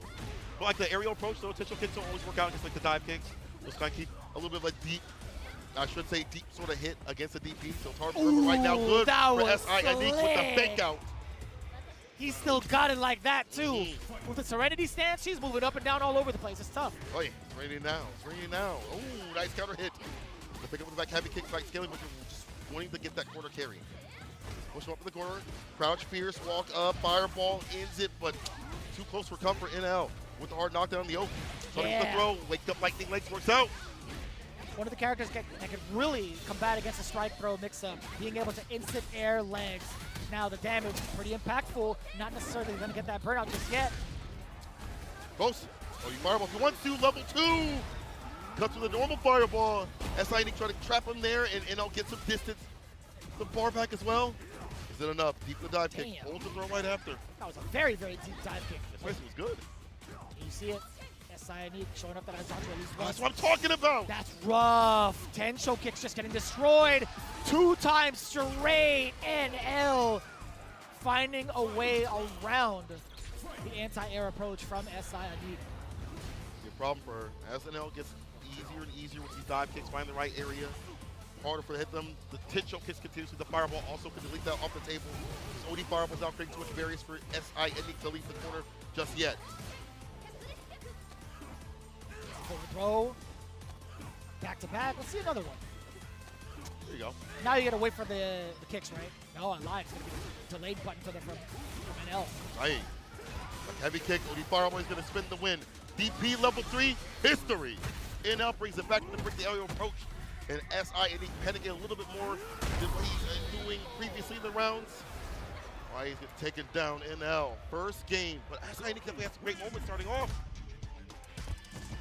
NL gets this big W, 2-0. I am not too sure if that gets him into loser side, genuinely.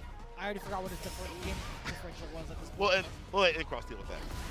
No, I mean, we'll have a moment. We'll literally have like a couple of rounds, so we'll see.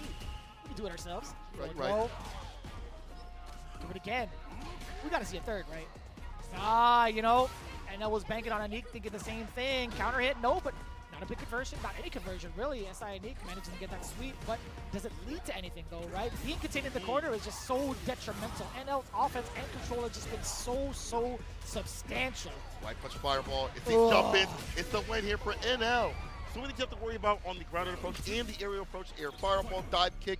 The fireball on the ground, the 4 fierce, stay fierce up for the corner. Akuma can really express himself there. A slide round start is how he started off. A crouching kick might be the way to start the end here. NL puts SI Anik where he doesn't want to be. A bad fireball leads to this. Tatsu, DP, no level 3 have the bar just yet.